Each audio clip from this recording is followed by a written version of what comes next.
drop. Earn.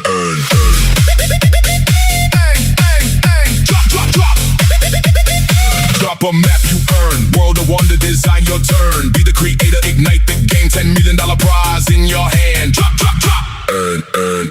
Drop a skin you earn. Join PDP, your art earns. Be the designer, ink the skin. Your art on the field for everyone. Drop. Earn. Drop a win you earn. PMCL calling, take your turn. Be the champion with the trophy. Anyone can rise, anyone come up. Drop. Earn. Drop a clip you earn. Star, TikTok, GIP. Be the influencer. Hit record, 0 followers. Still get the rewards. $6 million every win. Anyone can be a star right here. Map, skin, win, clip, drop, build, draw, aim, film, earn. Designer, champion, influencer. Drop. You earn your turn. PUBG Mobile reward drop. You earn.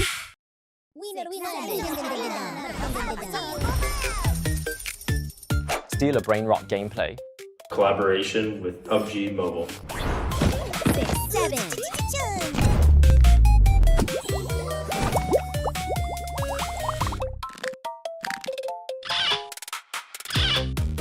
Major collaboration! We're especially excited to watch players shoot, steal, defend, and create their own crazy brain rot moments. Steal a brain rot airdrop wall. Can airdrop crates grow legs and run now? Chico is actually the final boss. Have all the memes you love made their way into war? Get hooked from the very first brain rot. Collect more, grow faster. Every respawn is an absolute blast. Return after respawning. I'm still the ultimate brain rot collector. Strongest weapons, super brain rots. Luxury base, I want them all. Be careful, the greatest danger may come from a friend. Protect your base. There are also special surprise egg stages. Fortune favors the bold.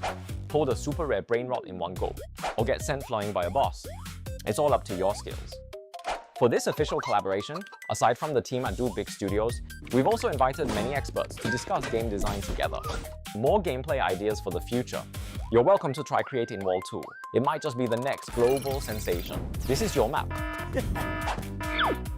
I forgot to guard my base door. I'm heading out first. I'm already stealing your brain rots. We'll see you in the game.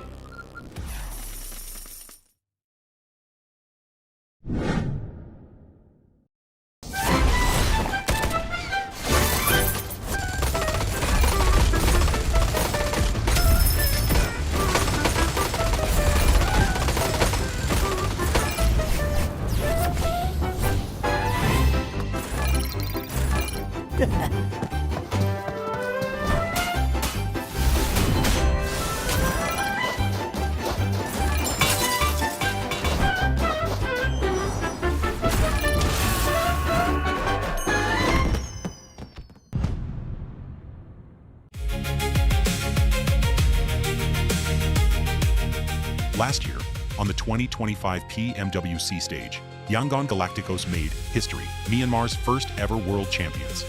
To honor that journey and carry it to every player in the world, the PUBG Mobile team and PDP creators worked with YG to build an exclusive in-game outfit, a piece of Myanmar inside the game. This outfit draws its soul from traditional Myanmar attire. The lines of the tight pawn jacket, the gold thread running through the long yi, the flame motifs rising from the hem. ဒီရောင်ဒီအစင်ကိုကြည့်လိုက်ပြီဆိုတာနဲ့ဒီမြန်မာပြည်ကိုတန်းပြီးတော့ခံစားရပြီ။ဒီဝတ်ဆောင်ကကျွန်တော်တို့အတွက်ဒီရိုးရိုးအင်္ဂလိပ်စကင်တစ်ခုတည်းနဲ့မဟုတ်ဘဲနဲ့ကျွန်တော်တို့ဘယ်ရလာလဲဆိုတော့ဘာကိုစားပြုပေးရဲ။ပြီးတော့မနှစ်က PMWC ချန်ပီယံဖြစ်ခဲ့တော့အချိန်လေးကိုပါကျွန်တော်တို့ပြန်ပြီးတော့သတိရစေရဲ။ But winning the World Championship does not make every match that follows easier. Yet Yangon Galacticos kept showing up anyway, because Myanmar's first world champions do not put the crown down. ဒီနေ့ကတော့ကျွန်တော်တို့အတွက်လွယ်တော့မလွယ်ဘူးခဲ့ဘူးဒါပေမဲ့ကျွန်တော်ဆက်ပြီး fight ဖို့အတွက်အခွင့်အရေးရှိရဆိုတာကျွန်တော်ယုံတယ်ကျွန်တော်ဘယ်တော့မှလည်းအရှုံးပေးသွားမှာမဟုတ်ပါဘူးကျွန်တော်ဆက်ရှိနေအောင်ပါ For YG, being champions was never only about the day they raised that trophy. It also belongs to the days after. They were the first to raise it. They are going back to defend it. မြန်မာယဉ်ကျေးမှုကိုအခုလိုမျိုး game နဲ့တည်ယူဆောင်လာပေးရဲ့ PUBG Mobile တင်ကိုအရင်ပဲကျေးဇူးတင်ပါတယ် ဒါမဲ့ Paris က PMWC တန်ပွဲမှာလည်းကျွန်တော်တို့ဒီဝတ်ဆောင်ဝတ်ပြီးတော့အကောင်းဆုံးရှင်းပြသွားမှာပါ Fight till you make it. It is Yangon Galacticos! Chasing the sunrise, boots hit the ground, hear the battle call. Loot up, lock in, we're ready for it all. Every street, every door, searching for a little more. One squad, one dream, nothing's ever what it seems. The circle's closing in, can you feel it on your skin? Heartbeat like the drum, the final fight has come. Fight till you make it, never gonna break it. Stand your ground and take it, right into the fire.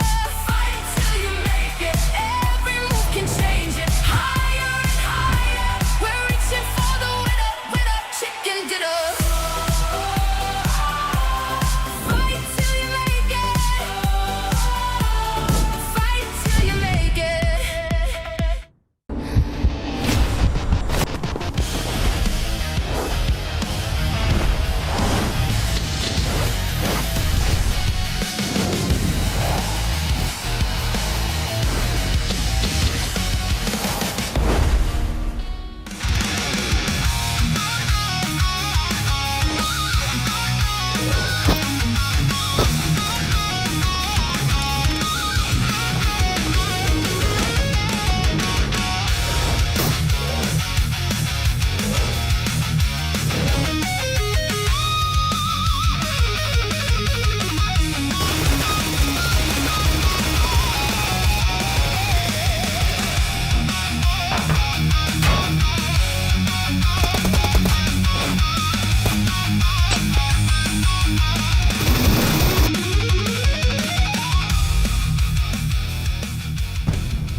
Hey, you've reached Spider-Man.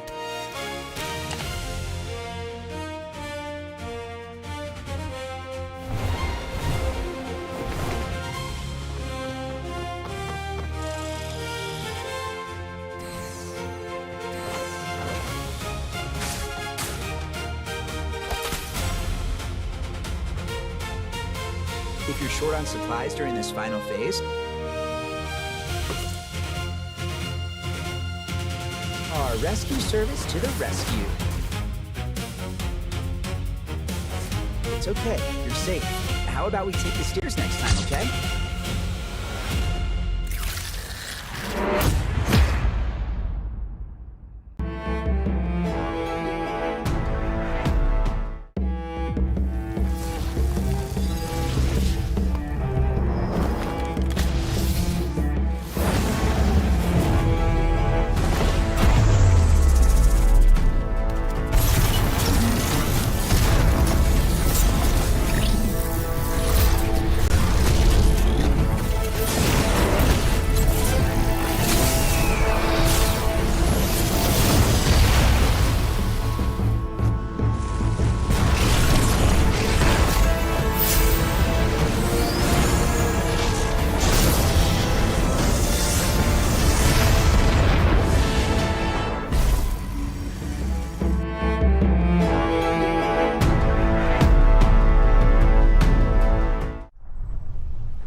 go.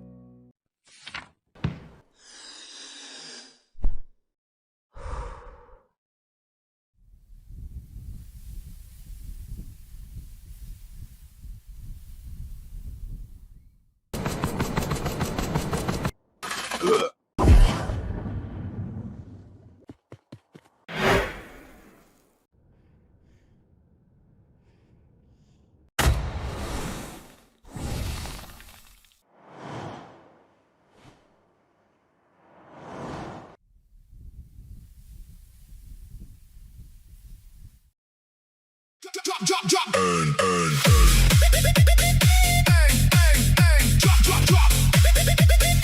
Drop a map you earn. World of wonder, design your turn. Be the creator, ignite the game. $10 million prize in your hand. Drop.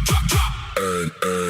Drop a skin you earn. Join PDP, your art earns. Be the designer, ink the skin, your art on the field for everyone. Drop.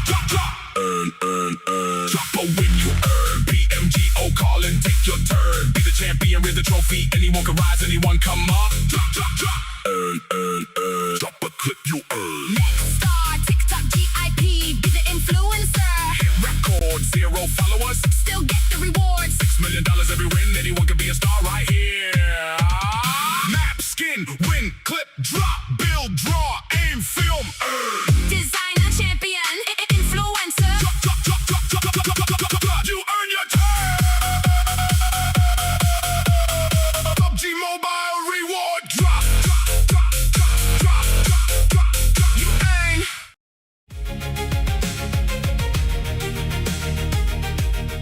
Last year, on the 2025 PMWC stage, Yangon Galacticos made history, Myanmar's first ever world champions. To honor that journey and carry it to every player in the world, the PUBG Mobile team and PDP creators worked with YG to build an exclusive in-game outfit, a piece of Myanmar inside the game. This outfit draws its soul from traditional Myanmar attire. The lines of the tight pawn jacket, the gold thread running through the long yi, the flame motifs rising from the hem. ဒီရောင်ဒီအစင်ကိုထိလိုက်ပြီဆိုတာနဲ့ဒီမြန်မာပြည်ကိုတန်းပြီးတော့ခံစားရပြီ။ဒီဝတ်ဆောင်ကကျွန်တော်တို့အတွက်ဒီရိုးရိုးအင်္ဂလိပ်စကင်တကူနဲ့မဟုတ်ဘဲနဲ့ကျွန်တော်တို့ဘယ်ရလာလဲဆိုတော့ကိုစားပြုပေးတယ်။ပြီးတော့မနှစ်က PMWC ချန်ပီယံဖြစ်ခဲ့တော့အချိန်လေးကိုကျွန်တော်တို့ပြန်ပြီးတော့သတိရစေတယ်။ But winning the World Championship does not make every match that follows easier. Yet Yangon Galacticos kept showing up anyway, because Myanmar's first world champions do not put the crown down. ဒီနှစ်ကတော့ကျွန်တော်တို့အတွက်လွယ်တော့မလွယ်ဘူးခဲ့ဘူးဒါပေမဲ့ကျွန်တော်ဆက်ပြီး fight ဖို့အတွက်အခွင့်အရေးရှိရဆိုတာကျွန်တော်ယုံတယ်ကျွန်တော်ဘယ်တော့မှလည်းအရှုံးပေးတော့မဟုတ်ပါဘူးကျွန်တော်ဆက်ရှိနေအောင်ပါ For YG, being champions was never only about the day they raised that trophy. It also belongs to the days after. They were the first to raise it. They are going back to defend it. မြန်မာယဉ်ကျေးမှုကိုအခုလိုမျိုး game နဲ့တည်ယူဆောင်လာပေးရဲ့ PUBG Mobile တင်ကိုအရင်ပဲကျေးဇူးတင်ပါတယ်ဒါမဲ့ Paris က PMWC တန်ပွဲမှာလည်းကျွန်တော်တို့ဒီဝတ်ဆောင်ဝတ်ပြီးတော့အကောင်းဆုံးရှင်းပြသွားမှာပါ Fight till you make it. It is Yangon Galacticos! Chasing the sunrise. Boots hit the ground, hear the battle call. Loot up, lock in. We're ready for it all. Every street, every door, searching for a little more. One squad, one dream. Nothing's ever what it seems. The circle's closing in. Can you feel it on your skin? Heartbeat like the drum. The final fight has come.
Hey, you've reached Spider-Man.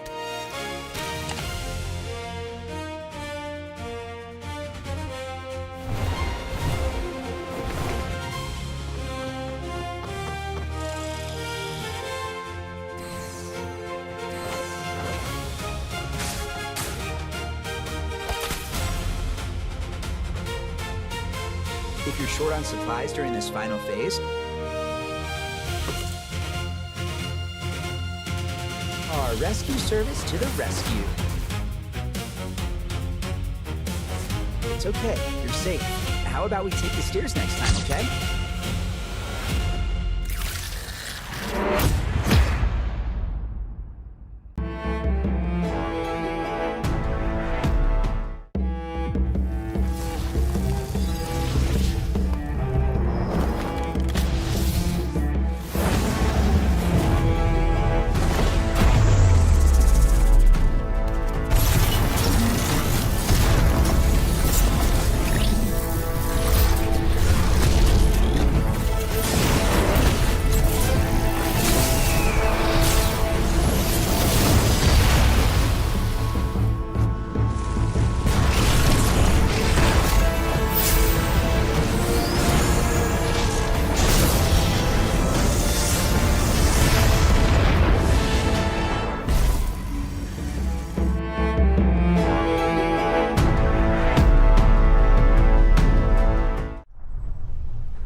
With great power comes great responsibility, and it is the responsibility for all these players to bring back the trophy. We are finally in the grand finals of the PUBG Mobile Challengers League 2026 Fall.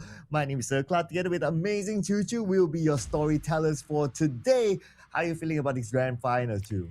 Woo woo! We're finally resuming after 1 month long of break, but no break for one singular team. There's going to be YG, but when it comes to the team that not having the break, I'm not too worried about them regarding their, exposure to their previous tournament. We watched PMWC. It was incredible, by the way.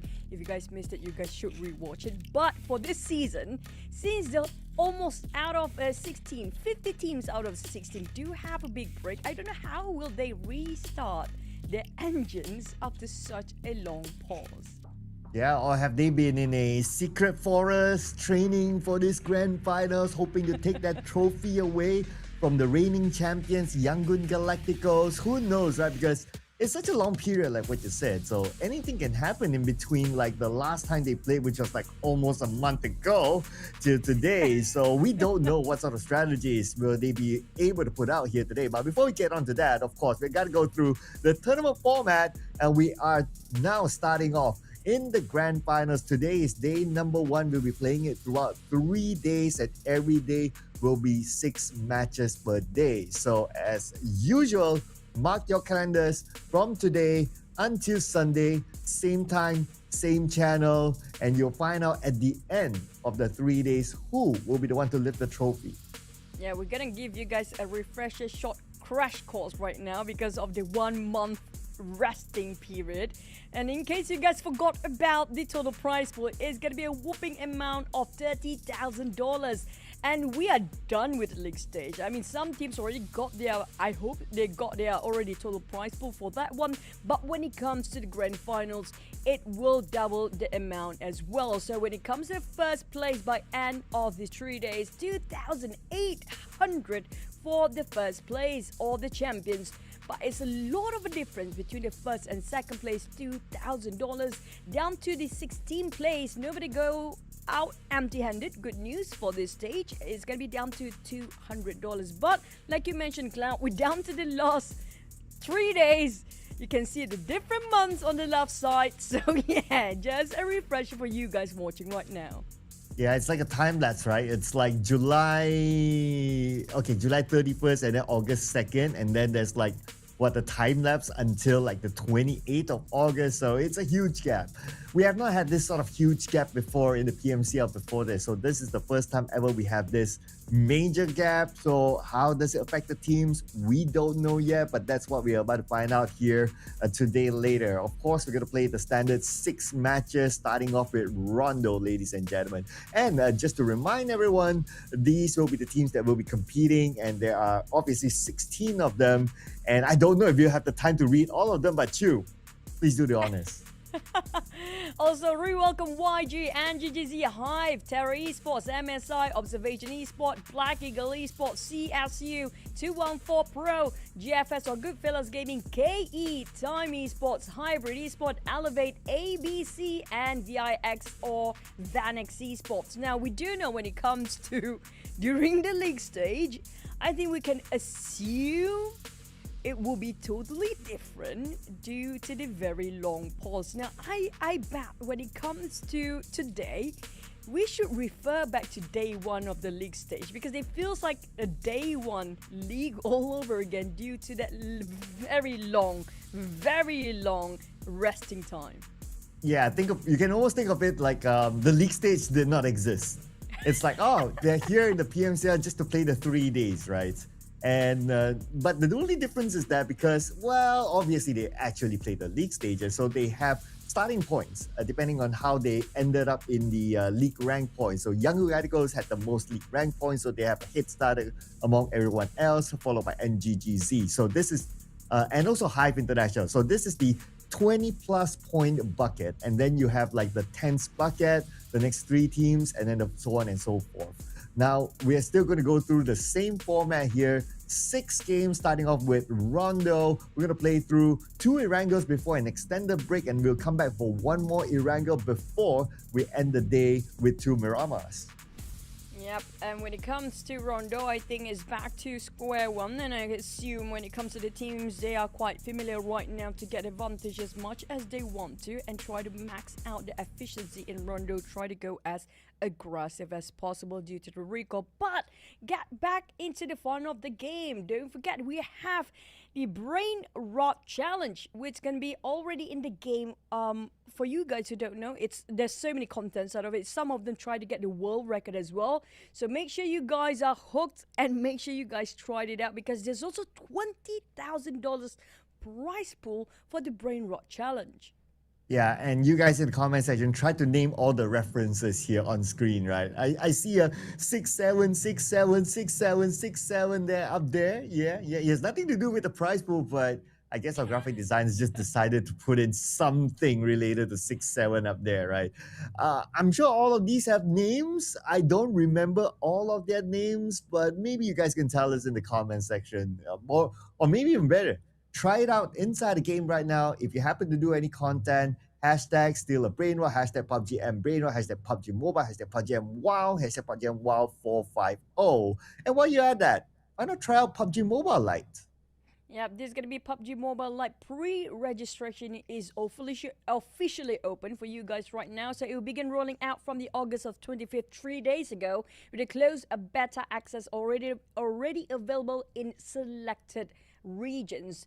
So you guys make sure to get ready your lighter way to experience the original Battle Royale, because I do know some of you guys always want to play PUBG Mobile, but sometimes your device just don't meet up the expectations.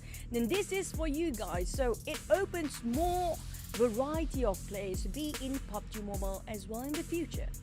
Yeah, that means as well, if you happen to have friends who are like, okay, I can play PUBG Mobile. I have a really good phone, but my friend's not really. Yeah, now you can bring them on board as well. Now we are going to onboard our caster prediction, right? So I think our top two is kind of obvious. Like, you cannot not have Yangon Galacticos, and then Hive has been really well as well. I had Terra Esports because this is a lineup that really pushed Yangon Galacticos once upon a time. But you had KE, so talk us through your prediction. I mean, KE, come on, for once. Yeah. Once. They are a legacy powerhouse and have been ages in PUBG Mobile. For once, prove us you are made of steel, that you can actually catch up to these big boys up there. But I agree with you when it comes to YG. Now, YG, they are in a big momentum still, Cloud. Yeah, I mean, it's hard to not say no to YG, right? So, well, I mean, it's hard for us not to say no to YG, but all these other teams will want to say no to YG. But they have to start it off by proving it inside of Rondo. We're going to head into game number 1 of our grand finals. Let's go.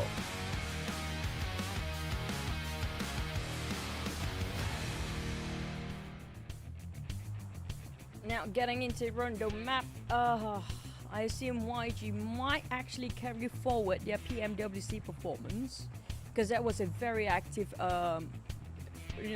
replay of back-to-back tournaments for them. But when it comes to the flight path, we do have two different. I think this is the first time we're not looking at the same parallel motion of flight path. We are going in a contradiction of the direction here for the first time, looking at this sort of flight path. Yeah, we'll probably have seen like a double flight path, but like this one, one's going down, one's going up. It's like a chopstick here. Kind of reminds me of the chopstick area inside of Gatkal Irango. And it's very different though. But where will they meet? Now, some of the hot spots like New York's factory is kind of hot. That could be one of it. These two flight paths do pass by, but the left side flight path looks like those teams are not really interested. Looks like Yulin is more of a hotspot this time. And Test Track, we're only going to have 214 dropping there. Yep, Dunching and Yuling has always been the hottest spot down there. I need to tone down my excitement for now and try to tone down my voice as well, sorry guys. But when it comes to first blood, we might actually have something happen here. First contact made. It's going to be Observation Esport having a great head start here. Getting himself a couple of points, a bit of a trade-off, 2 points in the bag. But, we do expect it's going to be a 3-1 formation every single time in Rondo match. So I assume they will go for the recall in time soon for the team. Yeah, so I wouldn't be too worried as well if anybody gets eliminated at this very early stage, because like what you said, very likely there'll be someone else going for the recall tower and they can reset.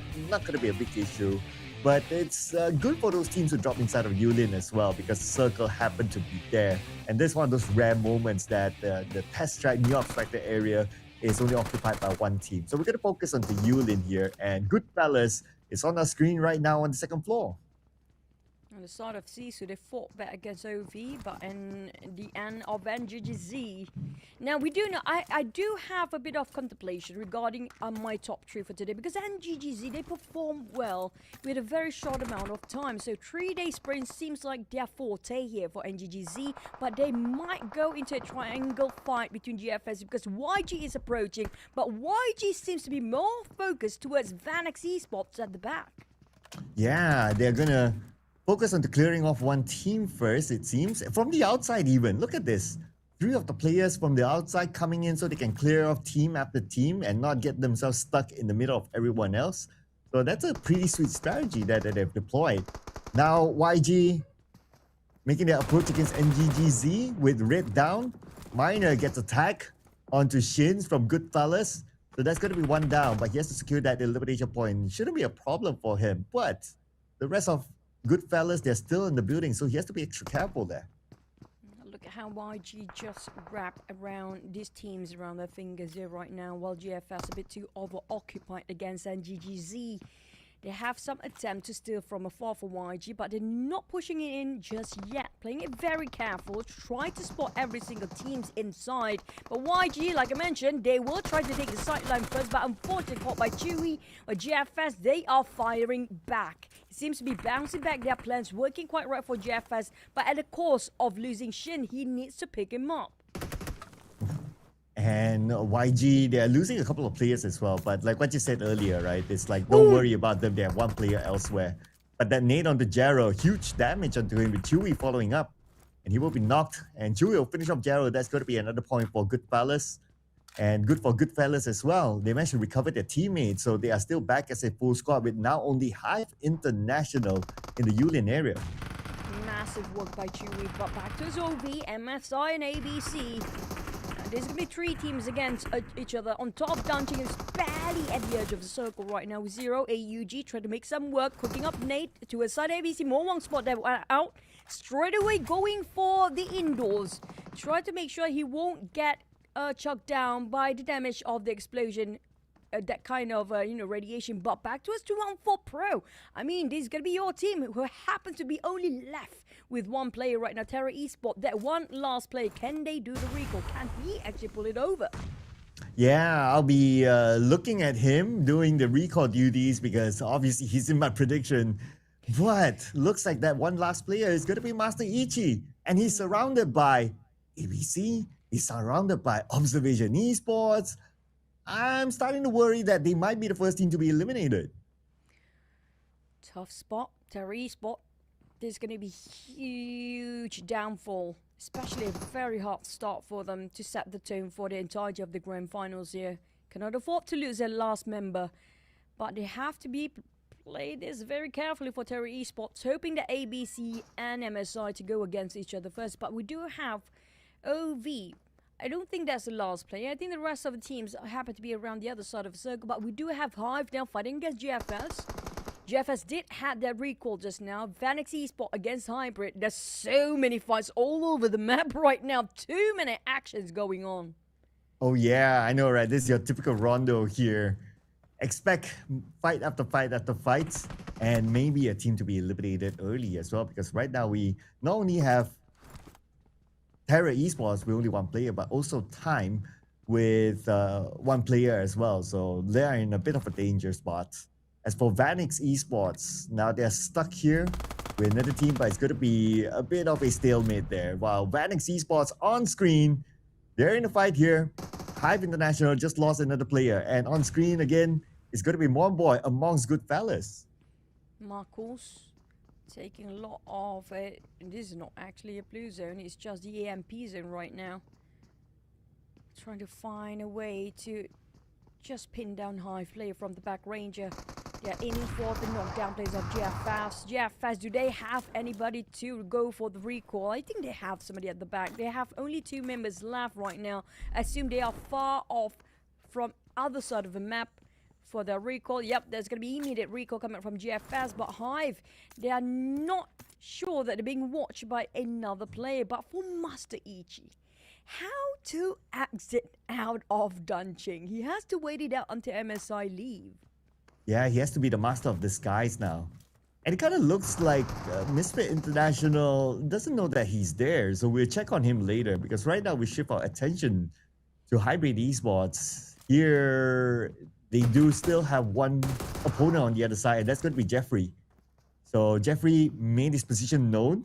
But look at the minimap. BKE is on their way as well. So Jeffrey, he has to make this done quickly. But looks like they will be the one to eliminate him. And Vanix becomes the first team to be eliminated.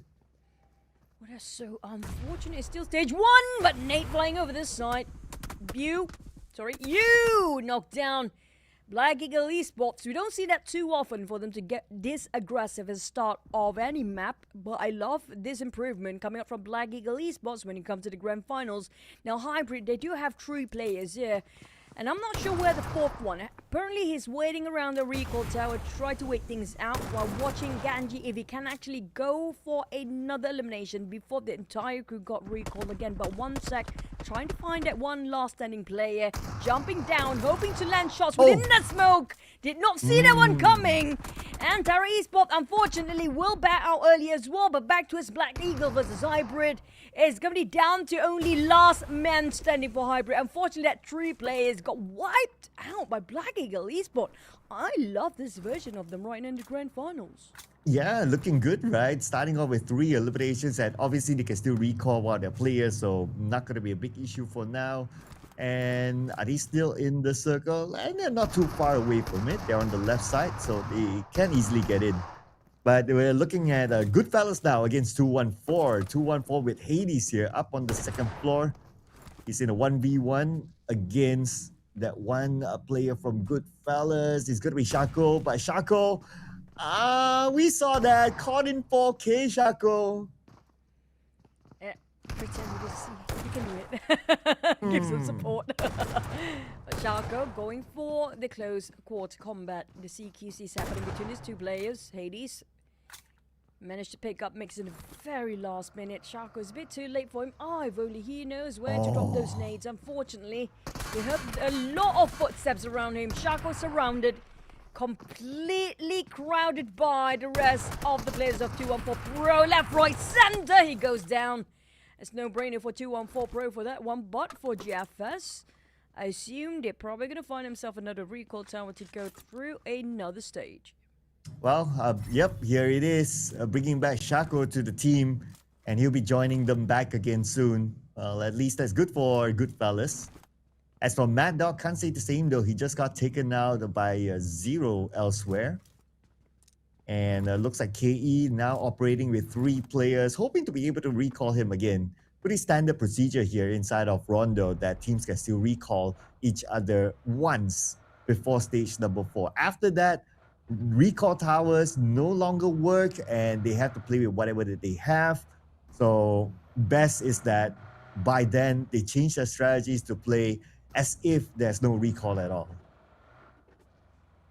Can I see in stage 4, no recalls anymore within that tower. They couldn't be more aggressive. But right now, if they want to go a bit more aggressive, they can still, as long as they get an exit out. Not all 4 men clustered up together, because that's going to be the case of the 2 teams early on, Terra Esports and Vanix. Unfortunately, the moment they recall happens to be another team jumping into the same scenario where they are. But for NGGZ, they had a tough start as well against GFS before. But I have to say, GFS, Chewy, has been pulling a lot of weight for the team here today as a start for their Day 1 Grand Finals game number 1. And look at the elimination feed. Looks like Observation Esports in action against ABC. Red just got eliminated as well. So I wonder where that action happened. Somewhere at the southern side, it seems. We're going to check out the circle as well. It shifts towards the middle, where Young Radicals is at. And we have a good amount of teams there too. So a lot of teams secured inside the circle. My eyes will be glued on to probably on the northern side. We have at least 3 different teams looking to get in. Ooh. Aggressive charge by Mix just now. Attempt to take down the players instantly and make it happen. But frenzy for Black Eagle Esports, unfortunately. And last time we saw that circle shrink just now, Clown, I think there's only 1 recall tower down south of Yulin. And that's going to be the last one perhaps in stage number 3, because usually stage 4 there will be no more recall tower. So whoever tried to fight for that recall tower in the down south, good luck, have fun. Yeah, imagine somebody camping at that recall tower, right? Like they don't need it, but they just wait for somebody to go there and they're doing that recall thingy and bam. Oh man, that's like the saddest scenario for the player. Oh. Rex, Observation Esports. Ooh, 1 more bullet! How lucky can you get, Red? I agree with you just now. That's that tactic kind of remind me of Metro Royale. Right? Exactly yeah. that. To exit out the map, that's exactly what happened. It's just the reverse. This one is going to be the recall. But just back to the fight of NGGZ, Red was super lucky that Rex did not spray it out. If he actually sprayed instead of tapping, he might actually got that knockdown. Yeah, like his health was literally red there. One last hit, he was so lucky. And if he got eliminated at that point, I don't think his teammates will have the time to go for any recall tower. And yeah, that definitely is the case that they don't want to be in. But Goodfellas don't want to be in this case as well. Two teams actually shooting at them. Mr. International and 214 focus fire on the Goodfellas, and they're losing player after player now. Boy, they were migrating. For MSI, they might be at the same boat if they don't start to move. But MSI spot out KE from the back observation. Oh, good fellas. I think I praised them too much today. We should hold back our praises for the teams. Not too much when it comes to the early stage and the early of the days of our grand finals there. But for NGGZ, tap and run, that's going to be the case for them. And when it comes to the scoreboard, Cloud, 2-1-4 at MSI really had it going. I'm surprised YG is not putting much action as I hoped for. Oh man, you know what, Chu? I wish I got your advice earlier of holding back the praises for the teams because Terra Esports was my prediction. So I'm gonna take one for the team there, okay? Yeah. Terra Esports. Sorry guys. Try again next round. Hey, all we do is just yap on this sign. It's nothing to do with us. I know, right? Okay, apparently there's two recall tower, one on the northern side, but it's now outside of the circle, and the one on south, like we mentioned before, Cloud, there's plenty of teams try to hover around that recall tower and make sure nobody else can actually use it. Observation Esport, due to that, they were broken in formation absurdly far. We talked about only Clajan and managed to get into the circle right now, and the rest of the team are way too far back. And there's no way for them to catch up. Look at the crowd coming up from the southern side compared to the north. Hybrid had it really great when it comes to getting those compounds and getting himself in the circle. Oof, what a splat. Oh, and guess who it came from? It came from Red. Imagine that if he gets knocked down, if he got knocked down like earlier when he got sprayed on, like this would have happened. Like we'd see a totally different multiverse. But anyway, it is what it is, right? But Observation Esports, like what you mentioned, the southern side will be crowded, and now Observation Esports, only Clay Jr. here. He'll be kind of busy. Super busy for 2-on-4 Pro as well. Get himself 8 eliminations, not going to be enough. Ryujin getting on 0. There's a clean elimination as well against ABC. Zero's gone back to the lobby. Well, on the side of 2-on-4 Pro, they're eyeing out for every single elimination possible that they can get. But NGG's Minus seems to be one of the player or teams seems to be stuck outside of the circle. There's so many gatekeeping coming up from 2-1-4, holding the end of the circle. Very aggressive. We talk about Clay Jr. and OV. I don't think there's going to be a good save. A bit too many people here. They might actually just walk themselves in the grave for Observation Esports right now. Oh, your prediction. KE in action now with Davan trying to spray down Observation Esports from the side. But not able to get his target though. I guess that's okay for Observation Esports, especially they're still able to hold on to this very busy location. It's only KE, 214 is on the other side as well, circling around Observation Esports. The good news is that they're all within the circle. But when the circle shifts away, oh man, that'll be super scary. High chance are going to shift down south. It's going to be moving away from the last recall tower in the north, but we do have KE trying to go out over with 2-2 formation, split himself into two sides here. OV Clay Jr. have to go against two sides at the same time, but YG, they're not making any actions. I'm not sure what's the game plan here for YG. This is Rondo, but they're playing it like a wrangle for a reason. Elevate, on the other hand, against time. KE taking on Observation Esport. Is that going to be the last play? Not yet. OV still have two players. YG keeping time. Esports a bit busy at this side.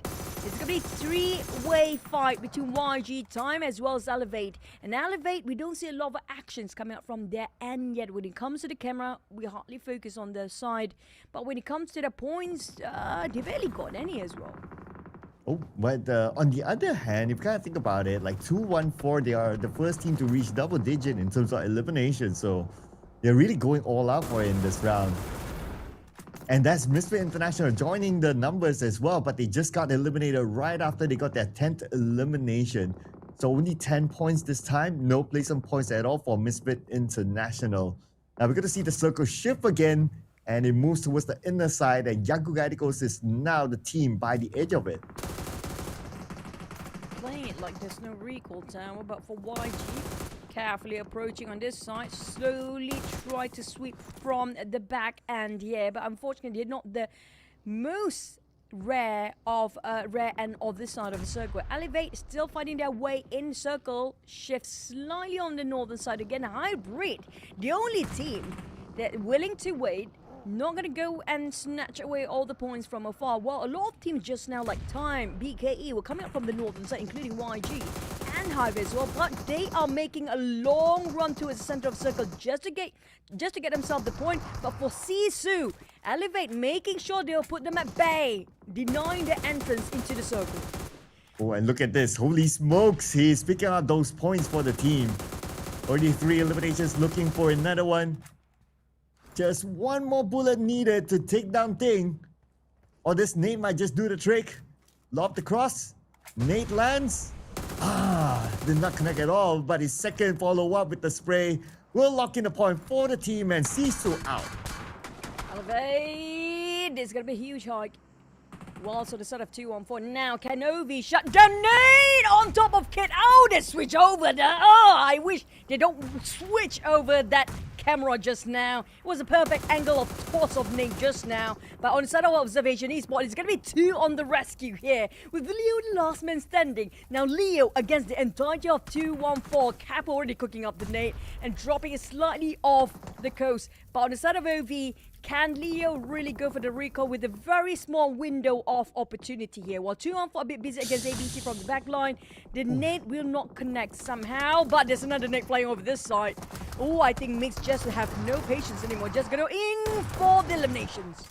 Oh, and Hades is the one that got him with the S12K, and Leo is eliminated. 13 eliminations now for 2-1-4. Looking for more as Clay Jr. tries to hold his ground. He managed to tag one player, and he should be able to secure that elimination point, but first he has to take off whoever who has his back, and Clay Jr. survives this one with a little bit of help from 2-1-4.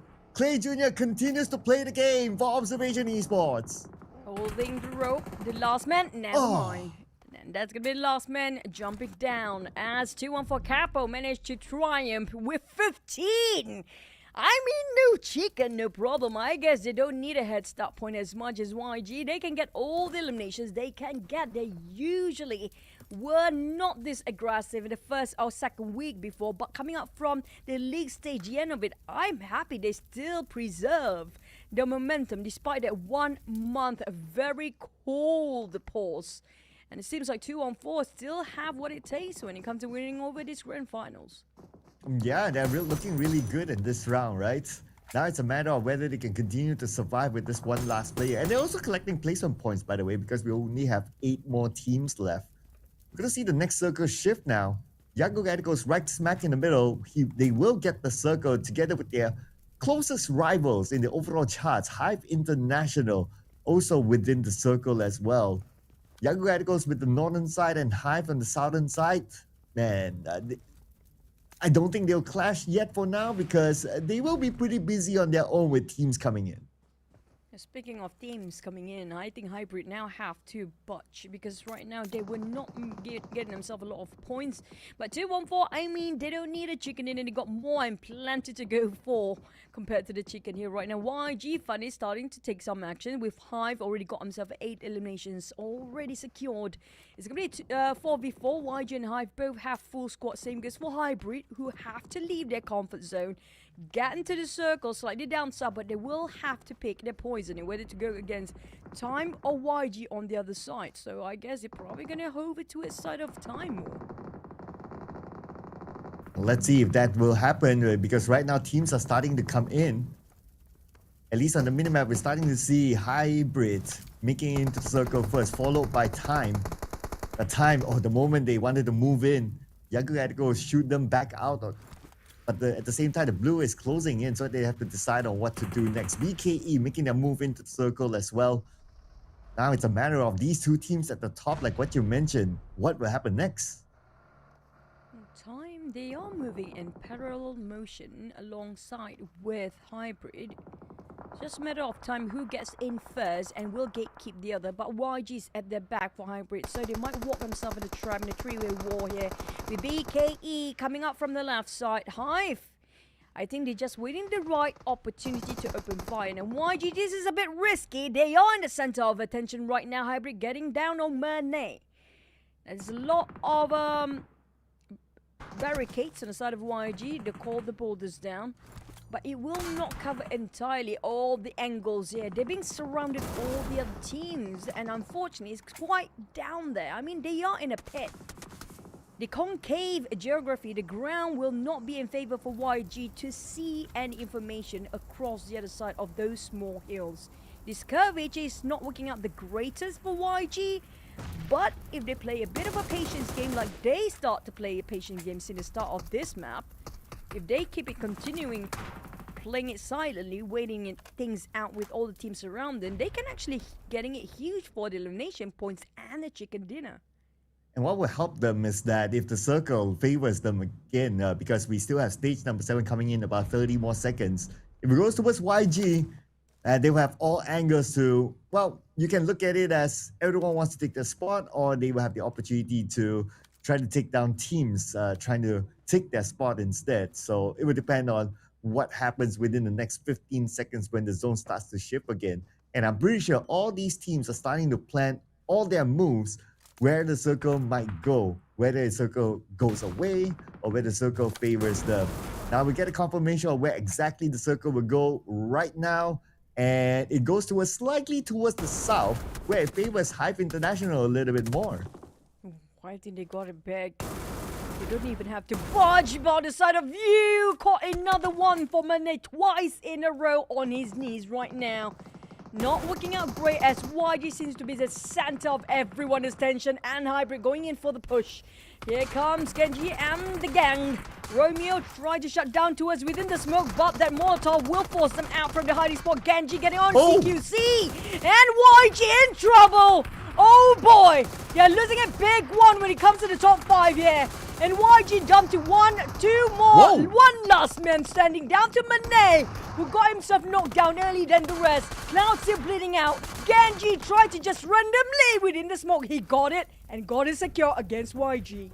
Wow, okay, with that one push from Hybrid, they managed to eliminate Yangon Galacticos, but they cannot chill yet. Here comes Time, and Time, they saw the elimination feed. They want to take advantage of this situation, but it's again Genji taking advantage of their incoming situation, but that nade came in from the other side, taking him down, and that came from DOS, but DOS got knocked down by Monboy. Man, multiple warfare happening here, including BKB coming to Hive. Hive, they have a shot at winning over the chicken dinner. It's going to be a huge push towards the margins between them and the rest of the teams down there to have such a great start to set the tone for the entirety of the grand finals here. With 3 players still remaining, they got themselves a sweet high advantage spot on top of this rooftop for Monboy as well to relay all the information needed. Whilst BKE, they are very splitted apart. Dale, on the other hand, tried to go for the reset on his resurrection on his teammate. He managed to do so. It's back to 2 players. While BKE, I don't think anybody can reach out to Frenzy. Look at how far Spyro and Frenzy being splitted apart. I think this is definitely going to be a Hive game, but will they actually put it into blunder? I don't think so. Yeah, I think it's kind of hard as well because they have a really good spot in the middle. Even if it goes stage number 8, they should still get the circle. Of course, we get a confirmation right now, ladies and gentlemen, and there you go. Time is on the outside of the circle. Spyro's on the outside of the circle. It's really hard for Hive International to drop the ball here. Spyro is just waiting out, bidding his time. Well, Time, I think they know exactly where Hive at, but I think they're trying to find that one last player of BKE. Or maybe they are assuming Hive is actually having a full squad here. based on how Time actually tossed out their nade. They are being careful about their flank side. Try to clear those flank off angle first, but unfortunately it's all covered by Ramon. They got a clear view regarding positions of Time right now. Those high grounds, this rooftop view is just impeccable. The sweetest spot you can get with a great circle in your hands. I mean, what can go wrong for Hive? Yeah, the only thing wrong that could go for them is that if their rooftop players get knocked, Monboy and Raimon, if both of them get knocked, then yeah, then the tides could turn. But at this point, clearly they are keeping themselves well and healthy on this rooftop. Their opponents are still on the outside of the circle with the blue that will put pressure onto both Time and also Spiral from BKE. Again, it's still going to be hard for them to drop the ball from what I see here. And pressure is now onto Time. Like, they have to force themselves forward. They do have a bit of a cover to play with in front of them. But again, that will also expose them to Hive. And Hive, all they need to do is just to look at that one direction to take out the remaining members of Time. As for Spiral, I don't know. He might just give himself out to the blue, deny away the point. Yeah, I think that's going to be the case for Spyro. Unfortunately, an irony, Time. The only thing they don't have right now is going to be Time as well. But Time 2v3. I mean, if they have enough utilities, they might actually pull this one off. But with this kind of angle, with this kind of compound hold so strongly by Hive, it feels impossible. First nade, second nade, and it's a done job. One boy got it a free elimination, but they still managed to take down on range. Dale, can he actually do it? Oh, he secures one more point in the very last minute. But Hive opening our curtains for the grand finals here with their Rondo chicken dinner. Yeah, and Dale, at least great that, like what you said, he managed to secure that one extra point, but still can't take away the glory from Hive International, locking in the first chicken dinner in the grand finals with a really good spot. We pointed out that they had that compound with that rooftop secured. They had two players on the rooftop. So even if one of them got knocked, there's another person to back them up. So it's going to be pretty hard for them to be breached through. Hence, they secured this chicken dinner with how many elimination points? I don't think it's like the most, but then again, you can't complain of a chicken dinner. And a chicken dinner is going to be super crucial at this stage of the tournament in case it goes to a tiebreaker. Now, the most we saw before the chicken, it was 15 by 2 and 4 Pro. I think they ended up with just slightly more than that, but adding up the chicken dinner points, there's still going to be a huge advantage for Hive as long as they set the tone for the entire 3 days like this. But the thing is, what surprised me most, I'm sorry, I'm jabbing it too much against YG, but I did not expect them to play that conservative. I mean, this is Rondo.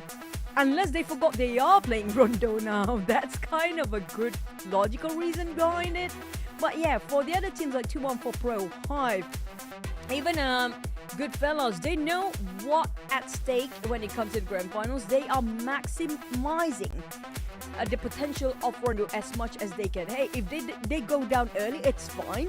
At least they secure points before they went down. Yeah, it's almost like the 2-1-4 situation, right? Like they got like more than 15 eliminations. So that's an example there. The place on points, they probably only got one, so it didn't really matter for them. But the place on points, obviously, through chicken dinner, matters for Hive International. Okay, let's see. They scored 13 eliminations, so that's pretty sweet. With the 10 points from the chicken dinner, 23 points for game number 1. Likely, they might be the number 1 team in the overalls now.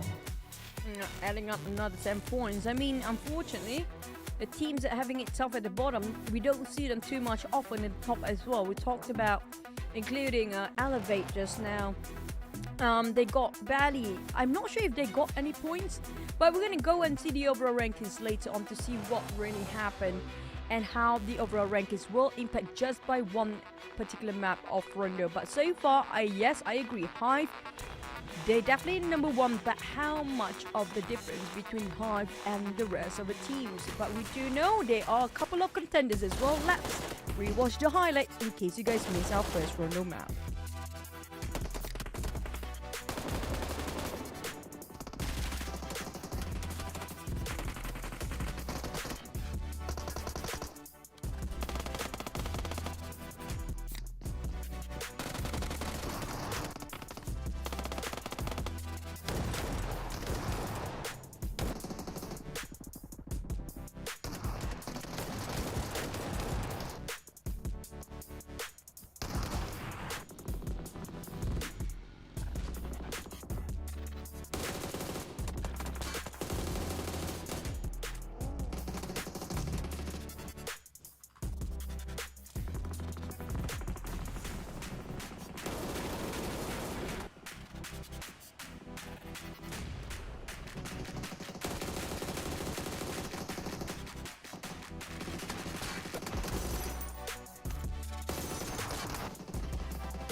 All right. So besides Hive, here's a confirmation. So 214 scored 15 eliminations before they got eliminated, putting them at second place here. Even Hybrid International scored a double digit, 11 eliminations, followed by Time with 5 eliminations. They are here in the top 4. One of the main contributors is because they ended the round at second place. So that brought them a good amount of placement points, coupled with their 5 eliminations, and they're part of the top 4 here. But the top 3 double-digit eliminations, this is Rondo, of course, so the chances of scoring a lot more eliminations is definitely there. And I'm glad that these teams actually took it. Oh, they should. They should and they could. Why not? At the same time, we do see a lot of teams still have not warming up yet. Just to remind you, Cloud, the record we had for Rondo was 21 eliminations during the league stage. It was taken by none other than YG. Now, they might be scary when it comes to the last day. I give them a benefit of the doubt. For YG, they have not warmed up yet for the snobby right now, because they still have their mind with the different lobby right now as well. But when it comes to our match MVP, it's definitely going to be towards the side of Mumbai with 1,606 damage, 9 knockouts with plenty of eliminations as well. And thanks to that rooftop, I mean, that 8 eliminations out of the 9 knockdowns, that definitely have a lot of work to do by Mumbai just by getting that bird's eye view and relaying so much information, stopping the movement from Time Esport from getting their flank side. And all this is, of course, stats don't lie for Monboy in this round. No one else had this amount of damage. No one else had this amount of eliminations for a single player. So definitely Warren himself as the MVP for the first match in the grand finals here. So great work for Monboy and also Hype International. And if you remember, last season they came really close of locking in the championship, but Yangon Radicals got the best of them in the last game. So who knows, this could be a start of something new, something fresh, a new result, new trophy for Hive International. 23 points locked in for them in this round. Now, last I remember, 214 did not had a great, not too much of a hit start points, but this definitely will push them up into one of the biggest contenders in the entirety of these grand finals. Same goes for Hybrid. Now, mind you, these can be the teams that love that very short sprint days. That they're not so great when it comes to maintain consistency throughout the entire league stage due to the marathon of weeks and weeks of games. But when it comes to short time sprint, these are the teams to watch out for. But unfortunately, there are 2 teams that did not score any. Terra Esport and Sisu, the Dragons, still not awakened yet. Yeah, no points for the bottom 2 teams. But yep, it's only game number 1. So let's see how much they can bounce back in the following round. And the overall rankings right now, we welcome Hive International to the top of the chart. They are ahead of Yangon Galacticos by 10 points now after scoring their first chicken dinner in the grand finals, followed by NGGZ, who's trailing behind Yangon Galacticos at 3rd place with 26 points. And then we have 214. After scoring 15 eliminations, they put themselves up here at number 4. And we have Hybrid Esports 21 points, BKE and Misfit International both sharing the same amount of points, which is 20. So right now, these teams, they are the 20 plus point above, but because we have still many more games to go, this overall chart can still flip. Yep, especially the team is at the very bottom. Vanek T-Sport starting off the day with only 2 points as today's starting point as well. With 5 plus 2, it's going to be 7. But we're going to have to take a breather for the players as well. When it comes to the next matchup, they have to get out for the most difficult map that is. That's going to be Wrangle. See you guys after this.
All right, and we're gonna head to the OG map for match number 2 in this grand finals for the PMCL, ladies and gentlemen. It's gonna be obviously Erangel, and Erangel, no recall towers. Everybody will need to play it as per usual.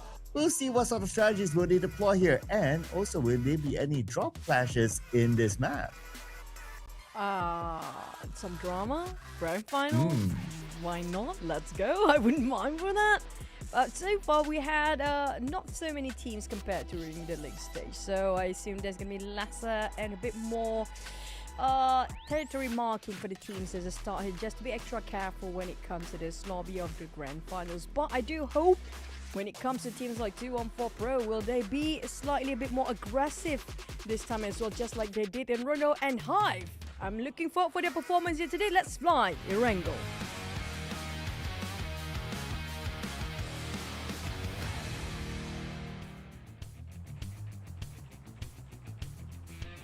Let's fly Erangel, and this is going to be the flight path, ladies and gentlemen, starting from the left side of southern Jogopur all the way down to just above Novo. So a lot of teams that like to drop in the middle of the map, they can drop directly into their regular drop spot. Pochinki sometimes is hardly contested. Of course, the league stages is a little bit different because we rotate the groups, but now we are in the grand finals where the same 16 teams will be playing each other every single day. So let's see if any teams want to try to challenge each other, and will there be any score to be settled here in this Erangel. I look forward to that one. And I want to see if anybody willing to try to contest Pochinki, but hot drops you might have a couple. I'm looking at GFS, very wide open and spread out when it comes across the Gatka region or Gatka field. YG, they're not dropping their usual SMB or around Novo, but it's going to be on the northern side this time, South Jogopur it is. So they might be showing with EKE. We might have first contact made up there. But Romeo will drop himself slightly a bit further than the rest of the team. But eyes now towards this circle. It's going to be the Medusa intersection, or we might end it up on top of Yasnaya Poliana. The circle is so unpredictable these days, so watch out for that one. But speaking of the right side now, no drama for us yet. Yeah, I'm kind of sad there. Oh well. And if there's no drama in the first Erangel, normally there wouldn't be any more drama to follow up in the following Erangels, unless if any team starts to get desperate. But if there's any circle drama, my wish list with this kind of circle, and it's going to be kind of hard, but I'm still going to put it out there, right? Like if we get a Lipovka circle, like all the way to the right, that'd be kind of nice. Or if we get a Starburst circle, that'd be kind of spicy too. Oh, I love those gondola fights. It's been a while we actually see those gondola fights in action, but I don't know if a PUBG Mobile Circle can listen to us. We can actually demand it would be great, but it's out of our control as per usual. Lipovka, I mean, we had that during the league stage, if I'm not mistaken. But then it pulled back to slightly towards the center again. But yeah, it's always going to be false hope when it comes to this sort of circle. But we had plenty of unpredictable circle during the league stage. Yeah, so we love those kind of unpredictable circles. Those that pull all the way to a corner, they'll be pretty nice. Not nice for the players, obviously, but it's very entertaining for all of us. And I'm pretty sure, Chu, that all our audience will agree with that. Like, yeah, let's see a tough circle, you know. If we get like a regular Medusa intersection sort of circle, 100% flat land sort of kind of circle, it's like, it's okay. But if we get like a gondola finish, wow. Yeah, I mean, sorry players, but it's for research purposes. We need to have this kind of circles going on to see how the solitude of a mental of the players to go against such a rough challenge. But we do have a boat in the boatyard. We don't have this kind of panoramic cinematic view. But it's going to be Terra Esports Godspeed. Now, Terra Esports, you talked about them early on. You talked about why did you select Terra Esports as one of your top 3 when it comes to Grand Finals Day 1 predictions? I'm starting to question myself, you know.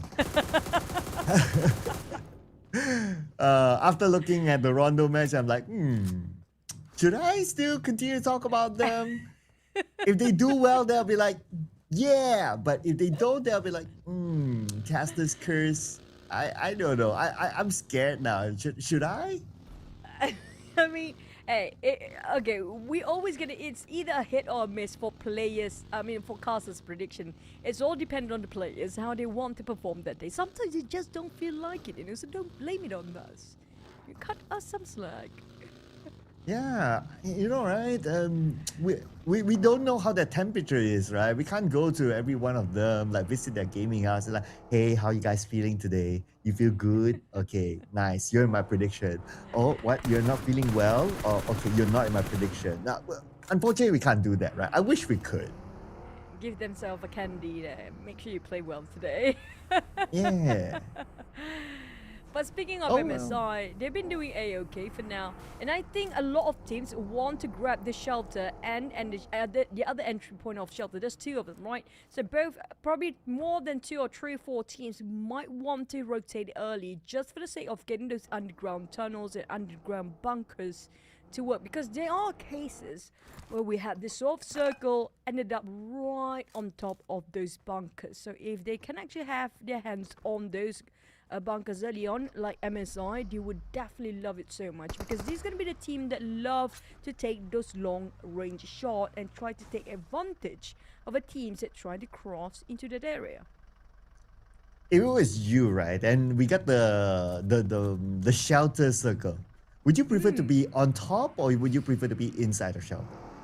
It depends on the loot. I mean, if you got plenty of loot, like definitely gonna be inside of a tunnel is gonna be great, especially throwables. It's gonna be super important for them to have those throwables, because the throwables and the vehicles with the best barricade for them to stop anybody from entering in. But if the circle shifted outside, that's gonna be you walking into your own death trap.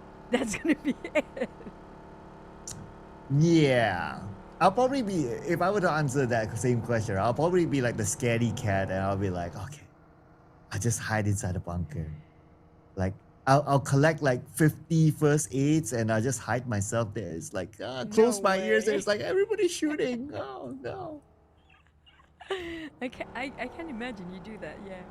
No throwables, no whatever, just first aids, yeah? Yeah. And then I'll just heal my way through. Like, okay, even if the circle goes away, it's like, I'll just heal my way through. I'll be like closing my ears behind the box and be like, no, and I continue heal, and pray. You know what? Might as well order a pizza while waiting for that to happen, because you're not doing much. I mean, you might actually win in the very last minute. You can order a pizza while waiting and healing at the same time. Pizza's a good idea now. Yeah. We are about dinner time, just saying. Yeah, so ladies and gentlemen, order your pizzas because we still have a lot more games to go. And if you happen to order pizza, trust me, pineapple on pizza is the thing. Go do it. A lot of people disagree, like Chewy disagree, KE to actually just rotate around. I think there's gonna be their scouter for vehicle campers, unfortunately, who was going for any scouting work just now. Unfortunately, no recall tower, by the way. KE, I feel like both teams that we have on our prediction list is not doing so great. Is it something on us? I feel like I should be blaming myself for this as well. Yeah, KE's on your prediction, right? Yeah. Ooh. Yeah. And no recall tower this time. So once he's out, he's out.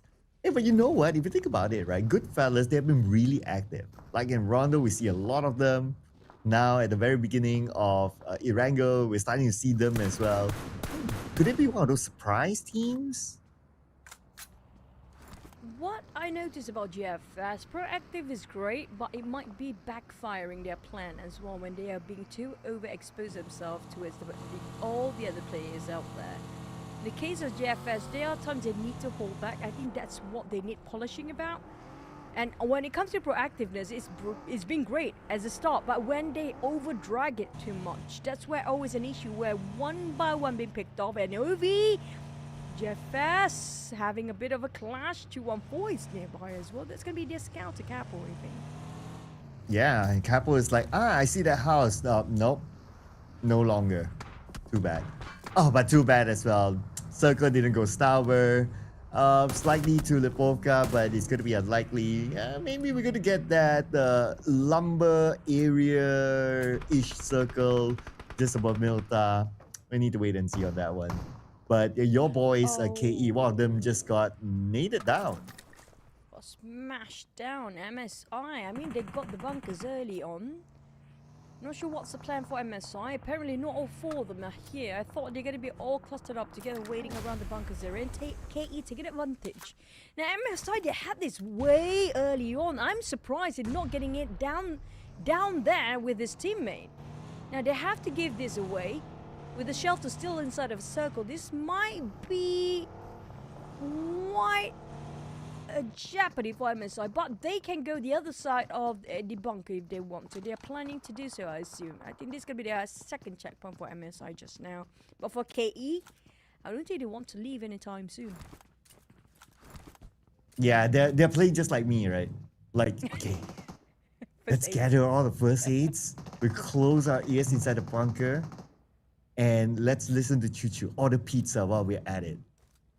Yeah, we stay away from all those fights. Hawaiian chicken pizza, man. Oh man, you're making me hungry now. I'm hungry too, but YG definitely hungry for more.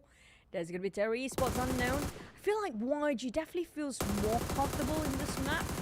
They play too much in Wrangle. I assume they're focusing too much on Wrangle. They're definitely more aggressive compared to Rondo right now. When they're getting one, the rest of YG very splitted apart. It's going to be a 1-2-1 formation. I think Small just doing some scouting work, getting information, but this is not the place when you want to get yourself stuck here for the scouting. Nope. Oh, he made it on time. That U-turn. Oh, if he got one more second stuck down there, I think he's definitely gone. I was holding my breath there when his vehicle hit the tree. It's like, oh no. Oh, okay. He's safe. He's okay for now. But will that okay be continuous now that we have the circle shift? Looks like these teams inside of Lipovka, we have BKE, we have Terra Esports, and we have somehow Holy Smoke, that one player from Elevate here. But it looks like BKE, they made a quick approach to like, okay, we'll just head straight into the circle. In prison, there is one team there. It's going to be Hybrid Esports.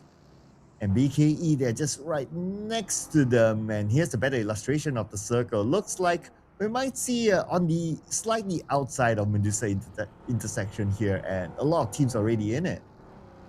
I think for the start of BKE, their initial plan was getting this warehouse where Terra Esport was as their third or second checkpoint just now.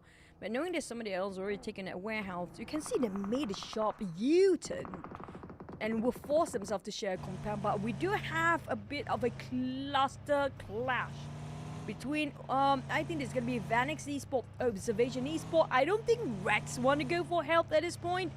There's too many teams migrating at the same time. He might get caught by Jeffrey by Vanix Esport. There's also Sisu watching, but Jeffrey is finish off all the players of OV and 2-on-4.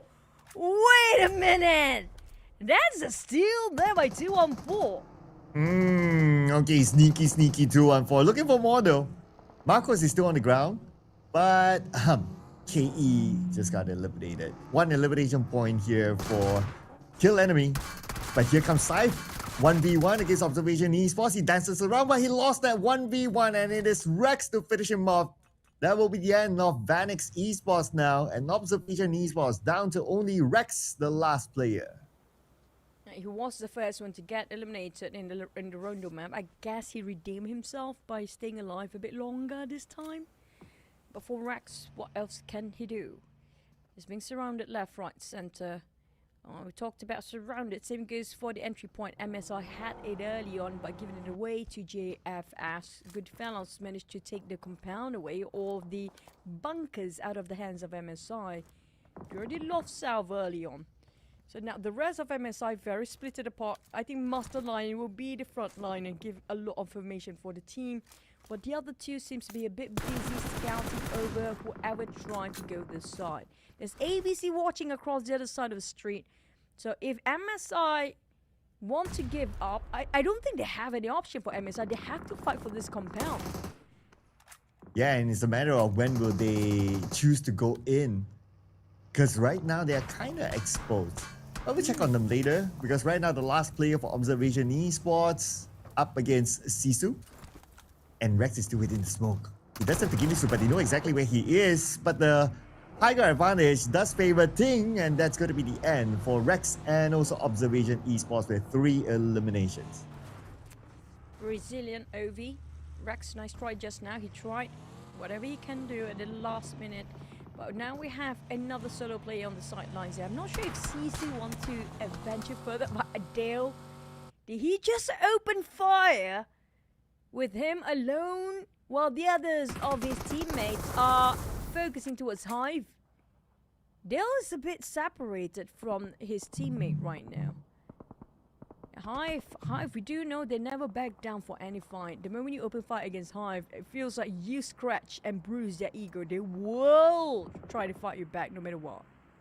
Oh, but look at this, Chu. Look at the minimap. Look at how many colors are overlapping each other.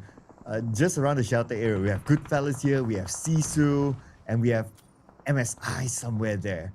But our eyes are now focused onto Sisu. 4 players, they're going to go down into the shelter area.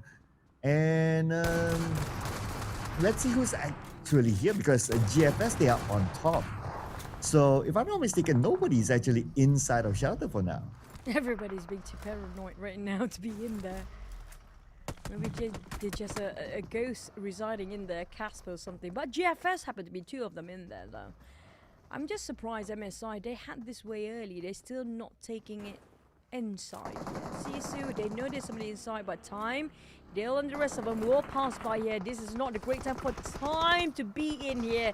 They will be in the middle of the crossfire, but Dale managed to take down on Rift. Time, they managed to take down 2 of GFS. Surprise ambush there. I thought that it's not well timed. I guess I'm wrong. Time managed to get those 2 players of GFS down immediately. Might just get an entry into this bunkers, which happen to be, might be, in the last few stages of Circle as well. Yeah, well timed there by Time. And like what you said, potentially this might be the final Circle area, so it's kind of still okay to hold that spot. As for Young Radicals, they can't hold this spot because it's on the outside of the circle. In front of them is going to be Hybrid Esports and Terra Esports on the other side. Stay Cloud spots a player. It's going to be Yaka taking a lot of damage there, down to 20% of health. And now Stay Cloud popping up that smoke, creating a bit of a barrier between him and also Terra Esports so he can close the gap. But look at the minimap. Another player is coming in from the south as well. That's from Elevate. Now, Yaka managed to find a loophole just now. Holy say, there's 3 of them still for Elevate, a bit far. Just 200 meters apart, but YG, they are busy themselves against Terra Esports. Over-occupied, their hands having 2 full right now. Dealing with 2 teams at the same time. But thanks to Elevate, Holy Say actually did put a bit of a work for YG's elimination point just now. But for YG, they need to reposition. The next fight is straight head-on against Hybrid. And last we know, Elevate don't know exact position and the HP for YG, so they have to be extra careful. But Hive International also has to be careful now that they're in a fight. But they fight back against BKE as the circle shifts away. Hive International just got eliminated at the northern side. They are out.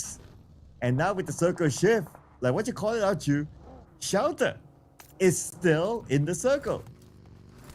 I'm looking at Miner. Look at Miner just boldly try to go against BKE all by himself. It's like, fight me! But yeah. And then he just being pulled by the rest of the team and regroup there.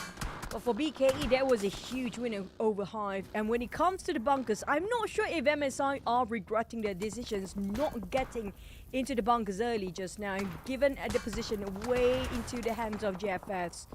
Because this circle will favor so much if you get those tunnels in your hands. On the side of BKE, despite they won over Hive just now, unfortunately, it was a heavy toll on their side. They're down to only one last man standing. But look at this nade by MM. Oof. Okay, that's damage of the Spiral. He just needs one more to lock in the elimination point, and that's a bit of a miss there. But it's okay, he will get his next chance. Spiral bleeds out, and the point will go to 0. Ah, stolen away. Oh man. All those work down the drain. My god, what a sneaky steal done by ABC. Speaking of timing, it was a perfect timing with last HP as well for the one tap. What a lucky guy for Zero. I guess his name is not Zero after all. He got himself some eliminations at least. But for Frenzy, it's gonna be him against NGGZ. I don't think he wants to force the fight, but at least good news, he got an upgrade of loot based on the death boxes laying around.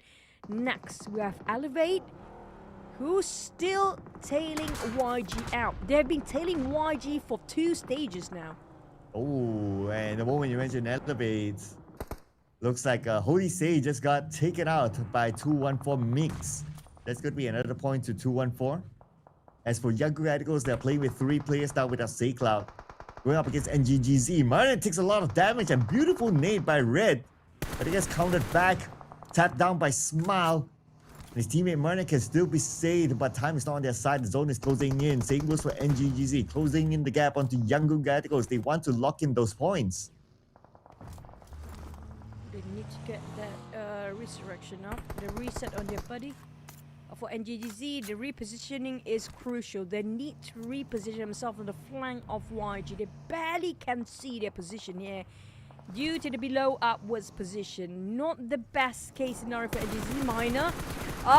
No, but that's going to be the bait by NGGZ, and that's going to be straight headshot to a side of Gerald. Smiles bleeding out. Romeo.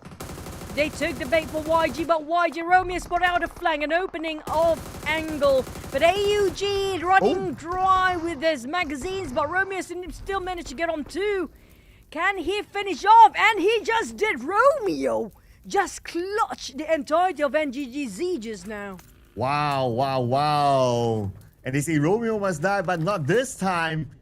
He saves his team from the brink of elimination, and they continue to survive, but the circle just doesn't favor Young Radicals. It keeps going away from them. And the next team in front of them is going to be Elevate. Looking at the circle, it's going to be a bit of a hardship towards the slight northwest side, and we have a good amount of teams there, but we also have a good amount of space on the north, so that could be another option for Young Radicals, and Romeo is scouting an entry point in without having to fight Elevate. It would be fun if the circle pushed north after this, and the only one that's clapping is going to be ABC. All the other teams, they will cancel each other out down south. There's going to be major thinning of crowd. Out of the 10 teams, you might only have 3 teams by stage number 7 due to everybody happen to be in the southern side. But when it comes to Sisu, Hybrid, and 214, as well as Time Esport and ABC, this can be the only 4 teams that actually have a full squad right now. But YG, I mean, they can actually cross the other side of the street if they want to, Cloud. There's nobody on the other end. Yeah, it's almost like a roll of a dice for them. They can, but maybe they're also thinking of like, what if the circle shifts away? Then crossing back is going to be hard. But anyway, they made that decision to stay on their side, and Romeo just got tagged. Romeo is eliminated. Now down to only Myrna, last player for Young Radicals. Nate launch against him. It's down to 50% of health. Deciding on whether to heal or not, but he moved away because obviously the nades are starting to fly in, and there's no way he can avoid that one. Young Radicals, they go out at number 10, but this time with 7 eliminations. Nate's been dropped back by 214. 214, they only scored 2 compared to their last run. It was 15, but that was during the map. Here comes the nade, still not having collateral damage on you. Did not clip any of the players, but unfortunately Hades down already. Here comes another one, Gat down on you. This time it's gonna be thanks to Cece Huashuan. The Dragons actually, unfortunately, indirectly aiding 214, but 214, that's major loss of their teammate. 3 of the players remaining with 2 knockdowns. 1 man lost to do all the job. But it's going to be Time versus 214 at the other end of the bunkers. Yeah, Time, they've been waiting a lot of time inside of this bunkers to make it worth it and worthwhile now. Sisu Ting jumping down, trying to shut down the entry point towards these bunkers. Hoping those nades somehow connect. Oh, Deuce! Oh, DOS or Deuce. It's going to be DOS, I think. And DOS managed to negate the damage by running back. Hash. There's going to be plenty of utilities being used here, Cloud. I don't think they have any more left. Yeah, they're definitely running dry there because if you're down there, it's going to be hard to loot even if you get those eliminations in. So let's see how much more longer they can hold on to this one. But there's also another consideration that we are 5 more seconds till next stage, and there's a chance that the circle will no longer be in this area. And at the same time, look at how many teams are here. Circle shifted to the right, and the bunker is no longer in it. So let's see how these teams settle the score. Man, of all the fights and all that toss, ended up with MSI blocking the other side of the bunkers as well. God, it's gonna be tough to watch. But for MSI, I guess they are celebrating right now. 214 getting on Sisu. Sisu in trouble, down to 2 players here. Hong's trying to work himself into the smoke, hoping will somehow find his own teammate. Time on the other hand will meet Misfit International at the other end. But last time we saw they blocked the entry point. So can Time actually have the time to make out of this? Clock's ticking, don't you? And the zone will close now. And let's see who else will join them at the bottom or inside of the shelter itself. We have one team on the left side. That's going to be Sisu still on the outside of the circle. But it's starting to be real crowded here. With Misfit International having the high ground up against their opponent ABC. They managed to get 0. But Hybrid International got in the way, taking out Master Lion. Ting gets FV. Such a big mess here right now. And here comes ABC moving in. Same goes for Sisu as well, closing in the gap. Nobody coming up from the north side anymore. Everybody on this side of the street down south. MSI once trying to find anybody who cross this side of the bunker or on the top of those tunnels. Muwang. Found it out by Hongs. Incredible piercing of bullets by Hongs. Jenna secured another point. But we're down to our top 5. Hongs and the rest of Sisu down to 2 players. Here, Hybrid still having a full squad. Time still taking their time in the bunkers. While Sisu, they are trying to shut down on MSI, but MSI, they just have this tenacity, refuse to go down easily, despite right on top of them they have Hybrid. Now, Hybrid do have plenty more freedom and space compared to MSI, who got himself quite stuck at the entry of the bunkers, and Time is coming on the other end. Yeah, and even the entry point into the bunker itself is blocked, so it's not like they can easily go in. So they have to play with what they have right now. The zone will shift again slightly towards the right side. This bunker is not at all in the circle. Ho Xuan gets needed down. And it's going to be Hongs. I doubt he can save his teammate. So he's all by himself right now. And they kind of know where he is. Takes a lot of damage, down to 50% of health.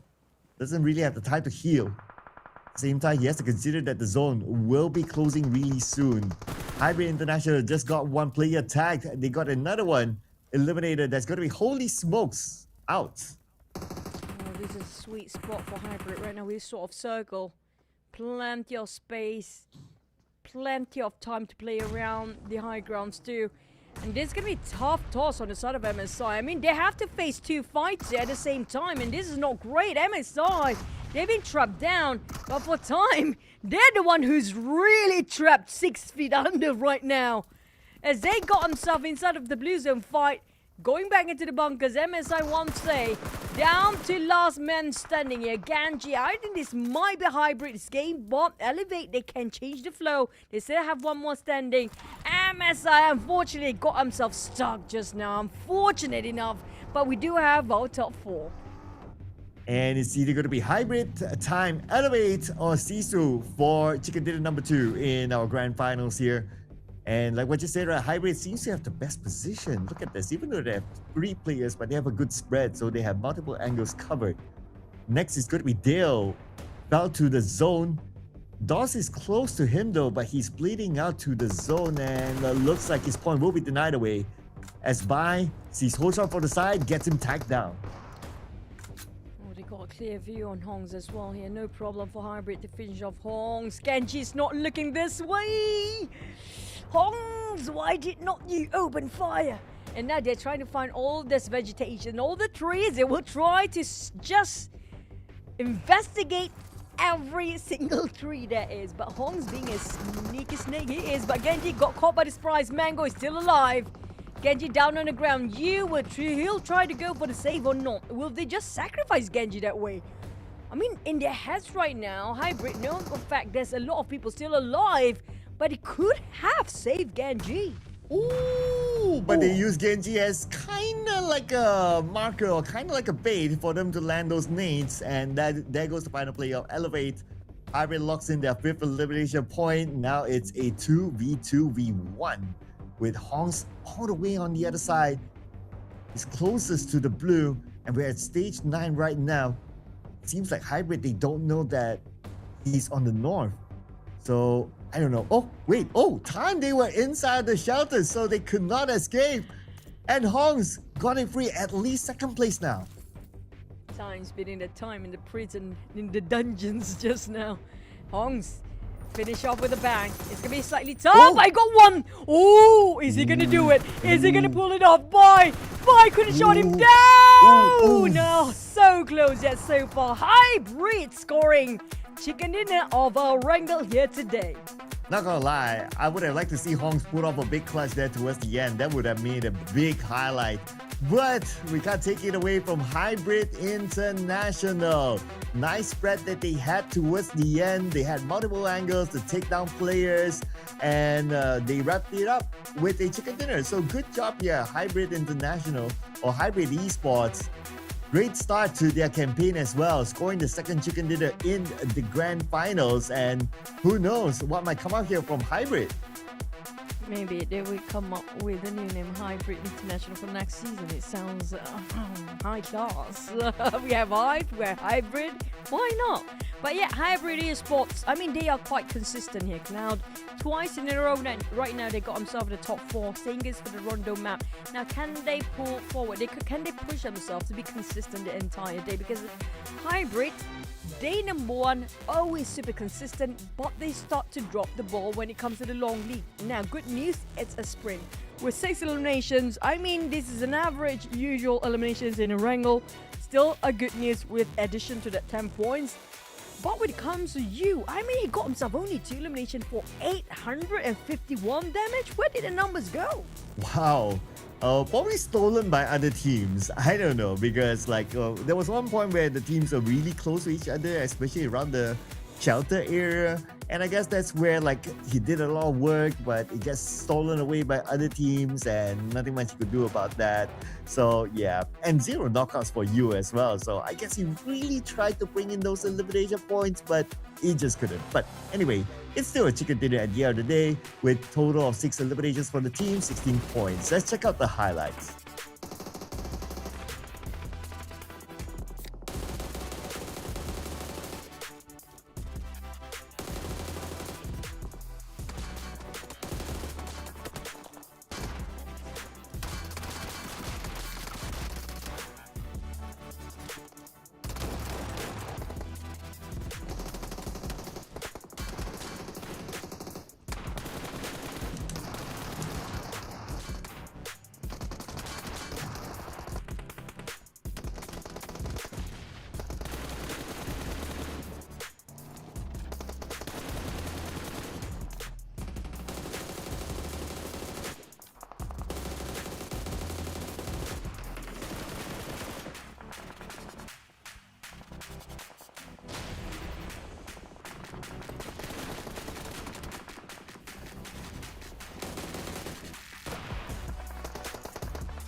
Average 6 and 7, 6, 7. Tell us up with our team with the brain rot challenge. Yeah, what is going on? But yeah, it happened. It alternates 6, 7 as well. What is going on? Oh man. Oh man. Screenshot this, ladies and gentlemen. You're not gonna get this again, right? What is happening here? 6, 7, 6, 7. Okay, okay. And we do have a lot of 6 and 7s here. If you even look at the damage, right? We have like Sisu with 1,627. And we have MSI with 1,767. Yeah, there you go. Just had to. Yeah. But when it comes to utilities, I have to give it to time. But I think they overuse their throwables way too early just now without clipping anybody. But back to the side of Hybrid, bye. Incredible play on the side of Hybrid with the spread just now. Huge advantage with freedom of space to run around right on top of those bunkers. That was incredibly genius for them not to rotate way too early. Knowing that kind of circle, if you play inside of the bunkers, you can get advantage, but you have to be super aggressive. Try to defend those bunkers. But the side of Hybrid, quite consistent here today. I'm looking forward if this team will upset the rest of the lobby and our viewers as well. I mean, nobody called out for Hybrid to lift the trophy this season. Yeah, not at all. I mean, no disrespect to Hybrid, right? But there are a lot of other more easier to guess names, so to speak. But with this chicken dinner, the Hybrid score, bringing them 16 points, who knows, who knows? We might see a new champion. And besides Hybrid as well, we got to give it to Sisu, right? So Sisu, they came off game number 1 with 0 points, but they came back hard with 13 points, so that's still kind of nice as well. Time with 11, and we have Misfit International with 10, so that's the double-digit club here. The good news for all these teams is that nobody went out with a 0-point finish. Everybody got something out of this round, so good job for all the teams. This is going to be a roller coaster ride for us now. So unpredictable with Hive and YG both taken out quite early just now. This shrinks the gap because Hybrid now catching up that third place at 37 points. He's got himself one chicken already by now with 7 points in between. MSI start to hike up as well.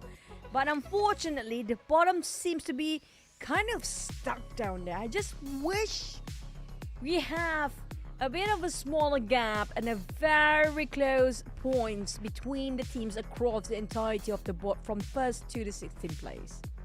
Yeah, I'm looking at Vanix there, right? The first mission for Vanix is to not be single digit. At least get the double digit. They just needed 1 point to make it double digit. Okay, that's going to be their first mission. Oh, but you know what another thing that caught my eye? NGGZ had no placement points, but they are still in the first half. But anyway, we're going to continue to observe all these teams, ladies and gentlemen. We're going to break, and when we're back, it's match number 3 again in Iraq. See you guys in a bit.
Now dropping ourselves another Wrangle map here before heading into the extended break, and so far Hybrid has been on fire, quite consistent in top 4 teams twice in a row, Rondo and Wrangle. But we do have a good contender against Hive and YG, and YG, are they losing their grip in this grand finals? Well, we have to see what happens here since we are repeating again in Wrangle, and whether they can fix some of the things that didn't really work out for them. And the circle didn't really favor Yakuga Ethicals as well. They kept running away from them. But then again, as a championship winning team, you must be able to overcome all the odds to be the champion again, that is, for Yakuga Ethicals. Nevertheless, we're going to jump in back onto Irango, the OG map. No dramatic hot drops in the previous round. So let's see if there will be any difference here in this Irango, ladies and gentlemen. Let's go.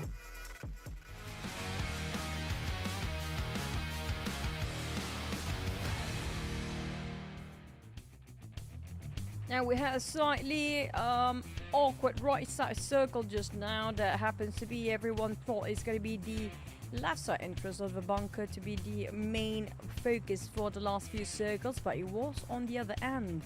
And now we do have slightly centered, vertically dividing the map into two sides, left and right, west and east.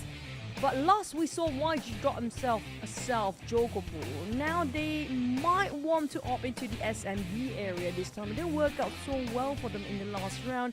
We talked about a lot of YG. Well, they are the defending champions, but I want to see, will there be any upset by end of day number 3 if Hybrid keeps this going?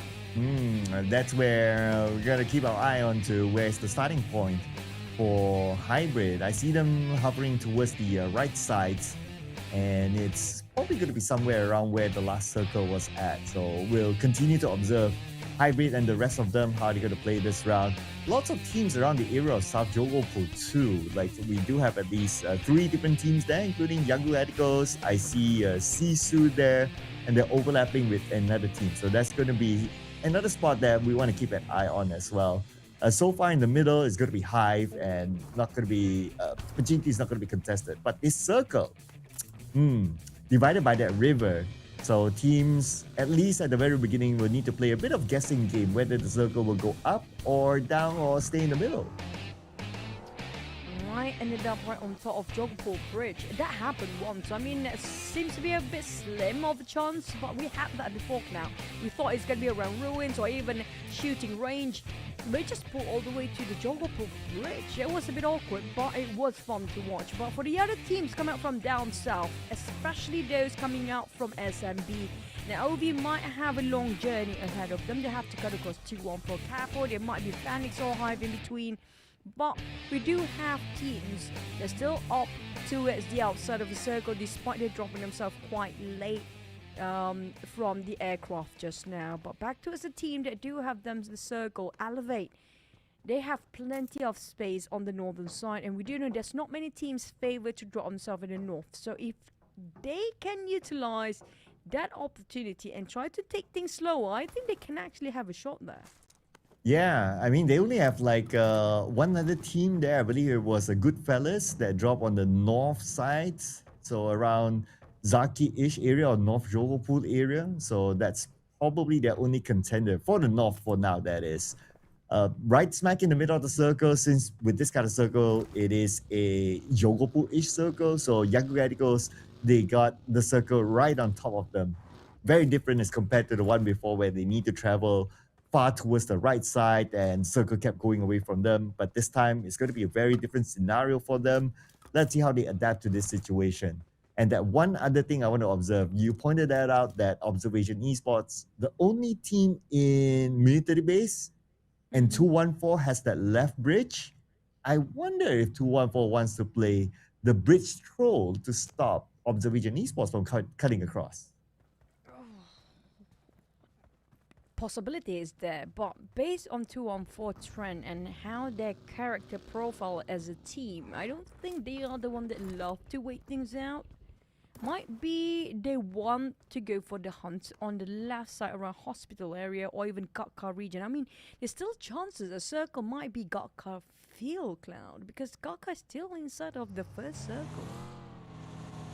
If it goes there, then it's going to be like your typical everyday circle in Erangel. It's like yeah, right. We want to see like a bridge circle, like what you pointed out. That'll be kind of nice, kind of rare. Or maybe the Gakka Mountain circle. That'll be kind of interesting too. Either one of those nice.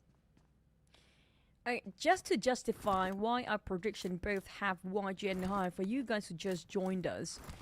I think it's safe to say for the almost entirety of the league stage, these two teams has been dominating for our 2 weeks long league stage, and both week ended up only these two on top. I mean, they are in a different league entirely. I personally looking forward for Hive to get into the PMG or SEA in the future, because I feel like they have huge potential.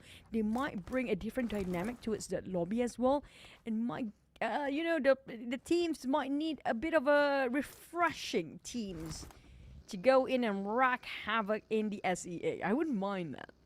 Oh, not at all, not at all. And if you remember, like Mombo is quite a character himself.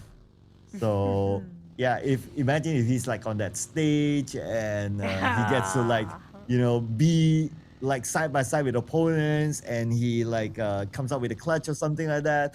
I think it will be he will be very animated on stage, so that will bring good entertainment to us. Yeah, he's loud.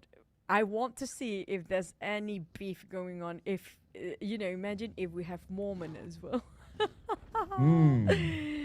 Momboy versus Mormon. Oh, that's so fun to watch, by the way. I mean, everybody love when it comes to E-Arena's Mormon and SEA scene. The next stage where this is heading over to PMGO SEA. Imagine if Mormon, you got the camera on Mormon and Momboy as a 1v1 the very last minute. That's going to be very entertaining to watch. But speaking of entertainment, we do have our first contact maybe to know VNABC. Oh, and Clay Jr. got 0 on the ground. Let's see, Moan can trade it back, but not able to yet. Instead, it's going to be Zelja getting Clay Jr. Okay, and there's going to be a drive-by there by Zelja. So first blood locked in by ABC. Observation Esports will lose their player while Zero is still bleeding up. That means he still can be saved. And his teammate is heading towards him, so they should be able to recover him. But now Kid is in trouble. Oh no! Rare got him! It's a bit too early for this much of a fight between these two teams right now. I guess they both want to take up the challenge. Rare barely got enough in his magazines, but enough to get those points easily. OV, I mean, this is one of the teams that have a very good bulldozing capabilities in second week. But speaking of Hive just now, I feel like Hive, they want to pull the gap even further as much as they can, since they are at number 1. They're taking things a bit too early this time. Hoping to get the momentum, setting the tone quite right. Hong's managed to reverse fire to a stranger who got knocked down with a nade, but Hong, can he actually do this by himself? Hive 1v3. Hong, can you actually turn this over? Oh, okay, both sides receive a lot of damage though. Let's see, Hong with his Scar L switching over to SLK reloads. Buys a little bit more time. Backups on the way though, and him coming for Hive International. Hong's had to win this fight quickly. He gets that drop, and now he needs to reset quick because they're coming for him, and he will be eliminated. Hive International, they recover at the cost of Raimon. Slightly a bit late. I still have it all inside of Hive. Not too heavy, I guess. Ranger still can get picked up by the members, but there was a good fight still coming up from Hong. Fortunately, he couldn't score another 1 point. That was so close, by the way. Sisu, this will pull them down to the bottom, like the second half of the page here. You're definitely going to drop himself 10 downwards when it comes to the placement by end of this map, because they have so many teams. Northern side, elevate. This is your game, time to shine. Interesting circle. Okay, we have a lot of teams here at the south that needs to move up to the northern side, so that will be interesting to see how these teams will track towards the north. And a lot of good spots already taken at the north by time, especially they have the middle of the circle with that high ground shooting range, so that's kind of nice. That's like a premium spot there. I'll be interested to see how Yaku Atticos, who's still at the south, will cut across because teams are starting to gather across the bridge. Like what we can see here, Hype International, their closest rivals in the overall charts. They wouldn't mind taking out Yangon Atticos. Clearview. Oh, Clearview. That's pretty much presented itself to its smile. Monboy is a bit late to join. Oh, speaking of timing, there's no way this just happened. YG, the moment they got himself a clear view against Hive, had to be Vanix just in the nick of time. Perfect timing as well, where YG did not see this one coming. So I think they might just lose Smile in this process. There's no way any of those guys can reach out to him. He got surrounded by Hive and Vanix. Now, Smile, he's in the middle of nowhere. Will they go and try to rescue this guy? He's still bleeding out though. But unlike Monboy's position, he can still be saved. But Smile is in a little bit of a tight position. Like if they go for him, then Vanix might shoot. But anyway, Vanix, they ended the debate by taking him out. So that point will go to Vanix instead. So Yaku Atticos will be playing the rest of the round without their IGL Smile. And they are still not at the northern side, so they're still kind of deciding on like where to go now. It's definitely not the bridge area, but they want to go right. Observation Esports will say hello. You can see that they are quite uncomfortable for YG right now. They've been having a lot of second thought regarding how to rotate into the other side of the bridge. But speaking of which, they got surrounded. I mean, that's going to be a long warning shot from OV. Not really surrounded. Last we saw OV do have only 2 players left, I think. Yep. So they do have a bit more advantage compared to OV when it comes to their firepower. Now OV down to last man standing. Oh, I think they are regretting they just gave those warning shots against YG. Now left with only Leo to do the work. It's going to be such a long journey for this solo player. Yeah, he has to bring out his lion heart here. Leo, the last player. He has to say goodbye to Rex as Yaku Atticos will pick up his point. But even Yaku Atticos, they're not in a comfortable spot yet. As the circle continues to shift up north. Oh man, this is tough. But KE as well. Look at this. They're on the left side, traveling up. But if they cross that left Yogopo Bridge, is going to be an okay entry for them. I'm still trying to find where SK... Oh, it's quite far though. Very far. I mean, there will be a lot of gatekeepers. There will be so many gatekeepers on the southern side, Cloud. It feels impossible for KE to cross in safely with how many teams coming up from the southern side. Now, Vanix, is that the last man standing? Not really. They still have the 2, and they barely got any progress of their points here today. They're down to only 2 players. And KE, I mean, they might not have to face the players. They might just get down in the blue at this stage. Yeah, don't know, right? Like, it also depends, like, how many healing utilities do they have to tank out this stage. So we'll keep an eye on that one. As for Vanix, they managed to make their way towards a shooting range, passing by time, playing around the high ground. So that's a good rotation here shown by Vanix. Only 2 players that are able to still scout out the front and find an entry point. So that's kind of cool for them. Time saw the rotating vehicle, but there's nothing much you can do about that because of how the terrain is. So they have to let that one go. But I guess they'll be happy with the current position. Now we're switching over to ABC. Oh, Godspeed. The only player from Terror Esports here. Oh, that trajectory just did not somehow connect. There's so many walls in between. But ew, Master Ichi done with it. Moang's down on the ground. Now, you guys asked where BG was, and they are in Terror Esports right now. Ex-players of Burmese goal back in the days. Master Ichi just arrived. Here comes Nick flying over towards that small window. It's going to be switched over to Molotov, hoping to flush them out. Terror Esports, Yakka managed to take down on Rare. Moang's down. ABC. And nobody.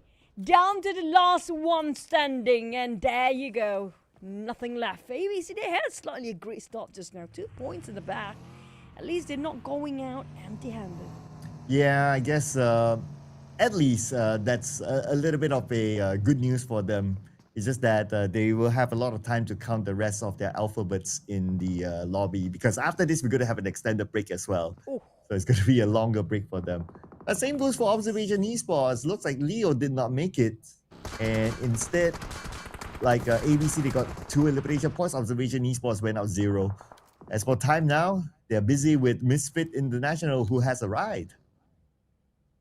Misfit, and at the time they got quite a good angle to start with again, just like they did the last map, but unfortunately not a great vehicle to start. It's going to be a very risky vehicle here if they want to take this one working with a smoked up Dacia. Did they have to switch it over? But we do have another fight going on. It's going to be NGGZ versus Hybrid. This is the team that just won themselves the chicken in the previous map by the last MVP as well. Can he hold the line? While Miner tried to find an off angle, Red managed to take on Kotu. Whoa, and by... Oh, I guess they're gone cold turkey, and I guess the curse of the chicken is back for our grand finals. And out with 0. So Hybrid also having an extra long break after this. For NGGZ, the team that eliminated them, 4 points in the pocket. So this is a so far good start for NGGZ, who actually did well overall in the league stages, hoping to supercharge themselves in the grand finals. Misfit International and Time still at each other, and they're not budging yet, but they have to move now. Zone is starting to close, and Misfit International, they are closer to the blue, so pressure's on their side. I think they got too much time. They might actually cook themselves in the kitchen for the teams that got eliminated. But speaking of elimination, will 2-1-4 follow next? KE, is this going to be their rise? Suddenly, Davan is on fire and aggressively getting those eliminations here by running people down. I mean, vehicle's always going to be one of the biggest weapon in Capo. Next! What another split by Campus. Will it be a karma? No, not really. Campus will get revived. But KE, they got themselves quite a view, and they might just want to gatekeep on the southwest of the circle here. Terra Esport will be their next contender. Well, Davan finally activated it online out of sudden. They managed to reset on Campus, but Davan is holding the line by himself. There's a lot of work done by their own IGL here. Yeah, and Davan's like hoping Astro to complete his scouting work so they can move forward. We'll check on them later because right now we're switching our view towards the right side. Nate on the south, lots of damage there, but he's still A-okay. I can't say the same for Gerald though from NGGZ. Red just got a Lion. So that's going to be 1 down. 1 say gets MM. A bit of a trade-off here between these two teams. Misfit International now down to only 2 players left. And they're looking for Red. Red on his buggy. I guess he's no longer interested to take this fight as he tries to reposition himself to hopefully a position that his opponents do not know. But they also have to be aware of Vanix. They're just right on the southern side. Now, I secretly want MSI to win this round just to see a bigger poster of South K, because I feel like he looks so much alike like Rosemary. Oh. So you probably watch out for the poster later on for his player poster. But back towards the game, Terra Esports still not done with KE. They're still having a go, but Hive now butting into the business as being the third party pretzel. With the help of Hive, Terra Esports finally getting their win here this time. But at a cost, Yakka bleeding out, but I guess they're going to revive as a 4. I mean, finally we get to see Terra Esports on the rise with 7 eliminations right now. Wow, it's a blink and you miss it moment. Same goes for Misfit International. A blink and you miss it moment, and they have been eliminated. Final player taken out by Sai from Vanix Esports. NGGZ, 2 active players, going to be Miner and MM.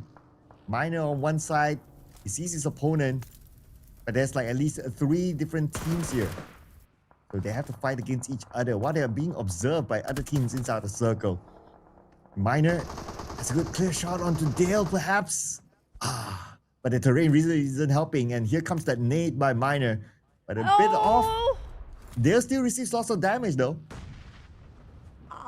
I want to see Dale's perspective, because he was in the bushes just now. I'm surprised he didn't tag down on Miner, because I feel like he got himself a clear shot, but he's not taking any of it.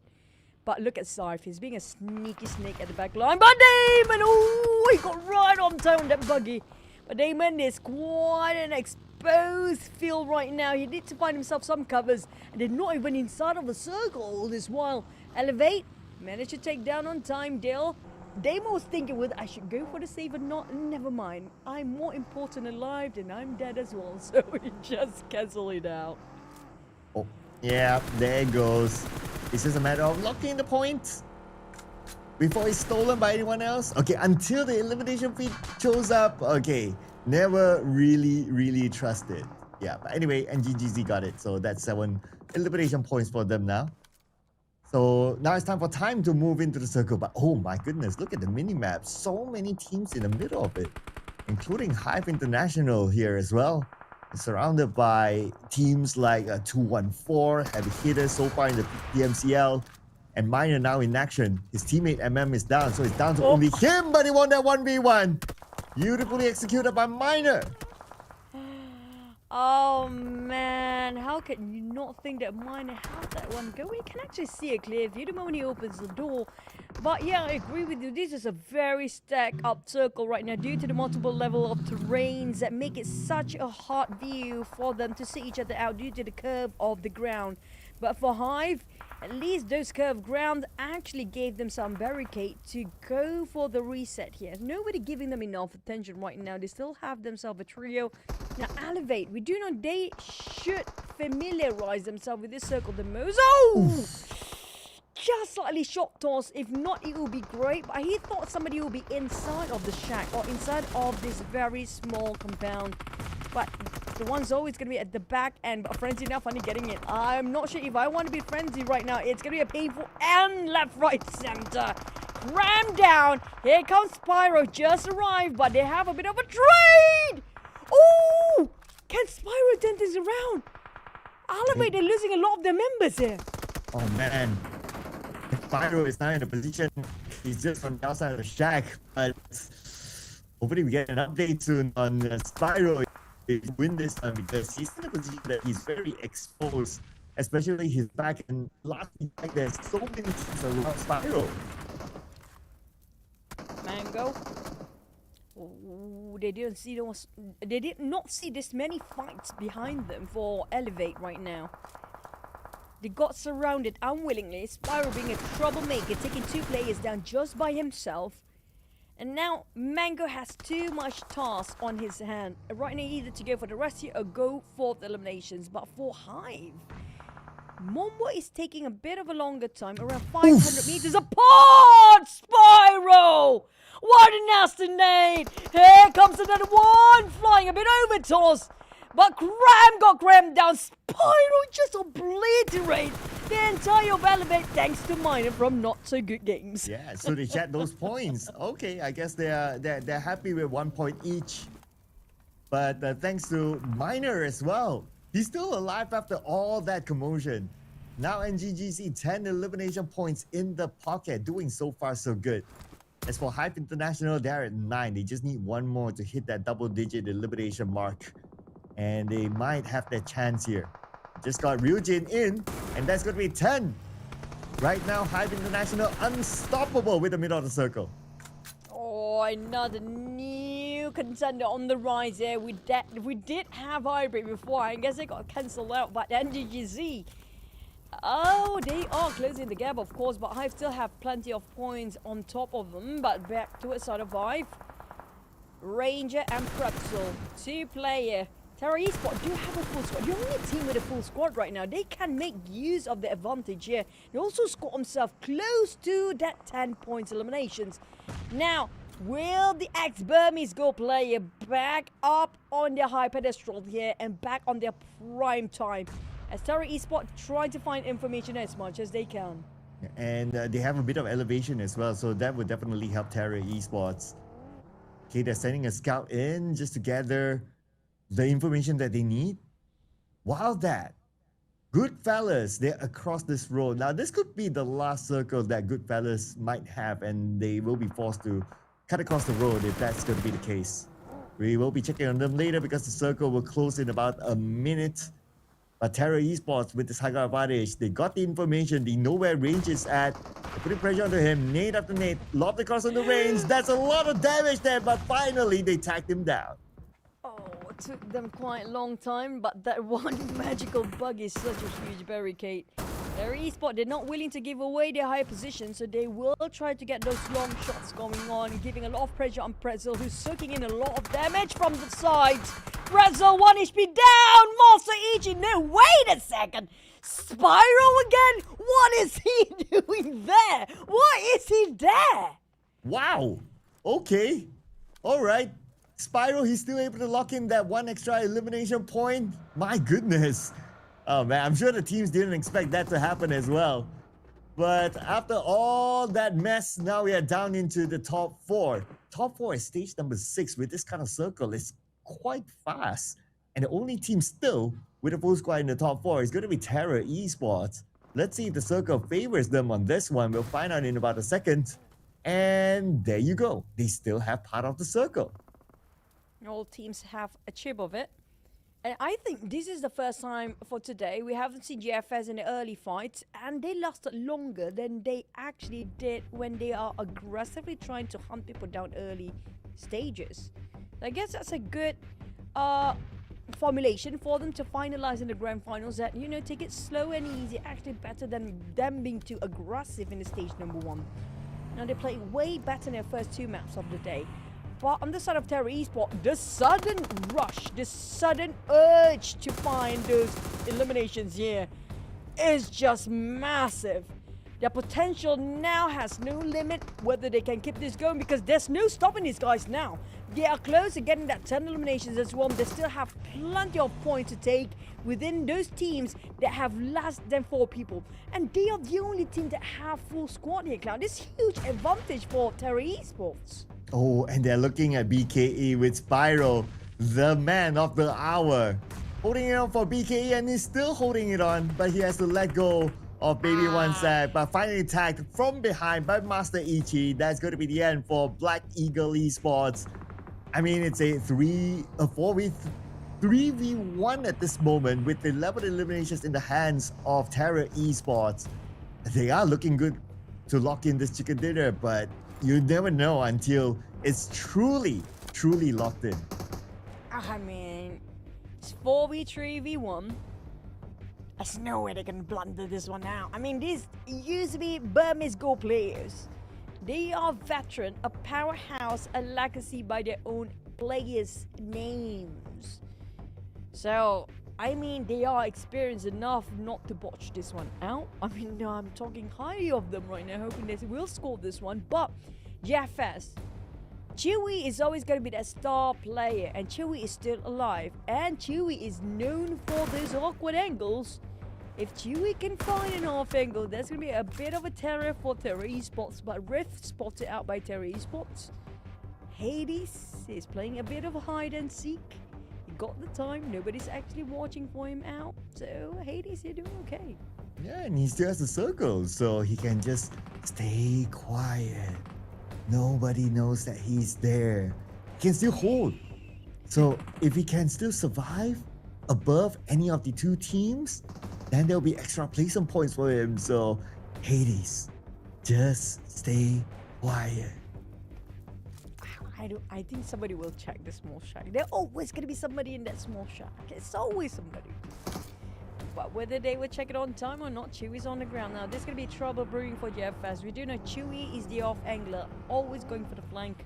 The moment they caught Chewy off guard, that's where it's going to be an open opportunity, Terra Esports. They're not wasting any time. They're going to go in for the push, not thinking twice. Oh, there's a bit shot toss, but here comes the run down and drive by. The splat on Dewey!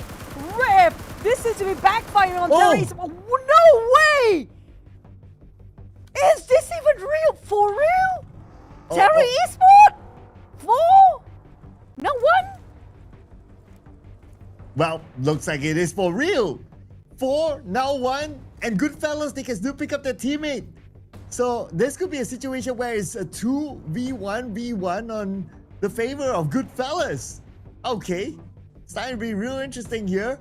Godspeed, last man standing, and now he's starting to suspect that Hades is inside that shack. But Goodfellas, now they have the numbers. Oh, they're definitely face palming right now. Godspeed! Oh, not like this! Oh, not like this! GFS might actually score this one. Of all the odds, that 67% of winning rate just falls tremendously sharp to only 11% right now. Jeffas. Ooh. I don't want to say anything anymore. It just happened. No, Jeffas just won the fight. Oh, 2v1. Hades. He's been waiting this one for the longest time. Well, this is what everybody, especially the fans of 214, is looking at right now. What if Hades scores the chicken dinner and there's a chance? Because right now, right behind his opponent is the blue and he's forced to show himself. Now Hades has a good clear shot. It's a matter of who winning this long range 1v1 at this moment with Hades now down to 20% of health. He can still heal up and Shins is out of utilities. Shins has to move forward. Hades now, he still has this one nade. He sees Shins cooking this one up. Lobs it across. Shins evaded that one, but they're both still very low.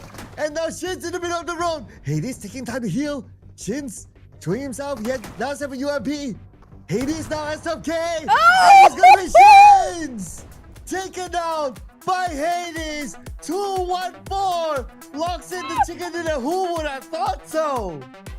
No way. This is the most... I don't even know what to say. This is the most comical chicken dinner in my history of casting right now. What is going on? How did they botch that one so bad? Oh, I'm sorry, Terry Esport, but it is what it is. But Hades, the hiding game was real. What is this? What is this game, man? What just happened, Cloud? Oh man, I cannot this run. I cannot. Oh man, maybe I should stop putting teams on my prediction no more, right? I don't know, man. But, oh man. Hades, who would have thought so for him to score that chicken dinner? This is just out of this world. And look at this. He's the only one that scored eliminations for the team. 2 eliminations and then the chicken dinner. What is this? I'm losing my mind over this.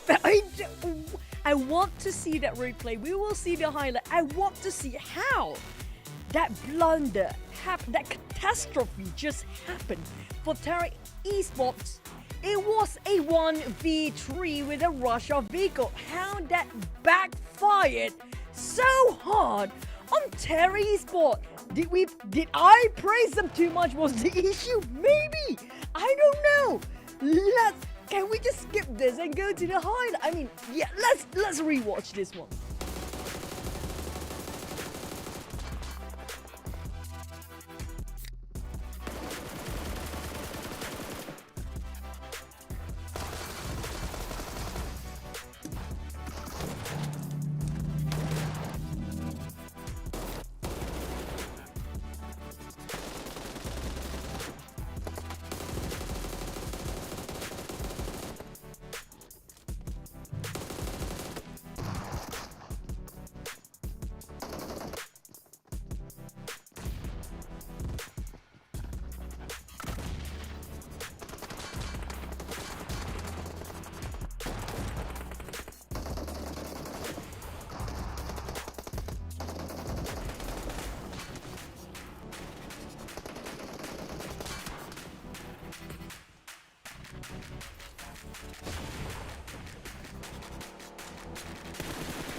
Oh man, what did we just see there? What?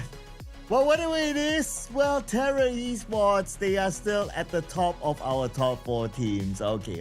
And that's thanks to their 13 elimination haul here in this round. Could have been more though, but I guess, yeah, number 1 still.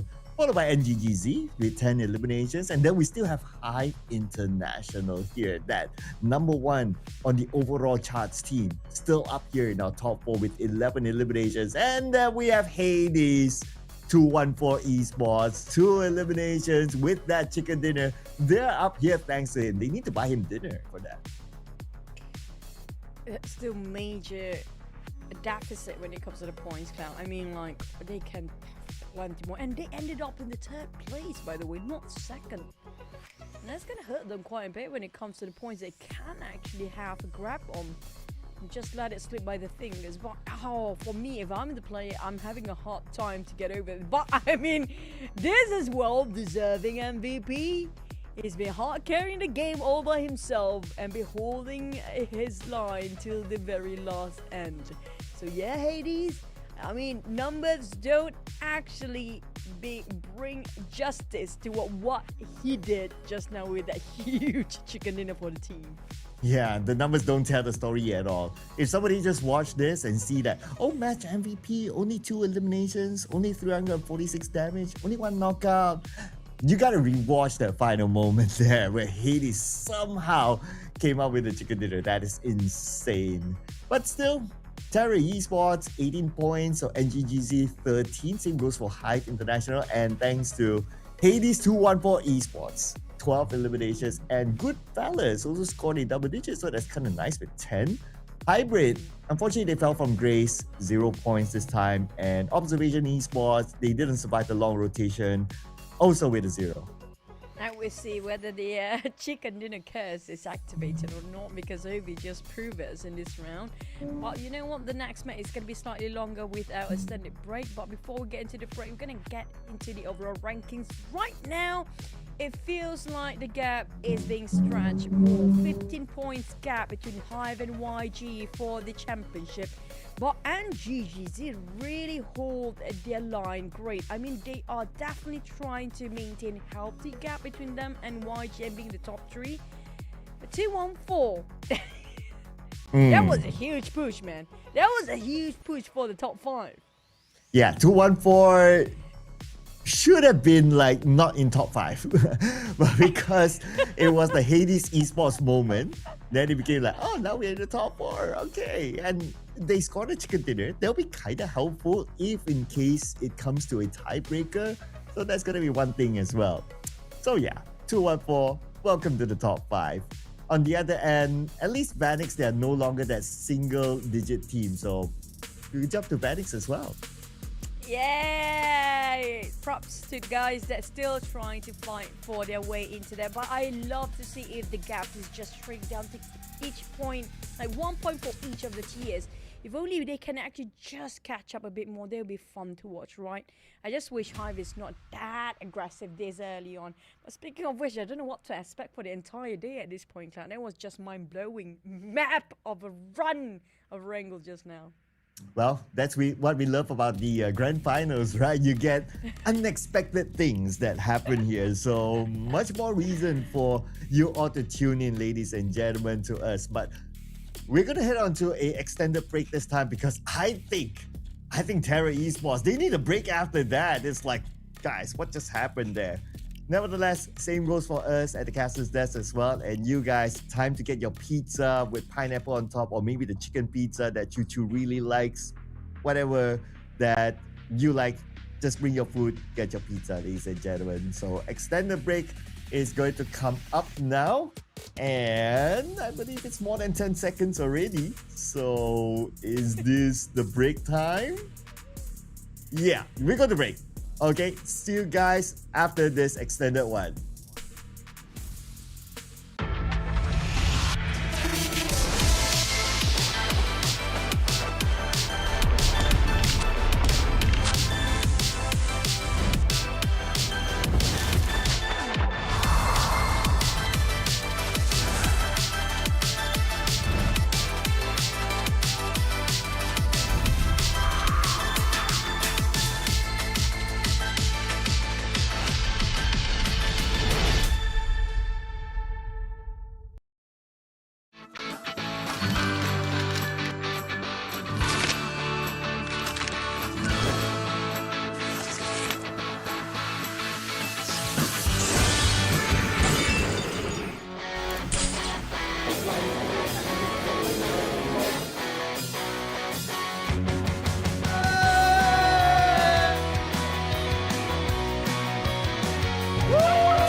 drop, drop. Earn, earn, earn.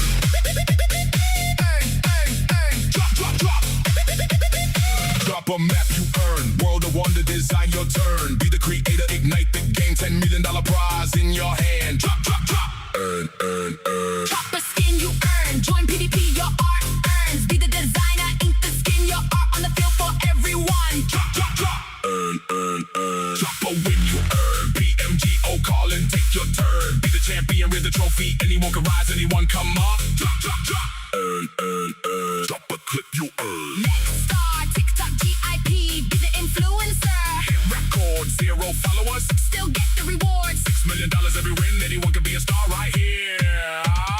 Map, skin, win, clip, drop, build, draw, aim, film, earn. Designer, champion, influencer. Drop, drop, drop, drop, drop, drop, drop, drop, drop, drop. You earn your turn. PUBG Mobile reward drop, drop, drop, drop, drop, drop, drop, drop. You earn.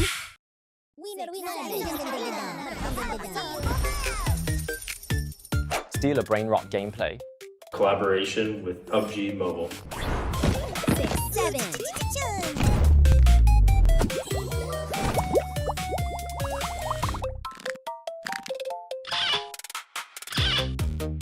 Major collaboration! We're especially excited to watch players shoot, steal, defend, and create their own crazy brain rot moments. Steal a brain rot airdrop wall. Can airdrop crates grow legs and run now? Chico is actually the final boss. Have all the memes you love made their way into war? Get hooked from the very first brain rot. Collect more, grow faster. Every respawn is an absolute blast. Return after respawning. I'm still the ultimate brain rot collector. Strongest weapons, super brain rots. Luxury base, I want them all. Be careful, the greatest danger may come from a friend. Protect your base. There are also special surprise egg stages. Fortune favors the bold. Pull the super rare brain rot in one go, or get sent flying by a boss. It's all up to your skills. For this official collaboration, aside from the team at Do Big Studios, we've also invited many experts to discuss game design together. More gameplay ideas for the future. You're welcome to try creating Wall 2. It might just be the next global sensation. This is your map. I forgot to guard my base door. I'm heading out first. I'm already stealing your brain rots. We'll see you in the game.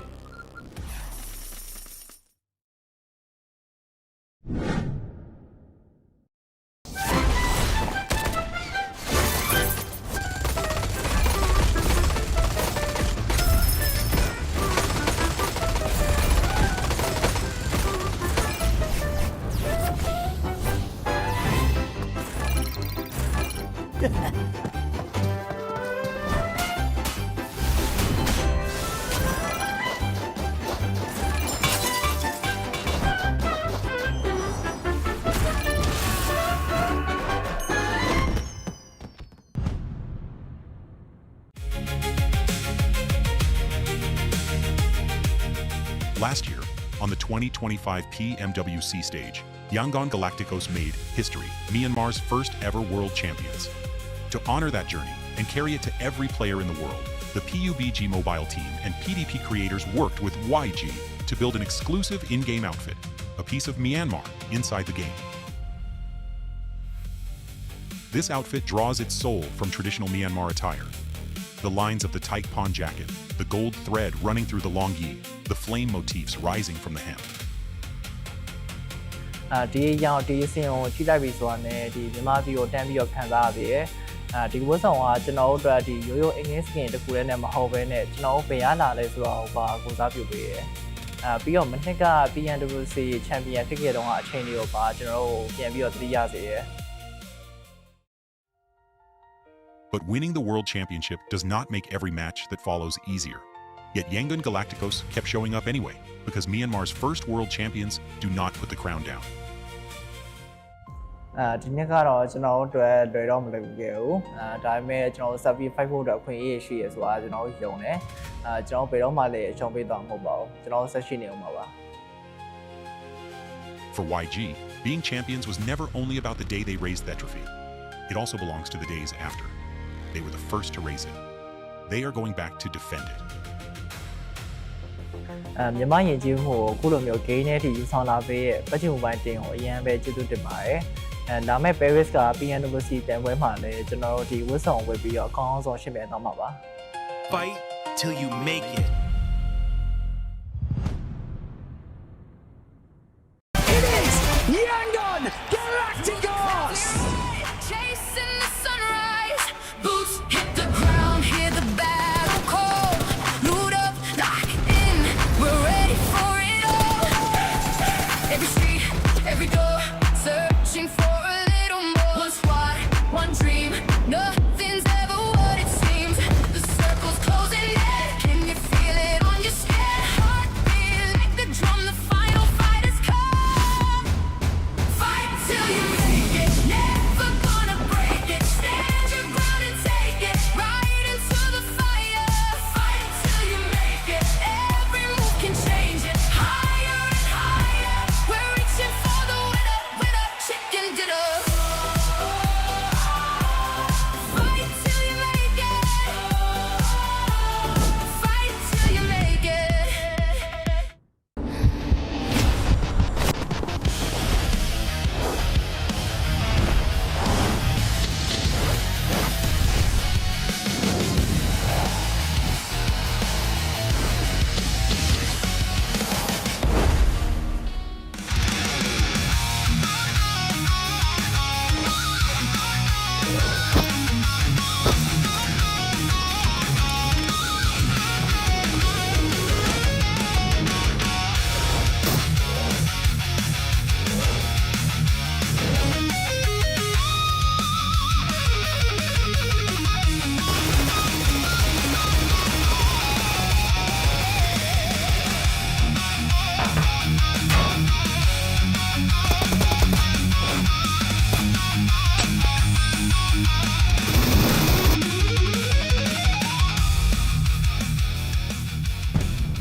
Hey, you've reached Spider-Man.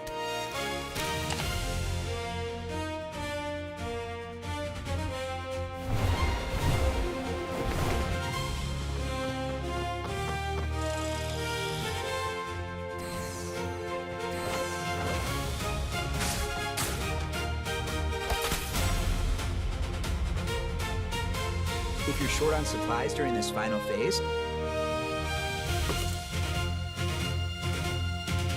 our rescue service to the rescue. It's okay, you're safe. How about we take the stairs next time, okay?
drop, drop, drop. Earn, earn, earn. Drop, drop, drop. Drop a map, you earn. World of Wonder, design your turn. Be the creator, ignite the game. $10 million prize in your hand. Drop, drop, drop. Earn, earn, earn. Drop a skin, you earn. Join PvP, your art earns. Be the designer, ink the skin, your art on the field for everyone. Drop, drop, drop. Earn, earn, earn. Drop a win, you earn. PMCL calling, take your turn. Be the champion with the trophy. Anyone can rise, anyone come up. Drop, drop, drop. Earn, earn, earn. Drop a clip, you earn. Next star, TikTok GIP. Be the influencer. Hit record, 0 followers. Still get the rewards. $6 million every win. Anyone can be a star right here. Map, skin, win, clip, drop, build, draw, aim, film, earn. Designer, champion, influencer. Drop, drop, drop, drop, drop, drop, drop, drop, drop, drop. You earn your turn. PUBG Mobile reward drop, drop, drop, drop, drop, drop, drop, drop. You earn.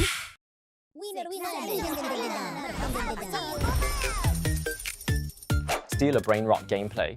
Collaboration with PUBG Mobile. 6, 7.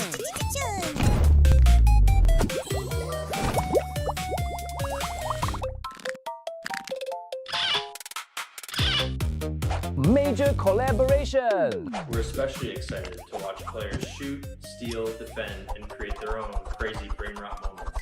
Steal a brain rot airdrop wall. Can airdrop crates grow legs and run now? Chico is actually the final boss. Have all the memes you love made their way into war? Get hooked from the very first brain rot. Collect more, grow faster. Every respawn is an absolute blast. Return after respawning. I'm still the ultimate brain rot collector. Strongest weapons, super brain rots. Luxury base, I want them all. Be careful, the greatest danger may come from a friend. Protect your base. There are also special surprise egg stages. Fortune favors the bold. Pull the super rare brain rot in one go, or get sent flying by a boss. It's all up to your skills.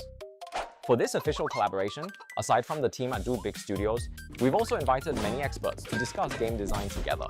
More gameplay ideas for the future. You're welcome to try creating Wall 2. It might just be the next global sensation. This is your map. I forgot to guard my base door. I'm heading out first. I'm already stealing your brain rots. We'll see you in the game.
drop, drop, drop. Earn, earn, earn.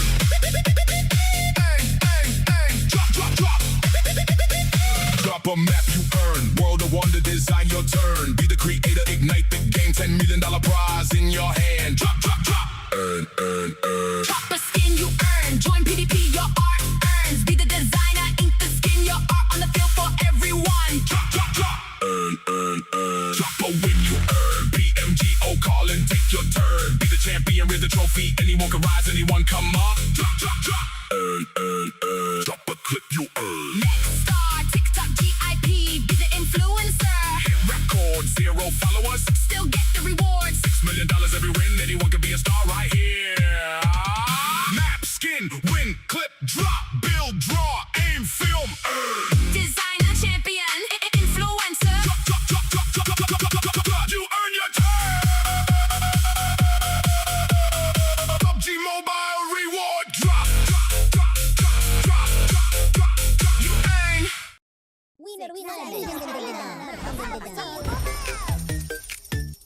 Steal a brain rot gameplay. Collaboration with PUBG Mobile. 6, 7.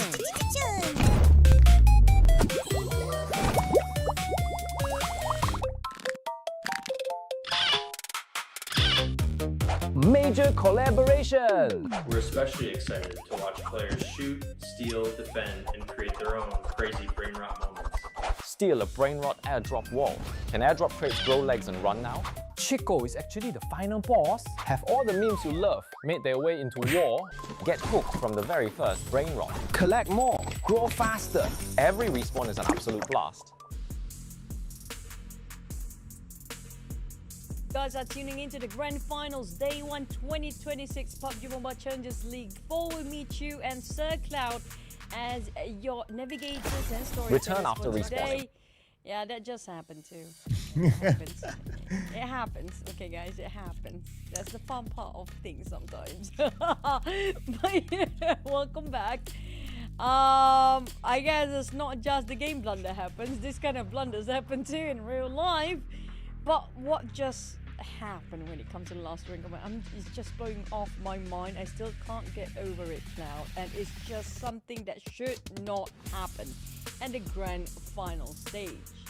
Yeah, when Terra Esports could have got the chicken dinner, but we all know what happened there. So I guess the extended break came at the right time for like, okay guys, we need a big reset after that one. And the best part is that after this, we're going to repeat against Irango. So I don't know, are we going to see what kind of gameplay are we going to see after that? And it came at the time where Terra Esports was like, okay, we're starting to like go up, could score the chicken dinner, but yeah, I guess that had to happen. But we also had to give it to Hades though. Like he stood quiet all the whole time, and then all of a sudden he came up with the chicken dinner in the most unlikely situation. Big up to him. The best Cinderella story. Turn around for 2 out of 4 pro. Of course, Hades, that was a huge chicken dinner all by himself till the very end. We always wanted that kind of Cinderella story. And we finally got one in the grand finals too. I mean, what are the odds when it comes to PMCL? Anything can happen at this point. But when it comes to the last Erangel map, now we do have a lot of expectation for the teams like YG and Hive, and so far they have not delivered as much as we wanted, or maybe they have been playing a bit more safer. I mean, Hive have been still up there, taking the gap around 15 points last we've checked. But I think they're a bit more safe compared to how they play in the league stage. I think they're just reserving their energy and stamina, maybe not showing all their best cards yet until the very last day. Yeah, because it's a marathon, right? Like today is only day 1. We're only done with like 3 games. That means we have a total of 15 more games to go. So you have to kind of keep pace with things, right? Maybe that's what they are thinking of. But at the same time, I like the fact that like some of the other teams are really taking their chances, like 214, for example. They're still doing very well. And I can see them kind of like slowly climbing up the charts. And who knows, they could be one of those surprise teams. And if we do get like one of those teams that actually becomes the champion at the end of the season, that'll be kind of interesting as well. This from previous Naruto. I don't think we have it already in the game, but it's just a good maybe for some other collaboration that you can have in the future. Hold Rasengan or Chidori for you to run and deal damage. While clicking it once may trigger dash and immediate damage.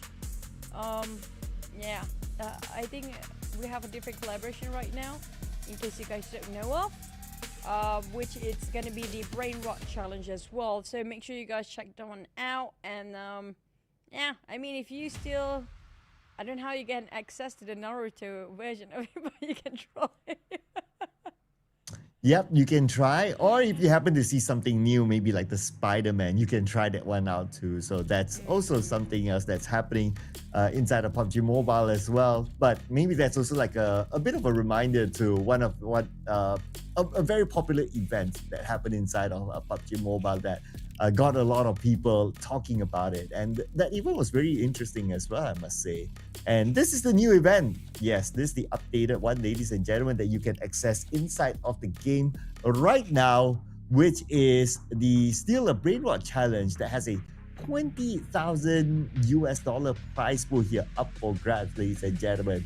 And it has already started now, and it is until the 21st of August, which is already has passed. But then again, it is also one of those that you can still try and find out more by scanning the QR code on screen. Yeah, the challenge already done, but you guys still can actually play the Brain Rot mode in the game. And I do know a lot of the content creator are trying to break the world record. There's a record you can actually break in the game as well. But in case you guys don't know about this is huge, especially for those of you who have difficulty to play the PUBG Mobile full version before. And this is actually a very stripped down version, which is still accessible with the latest updates that you can play along across the full version of PUBG Mobile with app size 3 times lower than the PUBG Mobile full version. Like this PUBG Mobile Lite is around 1 GB approximately for the app size, but for the full version is 4 GB, and you have super smooth graphics still. But mind you, the pre-registration already rolling out since August 25th. And the closed beta access available in only selected regions only. And also do mind that this is not the full version, the final version yet, because it's still work in progress details to build and stress the server, just to make sure that you guys know. Make sure you guys try it out if you guys are open for the registration, because it will save so much space for your internal device memory, as well as I think it definitely optimized better when it comes to the battery as well, right? Oh yeah, I'm sure, right? With a different set of graphics, I'm sure it will adjust itself there. Just like how these teams will need to adjust themselves coming into our last Erangel for day number 1 of the Grand Finals for the PMCL this season. So teams have obviously played 2 Erangels, and now with 1 more Erangel to go. So far, we haven't seen any drop clashes from any of the teams at all. So that's probably going to be an indicator that we might not see a drop clash here, unless some teams choose to be a bit more creative, since this is the last Erangel before we swap over to the Miramar map after this. Anyway, let's jump into Erangel.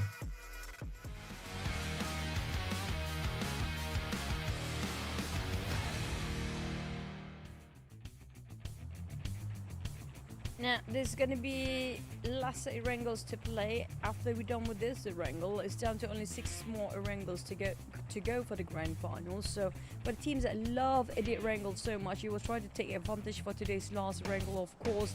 And so far, we have a very, very different flight path for the entire day, including the circle. So we had early on around the right side, just on the outskirts of Medusa intersection, there's going to be Shelter Circle, and then just now we had Shooting Range Circle. Will we actually get the southern side? Because it feels like a ping-pong kind of circle for the entire day. Yeah, we already got the right one. Then we got the north one. I won't want to say the left one. Let's go straight to military base. Let's go. Military base circle is a circle that we love. Players don't like it, but we love it. So I wouldn't mind getting a military base circle. And Young Galacticos wouldn't mind that circle as well, because with this flight path, they seem to be would drop back into Noble, so they would not mind that circle at all. Other than that, Observation Esports is immune to the base. Now, are we going to see an early clash here? Oh, okay. At the garage, we have Pretzel alone. But we're going to get a nice circle.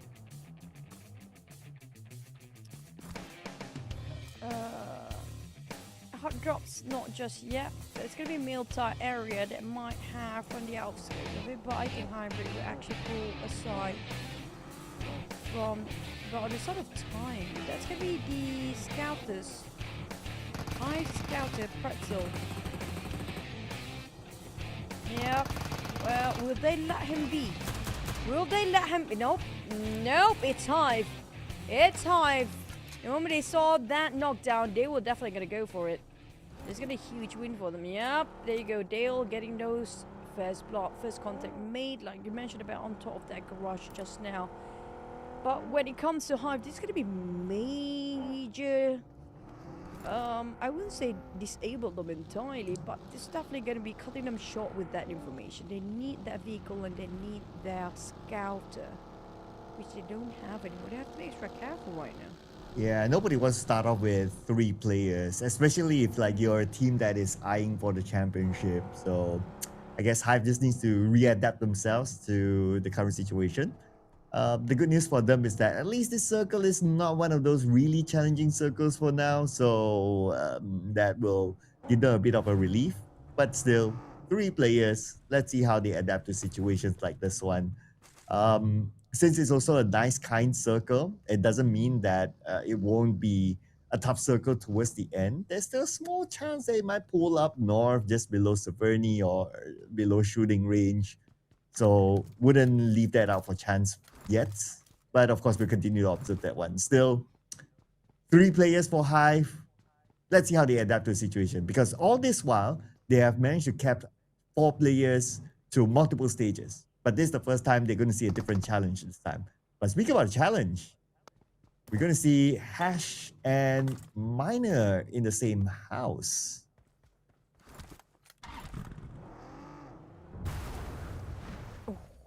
Still going at it. Ah, he doesn't have a weapon. Oh, Hash. Yeah, he's turning into a hash brown. Yep. And an easy execution. Ooh, but they hit him right on the head as well. Oh, nice. Perfect timing when it comes to having a bit of a trade between these two teams, and GGZ and Time both having themselves some points here. But waiting over on the side is going to be Time because they had Hive play before. I guess they are very good at picking players up here for Time in this map right now. Those pick-off really make major damage for the teams that starting off with 3s. Yeah, and they already got 2 in the bag, so that's kind of nice. Maybe the next team add to the tally here is Elevate. On a chase, Shaco trying to get back to his teammates. I'm looking at the mini-map there. His teammates just across the horizon. And Elevate, they chose not to continue to pursue. Okay, not to bite that bait. Because maybe if they continue to just chase, then it might lead them to the rest of Goodfellas and they might be punished for that. So, good call that to turn back. You know what, Claire? I was thinking, why is YG playing like YG today? And then it just struck my mind here just now. A lot of teams are still holding themselves back because they are trying to familiarize and try to read all the other teams' rotation in this lobby right now. How they will actually play in the grand finals. I feel like Hive is doing the same thing here. So they definitely will re-watch and re-study these VODs. But speaking of the VODs, it's going to be Tara watching today's VODs and try to redeem themselves after that last map just now. Having a great start. I love the fact that they picked themselves back up. Good momentum again as a start for this last map of Erangel today. I like the point that teams might just want to like, okay, we stay chill, we look at what everyone's doing. Since the last time we had this league, it was like what, 3 to close to a month ago. And everybody's like, okay, what has changed since then? So everybody's also like kind of like, okay, what have you changed? What have we changed? Whether it fits the trend, stuff like that. So yeah, I guess that's a good point as well. And there are few teams that are a little bit more active. Most of the teams are playing it a little bit safe, try to scout, get more information. And I guess once they adapt themselves to this lobby by today, then maybe day two we might see a very different kind of gameplay from majority of teams. I agree. Because it feels like due to the discontinuation during the league and the grand finals here, it definitely will change a lot, especially the teams that still not stopping playing the tournaments like YG. And since they felt like they need to readjust. One thing about YG, when you think about them, you thought they will present themselves like a high standard, high quality games in every single match. But they have to readjust themselves again in a different lobby. After less than 2 weeks ago, they were playing at the world stage. It's a very different vibe. Like, the tempo is very different when it comes to one region to one region, one tournament to one tournament's lobby, right? So they need readjusting right now. With them readjusting, all the other teams are being a bit careful because they know that this is the YG that we don't know yet compared to the league stage. But speaking of that, we mentioned once they knock down immediately, get crushed down with a drive-by. That's gonna be Smile and those points with the help of his teammate. MSI losing one member. There's a lot of everywhere. There's a lot of pick-off here and there across the entirety of the map. Yeah, we're already getting like 1, 2, 3, 4 teams on the board with elimination points. And we're still in stage 1. I think this is like, okay, putting aside Rondo, obviously. But besides Rondo, this is like the map that we're starting to see a lot more eliminations early, like in stage 1. So, and with this kind of circle as well, it's not like, oh, made the base circle that teams are forced to funnel through the bridge, stuff like that. It's a very open circle, but we're starting to get more early eliminations. Maybe the theory of like what you said, right? Like, oh, teams are starting to adapt, starting to play a little bit more active because like they already had the first 2 Erangels. So coming back from a long break, this Erangel is starting to like, okay, let's start to push the limit a little bit more. And that's where they brought in those eliminations. Oh man, I am so wanting that small part of the southern side to just get pulled over for the next couple of minutes. I mean, if that happens, there's going to be a super feisty circle for the teams. There's still a bit, but yeah, everybody going to go to the main peninsula. High chance it's going to be Pachinki. Now, if it's going to be Pachinki Club, we do know Hive has been nesting there since that's going to be their drop spot. With 3 players this time. So that's the difference here for Hive in this round at least. They can still nest there and hope for the circle to kind of pull their way. And then they will have that circle top Pachinki, which is like their hometown. We'll give them a good advantage considering that they already at a manpower disadvantage with 3 players. But I do like that idea, like what you mentioned, right? Like if it pulls, somehow it goes to that tiny little spot on military base. You guys got to clip that because we called it out in stage 1, 2. Yeah. We're such an evil being, do you know that? Always. Well, we're gonna get punished for it. Karma gonna hit us back and back one day, but MSI, BKE. There's gonna be the 2 teams that seems to be having a bit of a tough journey with KE as well. Hybrid. They're just on the south of the potato hills of Pachinki. I'm not sure if there's any team nearby already reached to the very small hill of potato hills of Pachinki. And it seems like a good space and a good place to farm eliminations and get information about which team passing through. Speaking of BK, we have to give a lot of credit for Spyro. He's been playing out of his mind here today. He's playing like the dragon that he is, Spyro. And he's not doing this kind of work. It's an eagle though. I mean there's this character called Spyro the Dragon. I don't know if you know that. That was kind of reference. Maybe it's just me showing my age. Yeah. Oh, wait, we talked about age and we talked about dragon. We do have Sisu. That's the real dragon in this one, but the one that's talking out loud, YG, is showing a different side of them this time. Very different from the first half of the day. Feels like they're really taking their own time in the first half just now to read out and familiarize with the team, and now they start to show their fangs in the game. And they're showing against Misfit International. With only South, last player left. And look at the positioning of Yagu Galacticos. Like, they have him kind of covered. Right now, South is a bit stuck. But we also see where the next circle is. Okay, circle is still here. So South still has some time unless Yagu Galacticos decided to like, okay, time's up. Let's just finish him off. So we'll check back on them later. Because right now, one of your predicted teams, KE, on screen. And they're just next to Elevate. But this area is not in the circle, so I'm not sure if they really want to push this one. Okay, we both know we're having... for me, KE... I just want to see for once if they can actually push their limit here, you know. But so far, it has not been too promising with their potential because it feels like they're holding back too much. There's a lot of self-doubt when it comes to the rotation, but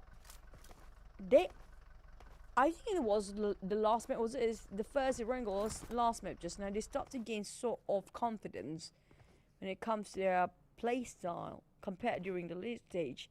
But for Elevate, where would you want to place this team right now, Elevate? But we do have a fight right now. I don't know. I place them as a hot and cold team. Yeah.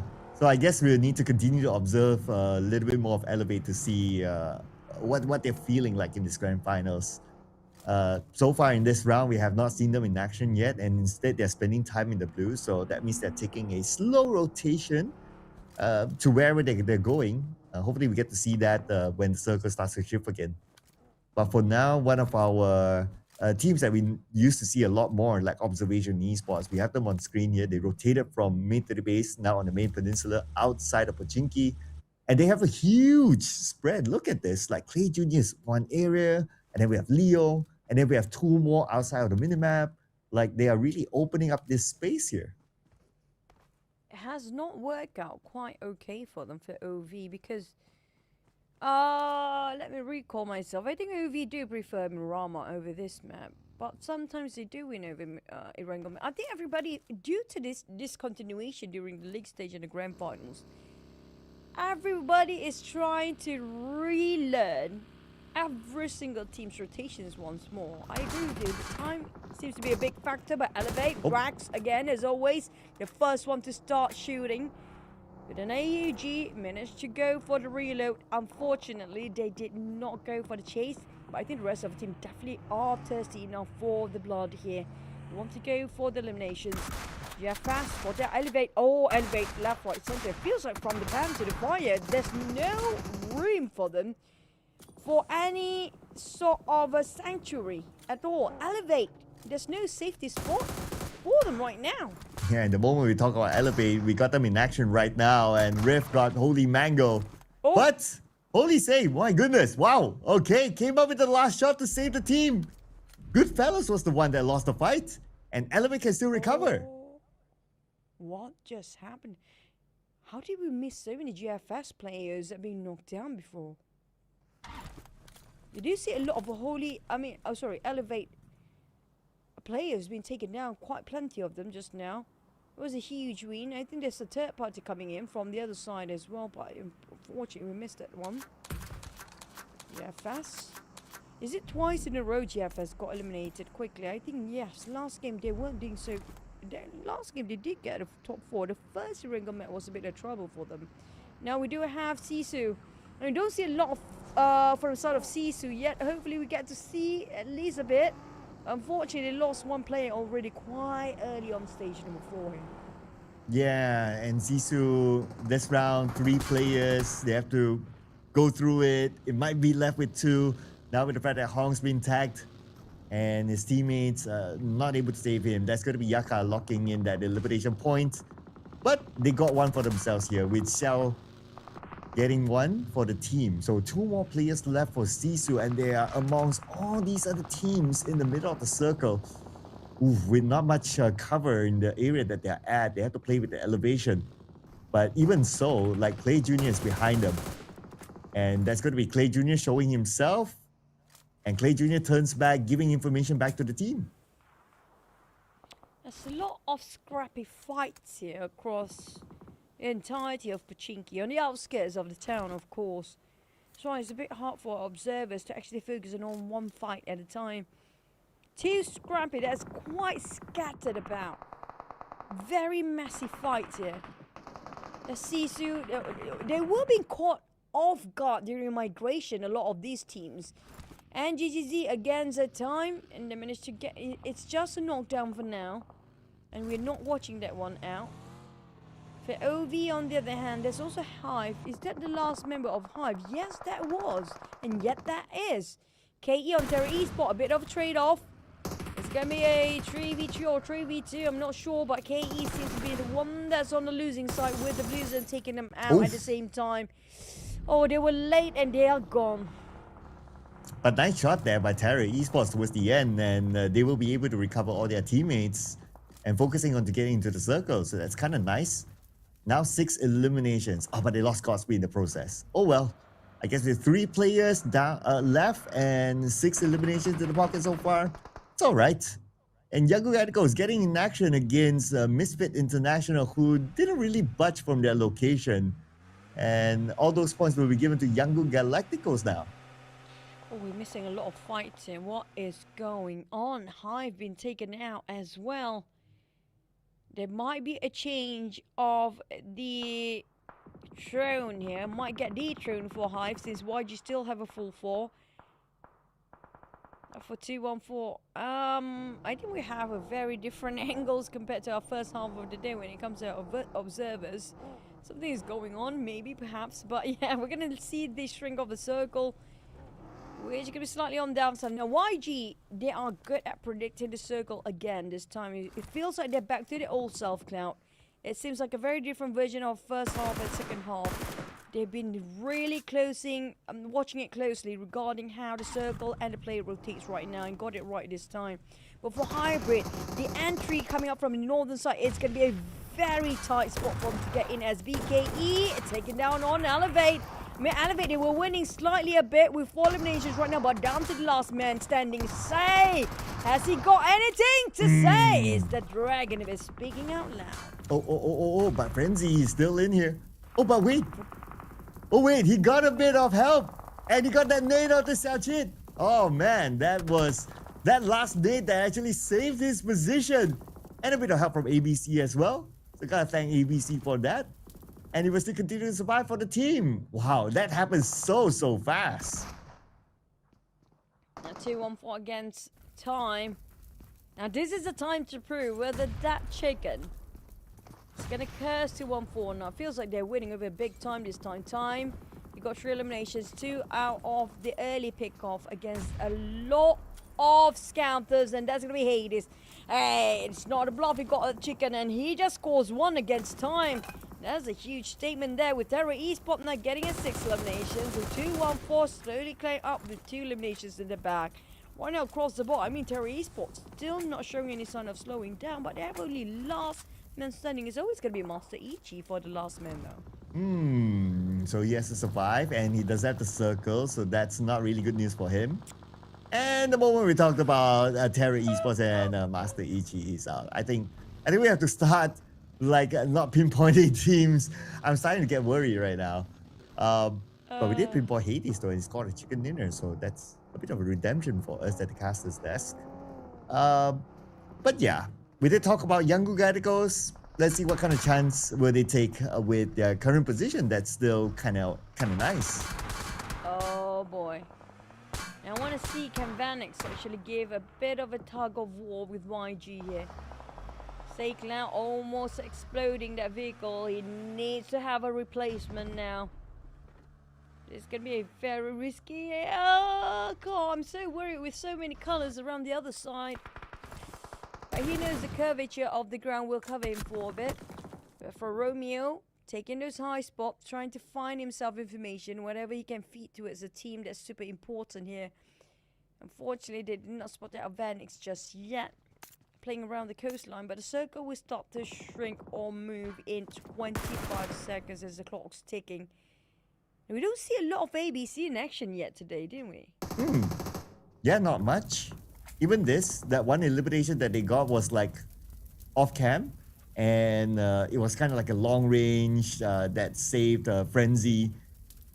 So they're playing this really, really safe, trying to get those long range eliminations instead. Okay, so where are they? Okay, they're on the left side of the circle, and they have to move. Circle shifts, so they have to pick their next position.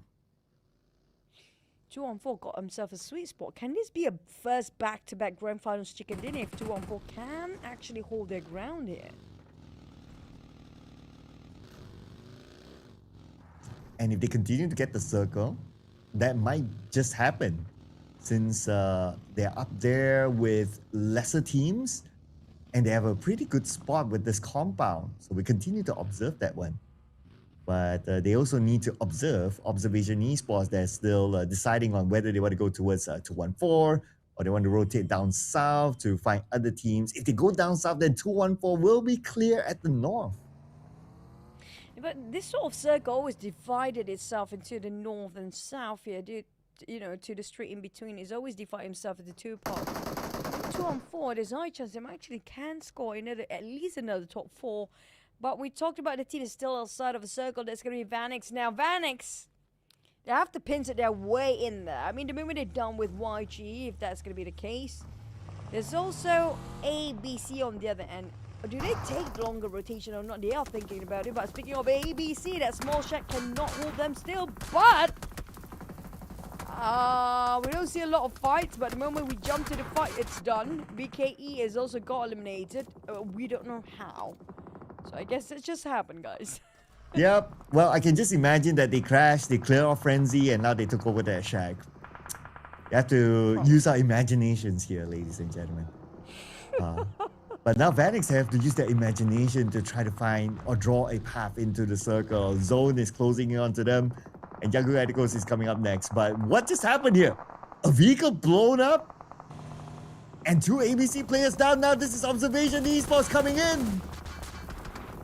Okay, Tunic cleared off. One more to go, and the ring around the rosy they go! That's the smoke. The smoke buy him time. ABC still holding the last man standing. Mo Wang trying to find Mo Wang. Found! No! Mix! What? Why? Oh! What a party pooper, these guys. Oh, dude, Mix, come on, let them fight, man. Let them fight. Oh, man. But because of that, like, Mix scored 1 elimination point for himself and eliminated another team, so they got more play-some points now. So yeah, but 2-1-4 Mix, oh my goodness. Just had to be that party pooper like what you said. Well, let's see if more parties will be put by Mix. 2-1-4 now, full squad. Same goes for Hybrid. Okay, this is going to be an interesting ending. We have a lot of players here on these 4 teams. He has no business whatever just now for 2-1-4. They were way across the other side of the street, almost 300 meters apart. But for 2-1-4, like I mentioned, Cloud, there's a high chance if the circle just favor again their side, their compound is the strongest and the most, I think, most solid across the other side of the road. There's an open space for where NGG stands here right now. It's still got a bit of it, of the compound side of 2-1-4, so they are very close to the circle, and this 3 team seems to be a bit busy against each other. The only one that might be a troublemaker here is going to be YG. They might be the one that will change the flow of the match if they can find NGGZ from the back and they try to backstab them as well. But I'm not sure if they can see any visualization or any information regarding hybrid position. I think Merne is just trying to do that. Yeah, this terrain isn't helping his view, right? So no information is going to be pretty difficult, and they still need to plan their next stage because there's a chance they won't get this circle. But at stage 7, it's going to be 2-1-4 coming in from the north. Shouldn't be a problem for them. But Yangon Galacticos now making their move. Okay, they are moving out. They're trying to get information, but Gerald tagged Romeo. Oh man, just as when he was trying to do a bit of a scouting work there, he gets taken out. That's information, but at the same time, Yangon Galacticos, they will lose their player. This is huge for NGGZ. The moment YG try to bluff them out, NGGZ knows exactly what they're planning to do. And for Hybrid, He tried to pin down the rest of 214, who tried to migrate himself into slightly closer to them with that slightly on the front lane compound. But this is quite still a distance between them, around 200 meters apart only. And the only team with a full squad is going to be 214 Hybrid. It's still plenty of men on the side of 214 Hybrid. And GGZ and YG on the other hand, they might just thinning their own numbers with over-occupying themselves at the back line there. But for Hybrid, they're both waiting it out, but you might starting off quite aggressively against YG. It's going to be a 1v2 right now. He's crossing the other side of the street. And plus, they know that he's here. So you better be careful there. Anyway, Hybrid, they're getting into action right now. Let's see which part will they manage first, because all these teams are pretty close to each other. Look at all those nades sent by Young Radicals onto NGGZ. Let's see which one will land, and it will land onto Jaro. That's a bit of an opening for them, and Red gets naded down by Mernad as well. is picking up Red, praying at the same time that those nades don't land. All these guys, basketball players, they're dropping themselves a huge Kobe. I mean, Kobe's not just one, make it two, make it three. And makes again to be the troublemaker, seal it off and make it clean. Migs! Oh, you nasty sneaky. That was disgusting, but huge to the sort of 2-on-4. Oh, those were amazing nades, I must say. But now we're down to 3 teams here. Yagu Radicals with 2, 214 and Hybrid International with full squad. And obviously, the numbers do favor the later 2 teams as we are approaching the closure of stage number 8. Zone is closing now with 214 coming into the circle. Same goes for Hybrid Esports as well. And Yagu Radicals, they are still kind of okay within the circle, but Hybrid going towards them. Spray's used down. It's going to be a bit of trade, but YG will be the first one bowing out of the 3 teams. 2-1-4. I guess it's not at all order, and it's going to be a clean, flawless win this time, proving just now wasn't pure luck. A back-to-back chicken dinner by 2-1-4 Pro, flawless by the whole team, with such a clean execution till the very end. Wow, and already in day 1, we're getting a back-to-back chicken dinner here. Of course, it was thanks to Hades, and now it is 214 as an entire team locking in the chicken dinner for themselves. So great work here by 214. This will definitely give them a big boost in the overall charts that I can't wait to see how it looks like later on. Young Radicals didn't do too bad as well. They survived until a 2nd or 3rd place finish, depending on who went out first. But I think Young Radicals got a 3rd place. So that's one, with a handful of elimination points to come together with it. So we need to confirm the amount of points that Young Radicals got earlier on. Gotta give it to Hybrid as well. Hybrid got at least a 2nd or 3rd place finish. So that's a decent finish for them. Now, for elimination points, looks like it is 7 points for 214. I don't think there's a lot of teams getting themselves a double digit. And yeah, YG did place himself in the 3rd place as Hybrid. Got run down by the vehicle by 214 just now. Apologize for a lot of misfight just now. By the way, guys, I don't know what happened. I think there's some things going on, but congrats, 214. It was huge. And this time they've proven that it wasn't just pure luck in the last run where they got themselves the last chicken dinner as well. Back-to-back chicken dinner and 214 at that. And we're not dropping their names here yet today. I'm not sure about tomorrow, but in case you guys missed that one out, this is for you guys.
first team to score a back-to-back chicken dinner.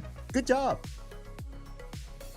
This time, we're gonna have to give the credit to Mix. Of course, it was a lot of disgusting third party and still plays, but that was brilliant, phenomenal for the start of 2-on-4. Of course, getting himself a back-to-back chicken dinner. Plus, this, I'm thinking about the points there. Did they? I don't think they overtaken Hive yet, right? I think it's probably close enough, or did they actually push Hive down already right now? We need to look at the overalls again because this round Hive didn't do too well.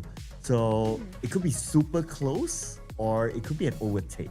So we'll check that one out later. But now we're gonna celebrate our MVP. It was Hades before, now it's Mix, and I love this picture. Yes, it's like he's cheekily saying, "Hello, I'm here to steal it away." That's the pose that you need when you steal the shots from afar. Yeah, he's like, "Peekaboo, I see you." Oh man, what a cheeky guy. But I love those very cute plays, very adorable and very good, of course, brilliant plays. But when it comes to eliminations, he's being very good at stealing it. It's not being spotted and not being detected by these guys as well. Not being punished at all at that. 571 damage, 3 knockouts out of 4 eliminations. Now we can see there's a lot of work behind the scene. But yeah, I want to see when it comes to the points here, of course. Will Hive feel bruised over with their points only 2 this time? There's going to be a lot of impact with the overalls later on. So if Hive only has 2 and Young Radicals got 13 this round, so last we checked the gap was at least 15. So maybe not yet, but definitely the gap is very, very close. I also want to see like how close is 214 now to top 3 or maybe the top 2. So that's going to be another interesting one. Misfit International and Goodfellas, too bad for them. They went out 0 points in this round. So yeah, it was a tough round for them, so to speak. As for KE, this team, such OG history, but they're really struggling in the finals. I don't know what else to say at this point. It's not easy, of course. I mean, it's easy for us to talk about it, but it's definitely harder to be the players. But over the course of years, they have to do something about it. And 2-1, ooh, it's a tie now, Cloud. A YG, I mean, if it is a tiebreaker, YG should be shaking right now because lucky this is not the last day, though. They need a chicken to make it something for YG. This is trouble brewing if this happens in the last day. And the best part is that Hive has 21 bonus points, YG 27 bonus points, and GGC 22 bonus points. But 214 only 8 bonus points. And now they are at second place. Oh, this is going to be a real interesting race towards the end. I look forward to seeing if 214 can actually hold up this because it's a marathon, right? It's not a sprint. So 214, I'm looking at you. But you know what else we'll be looking at? Is this new collaboration, which is still a brain rot challenge. I'll be honest, I'm not sure how to if you translate the word as it is. It doesn't sound so nice, but but the mode itself is very colorful. I love to see the mode. It's very colorful and very interactive as well. It's fun to play, and you guys can actually try to break a record. I mean, you guys should try it out. So yeah, brain rot challenge. Go and challenge yourself, I guess. Yep. Well, I see it's the $20,000 prize pool there. So that's definitely something to catch everyone's eyes. But this is also something to catch everyone's attention as well, which is the PUBG Mobile Lights. And the pre-registration is officially open. And it will be rolling out starting from 25th August to selected regions. So make sure you check whether your region is part of the selected region as well. You can check it out in the Apple App Store or the Google Play Store right now. And if it's not yet, you can always pre-register, and once it's up, of course, you will get access to this version. It is a version that will allow everybody to be involved in PUBG Mobile. But ladies and gentlemen, before we switch out our map to Miramar, we're going to take a short break, so don't go anywhere. See you guys in a bit.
tune up a bit, and the beat is up, and we're gonna go into Miramar for the next one. And so far we're done and concluded our run for Erangel, and I can see a lot of teams start to warming up right now when it comes to our first day of the grand final, Cloud. Yep. They have definitely warmed up in Erangel, but have they warmed up for Miramar? Brand new map for the grand finals. Of course, this lobby is obviously refreshed for the grand finals as well. So we'll see how they adapt to each other inside of Miramar. Tough circle, easy circle. Well, we need to wait and watch. We have 2 Miramars left for day number 1 before we wrap up the day, and then we'll proceed to day number 2 by tomorrow. But for now, we're gonna focus on to Miramar. Hot drops or not, that's where you will need to keep an eye on and watch. Let's head to Miramar.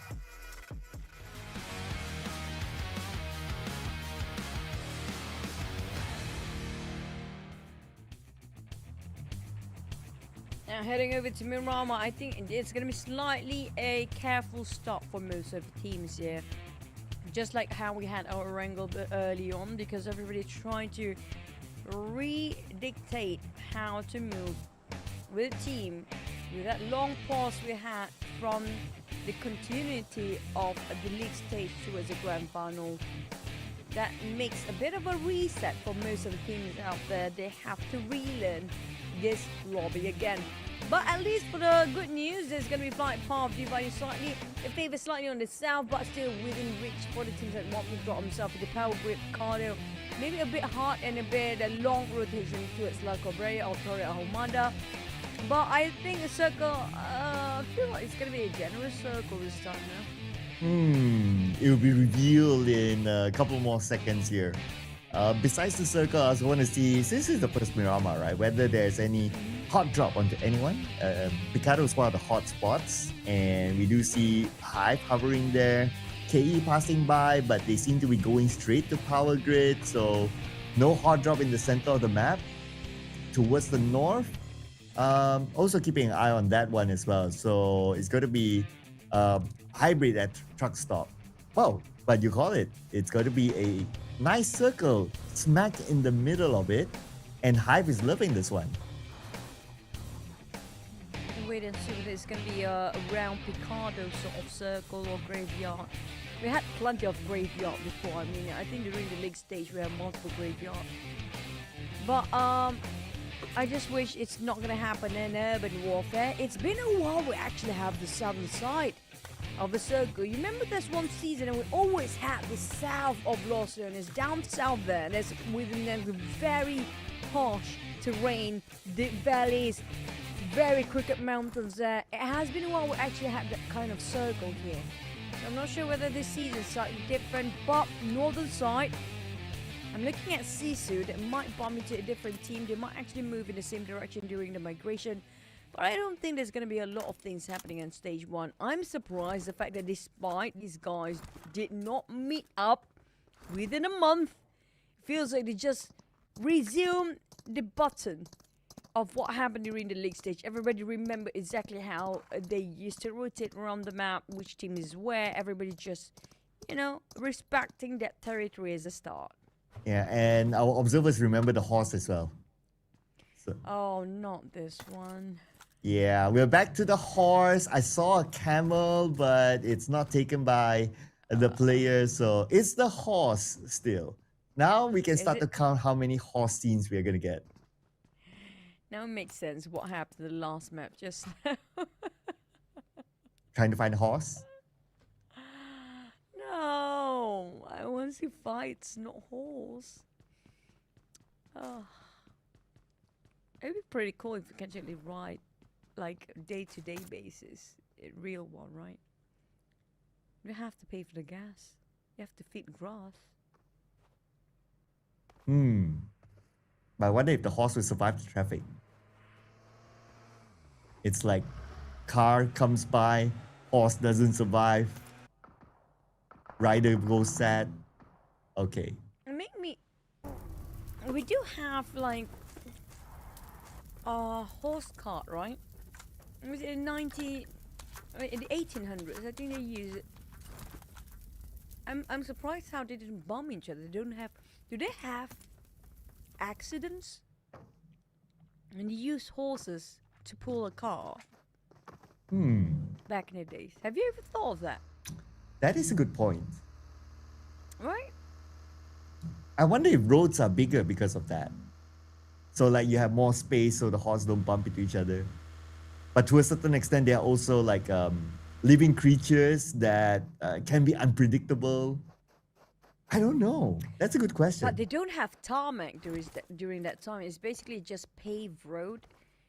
Basically just dusty paved road, just like how Miramar Road is right now. But I want to know, did they had accidents? But I think when it comes to horses, it's actually safer and have a safety protocol because those animals do have survival instincts. They know when to stop.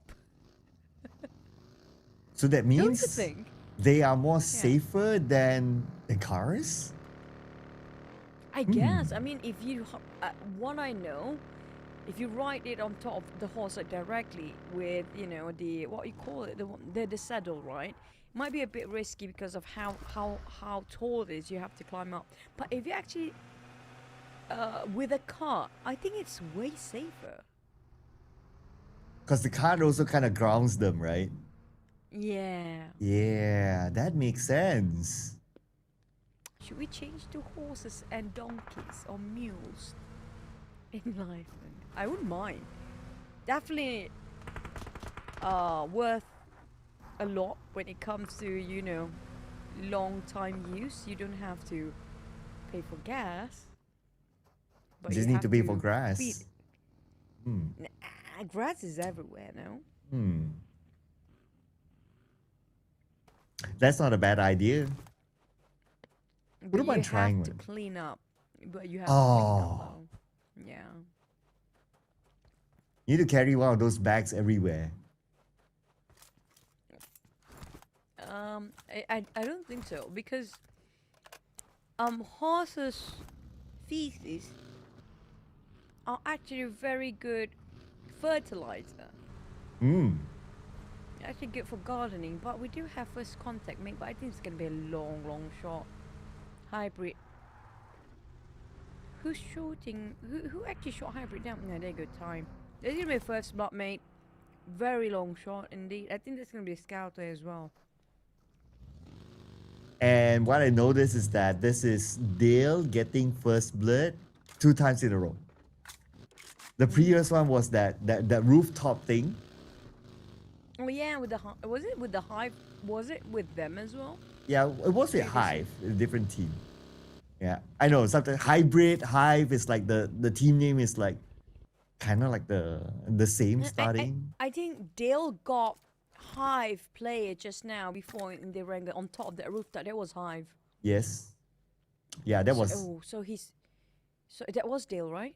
Yeah, and that's why Hive had to play with 3, and then after that they just went missing. We didn't see much. But yeah. That's actually not a very bad tactic, you know, to actually.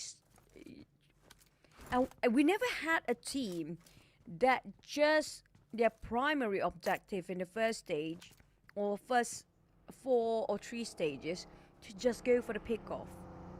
Like they don't want to commit fully, they just want to be disruptive, that's it. I mean, Time do have that capability and we don't have that strategy or meta, that kind of version yet. It's nice to actually have one this time. Hey, maybe Dale might be the one to like, hey, I found this way to do it and don't tell anybody. So it's like, oh, free early points all the time until somebody starts to discover it. So yeah, maybe it's a Dale thing. So that's what we'll be keeping an eye on. But it could be either Young Radicals thing or an Observation Esports thing. Circle goes all the way to Chumacera. So this place is going to be kind of valuable. Let's see how much Observation Esports wants to push this one. They did drive by, but they're not really fully committing to it yet. At that 4 Ultima Zero, this is where we're looking at. There's going to be plenty of teams taken out here. Major thinning of crowd where YG's at. And as long as they got slightly elevation, it's going to be a huge advantage for them around the Bennett Church just now. And I think what's important right now for YG is just to make sure they have enough resources. That's it. If they stick to where they at right now, they got plenty of elimination. Same goes for OV. There'll be a lot of teams passing through here. But OV, they chose to move towards where ABC is at. 2 players of ABC in the compound, the rest of them on their way to give further backup. And Observation Esports without Kit, so it's going to be a 3v4 engagement. But they decided to leave, but still Xiaojia able to tag Leo. And that's going to be another player for Observation Esports out. Clay Jr. is in trouble as well thanks to Rare. And that could leave them with only 1 player left. Oh, there's no way Clay Jr. right now. Yeah. Clean execution for Xiaojia. And we don't see a lot of happening coming up from the side of ABC, but they are building their momentum. I just hope it's not too late. They need to go for the sprint because it's only 3 days of grand finals. Rax, it's either he get the first elimination points for the team or he'll be the last man standing in. It's always going to be those cases for him. But for YG, regrouping himself on top of Chumacera, just nearby around the town area. Now, I want to see how many teams actually try to get those high grounds, including these guys. They're taking a bit of longer rotation across Graveyard, bumping into each other. Sisu, finally taking on Black Eagle Esports. It's just a matter of time. They will bump into each other. Now, next contender is going to be Elevate. The thing is, Clown, they're going away from the circle. They're forcing the fight against Elevate here for Sisu. And I kind of noticed that they had a bit of bump with each other, so hopefully that's not too disruptive to their plan. But they also have to get away from the blue, so yeah, gotta survive this one before heading into stage number 3. Elevate passing by the other way, so they're not interested to take any fights on the outside, which is a good move. Because it might be a lose-lose situation if that happens. But anyway, for Sisu, they still managed to pick up that 1 point, so that's nice for them. Picado is going to be empty for sure, now that teams have moved away. And they're about 400 meters away from getting into the circle, so I don't think it'll be too bad for Sisu. Plus 1 extra point. Kinda nice. Trouble's brewing for Elevate. Sisu might pull over this side and wait out Elevate, but unfortunately the circle move again. And Elevate, I think it's a bit tough for them to get into Minas de Valley from the backside, but it's doable for KE. But as I mentioned before, where YG's at, look at how many teams they can actually take advantage of, provided that they're not being charged in, of course. I mean, if you cannot hold the ground, then there's no point of trying to take advantage if you know, plans backfired. On the side of Elevate, they managed to squeeze in without being punished. GFS just let them slip by in 2-1-4, now taking a fight against Van X. A team that seems to be struggling the entire day here today, still going to have a bit of a rough start once more. Yeah, and they gave the point away to a team that is performing now. So 2-1-4 opening up their account this round. The switch over to Hive, who's currently at number 1 in the overall charts. They have to win this fight against Elevate. Still a full team. Damaged by Holy Say onto Monboy on the other side. So cooking up this nade. He sees his target. But Holy Cram is gonna rotate onto the other side of the building. Lots of nade across. Not able to get a knock yet, but at least he has information on where they are at. As Hive International, they're still holding their ground, popping that smoke. But look at this, Sisu. Sisu chooses to join in, and Pretzel gets naded down. Oh, this turns out to be a very massive plan indeed for Elevate. Now, with Sisu coming out from behind, we might have another team joining as well. It's going to be GFS. They are very interested to hovering around this area. But Hive, they might have a bit of a very rough Mirama around here. Pretzel bleeding out. I don't think anybody can reach out to Pretzel, but he's trying to go for it. Oh! Holy say down the ground. Monboy holding his line. Pretzel down to last HP. Got cancelled multiple times. Couldn't hold on. Now down to the last man standing. Monboy. Hive. Barely can breathe, but there's another 2 more teams coming in. There's going to be Sisu and... oh, GFS. GFS, they want to crash in as well, Cloud. Oh yeah, they're looking at the situation now. Observation Esports, unfortunately, we're not able to look at them no more. They have been eliminated with 0 elimination points. And here comes Goodfellas, Nade inside. Holy crap, takes a lot of damage. And now he has to recover himself. Holy smoke, charging onto the next building. And he will be the one at the front line since he still has full health. While Goodfellas, blinded by the smoke. They are counting their choices right now. With Holy Smoke rushing in onto Monboy pinned down behind the door. And Holy Smoke, he has Monboy in front of him, and Monboy will be eliminated. That's going to be Hive out with only 1 point. Oh, this is going to be opening up so many windows and doors for the other team, including 214 and NGGZ might even catch up as well. I mean, Hybrid, there's so many names up here. Back towards GFS versus Elevate. Circle shifted slightly. There's no more high ground off to Macera, but 214 still holding that very edge of those high grounds. They have a lot of good views up there with YG in the center of the fork of just on the outskirts of town Chumasura, where there's going to be a huge compound domination over YG sweet spot there. But a lot of teams are still struggling around the edge of the circle, including on the northern side. GFS, Elevate, we might have a new party coming in as well. And that's going to be a Hybrid coming up from the backside. Ooh, that's going to be really fun if Hybrid actually comes in. They're looking at the situation now, counting their timing. On the elimination field, we have Terra Esports in action against Sisu. And Sisu eliminated with only 1 elimination point. No placement points at all for them. Back on the Hybrid, we have you here monitoring the situation. He's just waiting for commotion to happen, and maybe they're coming as a third party, but nothing's really happening here in this compound. Oh, but looks like action is going to start here with Chewy down. They're fast, trying to hold their compound as much as they can, but when it comes to bullets, it might be running low. Holy crap, got himself quite an opening there. But he's down to 1% of HP left. Mango tried to go for the help. Rift down on the ground. A lot of big trade-off, but Elevate is winning over this one. GFS being wiped off clean by Elevate. What a quick reflex by these guys, but they need to replenish the resources as fast as they can because we have 2 more teams coming in. Terra Esports and Hybrid has been watching this for the longest time. Ooh, and Elevate now with 8 eliminations. It kind of rhymes with their team name. Good for them, but now they also have to leave this compound. It's not within the circle. Zone is closing in while Yatka is looking at them. So he's looking to do exit frags here. Waiting for the opportunity. He does have a 6x scope with his QBZ. So that's a very doable weapon with this kind of scope. While Elevate, they pop that smoke. Looking for an exit plan. The rest of Terra Esports, though, they're looking the other way. They're looking at ABC instead. That's a bit of a staring game.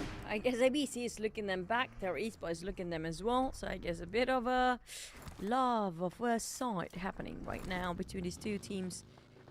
But I don't think they're willing to commit because it feels like Terra Esports want to focus on the circle first, because in less than 35 seconds the circle will shift. So they don't want to take any actions before the circle show itself in stage number 5. They're taking a pause for a bit, waiting for the next circle, whether they're being favored or not. If they are still inside of circle, I think they might want to rush ABC for Terra Esports. Yeah, it could be their opportunity there, right? But I guess they're also waiting for the next stage circle. Might as well. Let's see how far will it go, and then they can plan the next move. Find it out in about 5 more seconds. And here we go. Everybody's in the circle now. Right, we'll shift.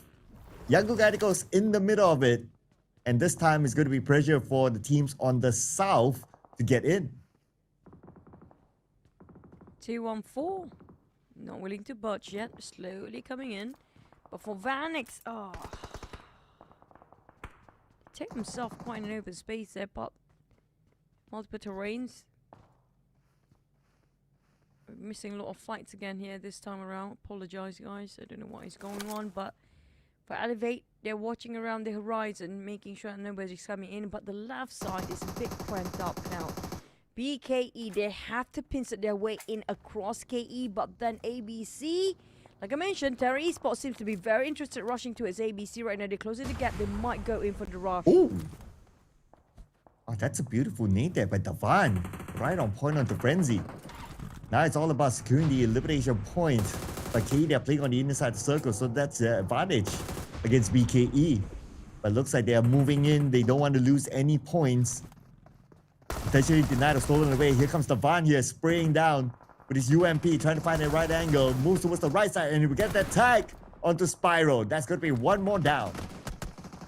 KE up hybrid, losing a lot of fights on the other end, but it's not done yet for BKE versus KE.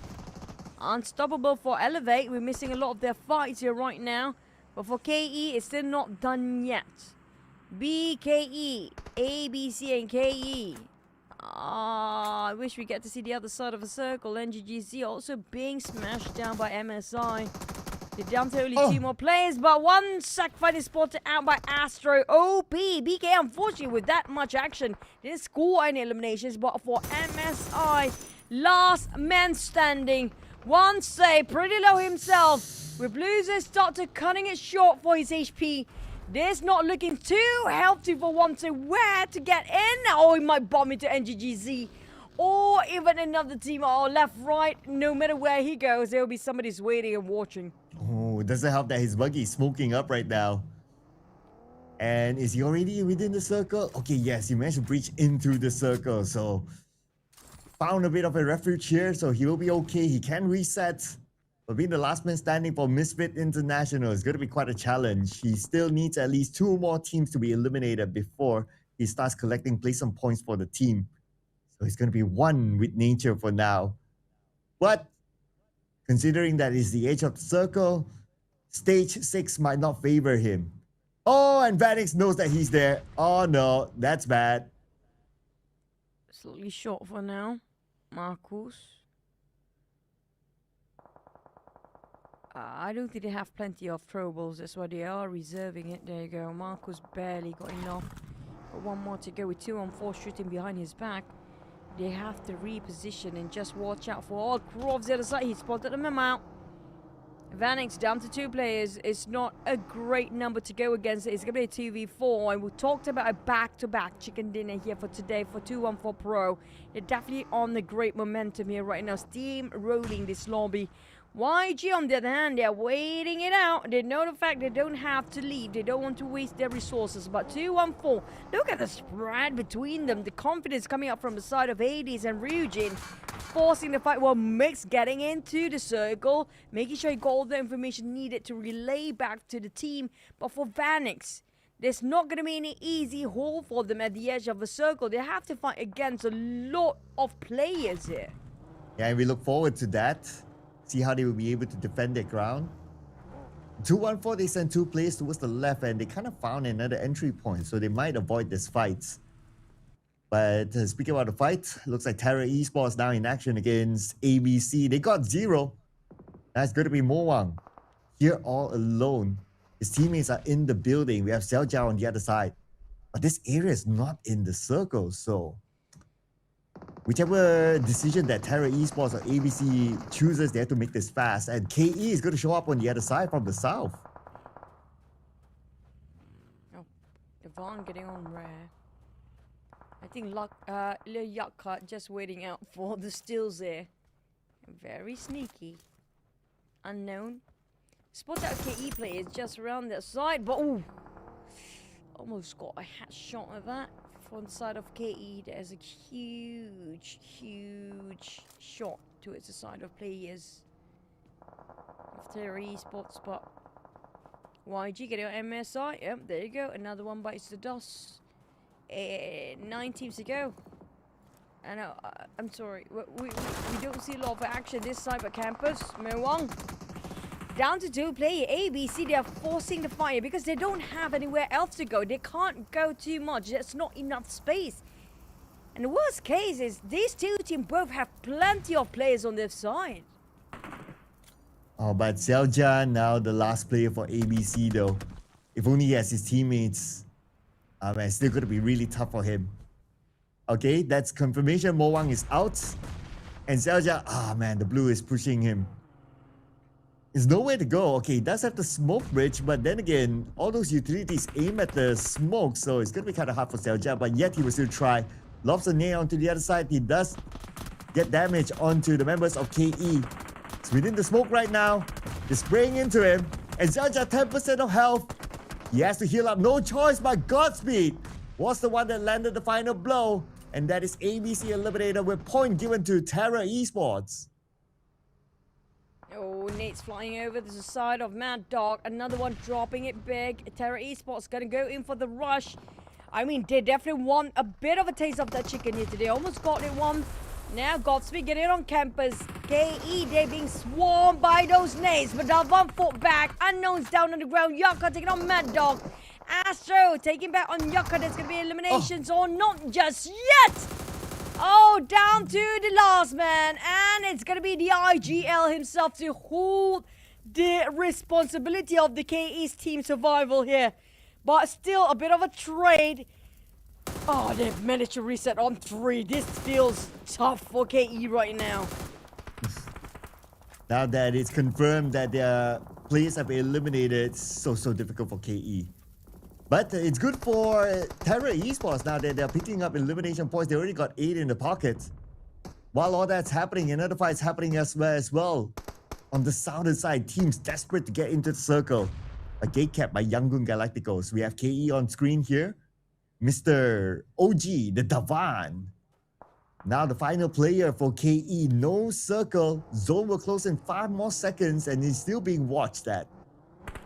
There's Elevate on the north. He seemed to have won that fight, so it's all about focusing on to getting into the circle now. Holy crap.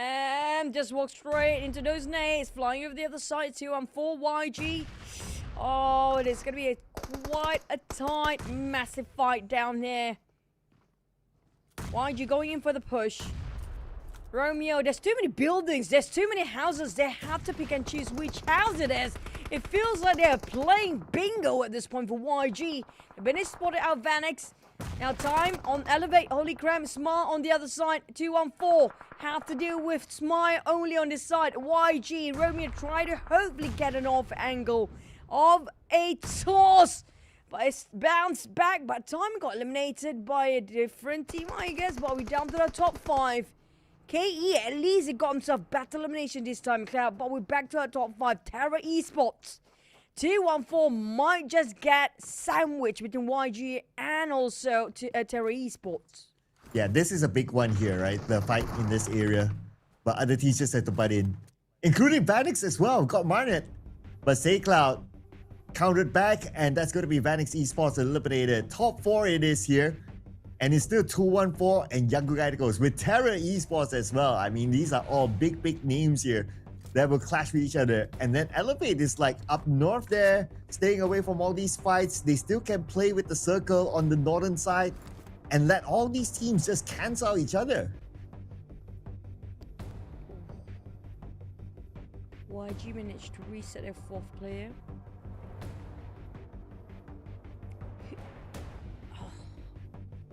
If you want to talk about them cancel each other out, those having themselves elevations is the one that will wait the others to cancel each other out. But if they start shooting, all eyes will focus to the side of YG. Elevate, that's actually a very wise decision to reposition themselves where the northern side of the circle is super vacant. Now all the other 3 teams are dividing themselves into 3-1 right now, with only one team on the northern side. It's either all 3 teams focus on Elevate, or since they are out of their view, now you talk about the cancel. Elevate, this is just shot to actually score this one out, because 2-on-4 against Terra Esports will just crash into the compound. Oh, and here's action, ladies and gentlemen. 2-1-4. Now fending their ground. The Molly is still active though, so they have limited amount of space, while Terra Esports will finish off mix from 2-1-4. Ryujin waiting by the door, just waiting for if anybody was to pass by. As for Capo, still keeping watch as well. On the elimination field, we have SayCloud in action against Unknown, taking him out. And Hades looking past the window as well, smoke blinding him. Doesn't have that information, but here comes Romeo, just by the side of the building where 2-1-4 is at. Ooh, Nate. Romeo getting on one on Hades. It's go time. Campo. They had to find a way to stop YG from breaching in. But Money coming up from the off angle, getting on 2-1-4. They are in shambles with Terry Esports clamming down the rest of Terry Esports player here as well. YG, they got himself 10 eliminations right now. They definitely feel more comfortable in Miramar map here today for YG. Yeah, looking good so far for YG. And now they are the only team with full squad with 10 elimination points in hand. And Young Radicals, they managed to tag Mango. Looking at the rotation of Elevate here, trying to come in. But they're having a hard time because Young Radicals, they have that rooftop advantage. 2-1-4 eliminated with 2 elimination points. Down to 3 more teams, and it's looking good for Young Radicals to lock in the chicken dinner. They got the top viewpoint on the side of the rooftop. Holy Cram, hoping somehow it will not connect, but there's nobody inside of that building right now. They know those sides of the hill will get pressured, so everybody already left those buildings, but Cram's on the ground, a finish off instantly. Mango, it's a very slippery slope. YG, Terra Esports, 2-1-4 have to bow down fourth, but it's between Elevate last player and Terra Esports last player. Here comes the whole crew of YG, knocked down, Godspeed, and down to last. Holy Mango for the chicken here for YG. Oh, flawless run will be, or still one more. And that's gonna be the Mango died down.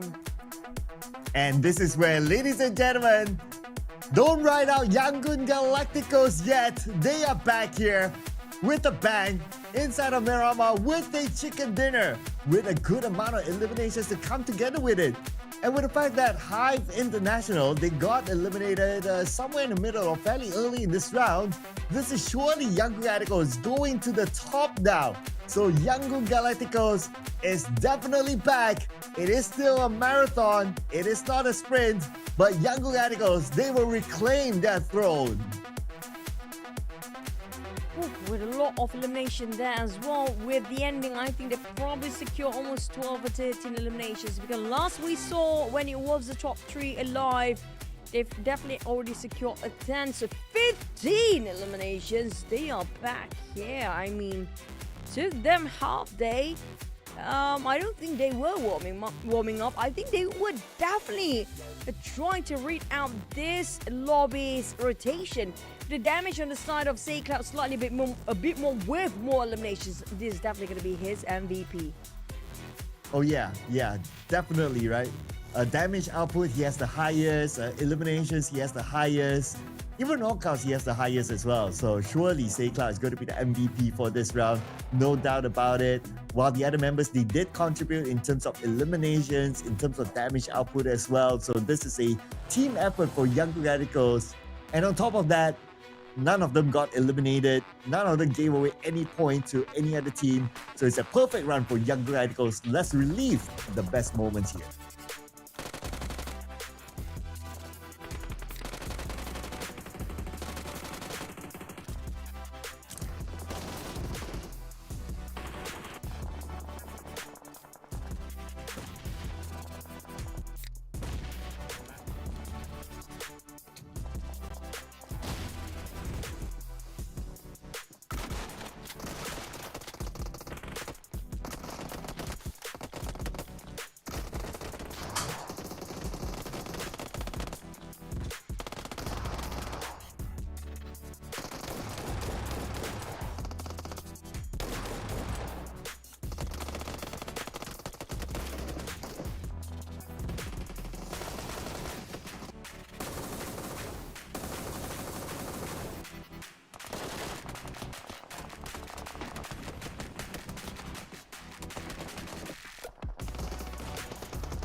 Oh, a lot of double digit this time.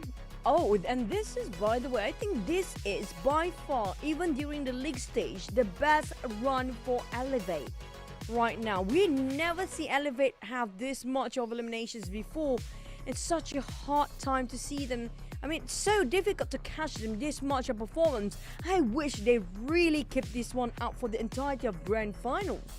Elevating their performance.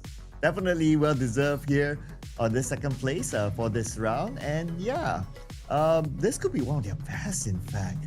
But I also want to give a shout out to KE as well. This is surely the best round so far for today, coming up here as the top 4. 6 eliminations, then they managed to survive as well, and it was a tough circle for them. So big up to KE there. Definitely don't want to be that team at number 16. And Terra Esports, not a bad run for them too. They got 10 elimination points. And based on the stats, when they call this one out, SayCloud is the MVP for this round. Now 891 damage, but it, like you mentioned just now, it was a teamwork, because I saw just now how Romeo opened up those flanks, those off angle, giving away a lot of information to his side, and SayCloud took the charge in as the entry fragger. It was a well-oiled machine just now. YG, they were not hasty to start off their day. They showed that they are not cocky, they are not arrogant, they have self-discipline throughout the entire day, despite they were the defending champions. And we can always see they always expose themselves worst stage, but the way they play with full discipline every single season, it shows how grounded they are, and they were. And it's just not, you know, there's no room for them, and we hardly get to see them, you know, slacking off. Yeah, that's what champions are made of, right? If you have a bad round, it's also about bouncing back, and that's what Young Galactico has shown here. So it's confirmed, 25 points because of the 15 eliminations that they got. Other than that, Elevate, wow, 19 points is a good haul as well. And Terra Esports with 15, so that's the double-digit club there. But instead of having like some rounds, we saw 2 teams not getting any points at all. This time, we're getting 3 teams, no points at all. That's going to be BKE, Goodfellas, and Observation Esports. Unfortunately, they had to go out 0 this time. As for the number 1 team before this round started, Hype International, this time only 1 point for them. So it's 2 rounds in a row now that they've been dropping points. And because of that, 25 points for Young Radicals. Guess who's on top now? And when it comes to the side of YG, that was totally a flip over. I mean, that's just... Previously, they don't have the chicken. The moment they got themselves the chicken, I think it's like, what, 19 margins, 19 points of gap. But Hive, on the other hand, Cloud, they are slipping down. Yeah, even 214 overtook them now. From number 1, dropped straight to number 3. Because 214 did fairly okay as well. So now they've been overtaken by 2 teams. Oh man, Hive, they really need to find a bounce back in the upcoming rounds. If not, considering that Terra Esports have been doing not too bad in the last 2 rounds, they might be overtaken by Terra Esports as well. So Hype International, they have to keep an eye on their back in the upcoming Miramar match here. Speaking about that, we do have 1 more match to go for day number 1 in our grand finals. So we'll take a short break before we head on to that. We'll see you guys after this.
What a turn of events. Seems like our defending champions are back in the game, and just one map of Miramar just now, they toppled off the entirety of the overall rankings. Now, can they have another same go? When it comes to Miramar and the Erangel, difference is huge. So when it comes to this map, I mean, I'm happy with Elevate performance, to be honest. Oh yeah, absolutely, right? Getting into the top 4, so that's pretty nice by Elevate. But on the flip side though, that one team that needs to kind of buckle up is going to be Hive International. They've been dropping points for a couple of games now. So because of that, they dropped to number 3. Even 214 overtook them. So let's see how will it end after this match, because the race is definitely still on for them and also a lot of other teams. Let's head on to the final map for day number 1, ladies and gentlemen. It's Miramar.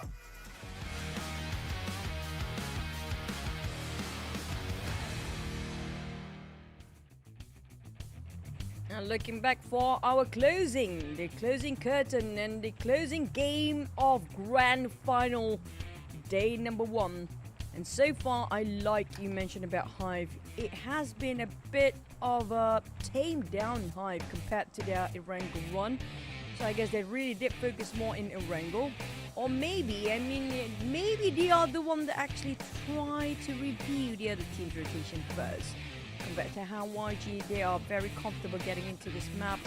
Maybe it's because of the circle, who knows? Because just now we saw how they were taking their Chumacera fork of that compound that seems to be always favored that kind of circle. So I guess I have to give the credit when it's to YG. When it comes to reading the circle, they are always on point, but it's always the execution that matters by end of the day. But Hive, will they stay quietly or will they start taking actions here, knowing they are slipping down the overall rankings right now? Ooh, but the ones that might not stay quiet here is Sisu and Time in Puerto Paraiso. Looks like 2 teams dropping into the same town, so that's going to be one for us to observe. Observation esports. Okay, Vanix going all the way down, not in Chumacera, so no clash there. So our eyes will be set onto that. But we're going to get another pretty nice circle for the teams centered around Los Lunas for now. Hoping for it to move outside. I'm still keeping my fingers crossed here.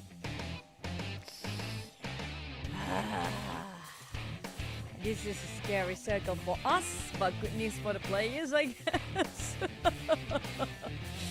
Not a big fan of this, but I mean, high chance they're going to be pulled out of Los Lunas, hopefully, like you mentioned. But if that's going to be the case, it might be right on the south side of Ricardo, but first blood will be here now. Sisu, Huoshon, Xiao7, now KE and Chewy, GFS. Chewy with a Mini 14 against the M416. I mean, with this distance, I think I do favor more towards the M416 now. Yes, I'm thinking the same as well. But backup has arrived. Oh man, looks like the tide might turn here.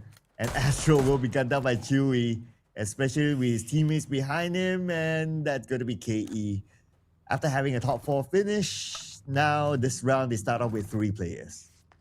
I like how GFS responded quickly this time compared to how we always see Chewy seems to be the one picked off by another team prior to this map before.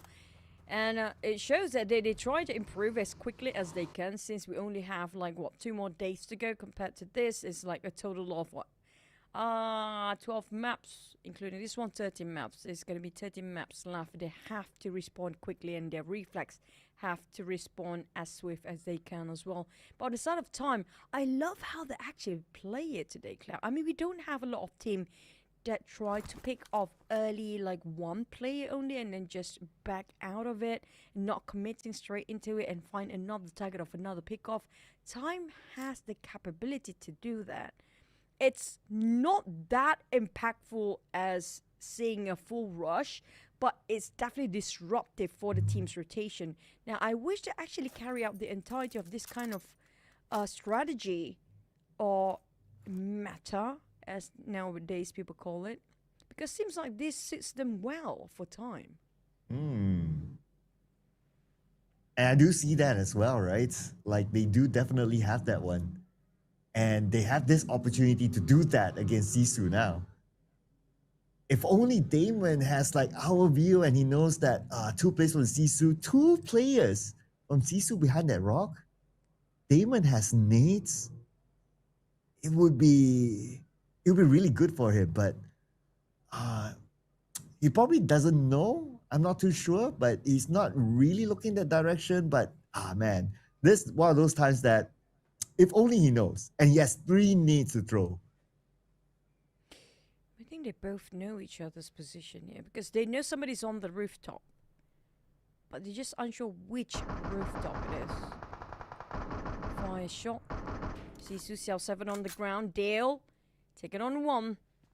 But they don't want to overexpose themselves just yet for time. Esports playing it very carefully.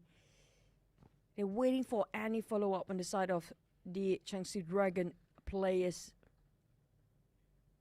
Still 7 a bit far. It's not having visualization to finish off immediately. If there's any player of Sisu will reach out to their teammate. It's quite an open space, so it's too big of a risk for them to expose themselves. Just go for the 7. That's going to be Hash. Take it on 1. Timey spot scores. Now things are Hong's on the move. Damon in trouble, but I think he called it to a side of Dale. Despite that rooftop, it's not going to shield him forever.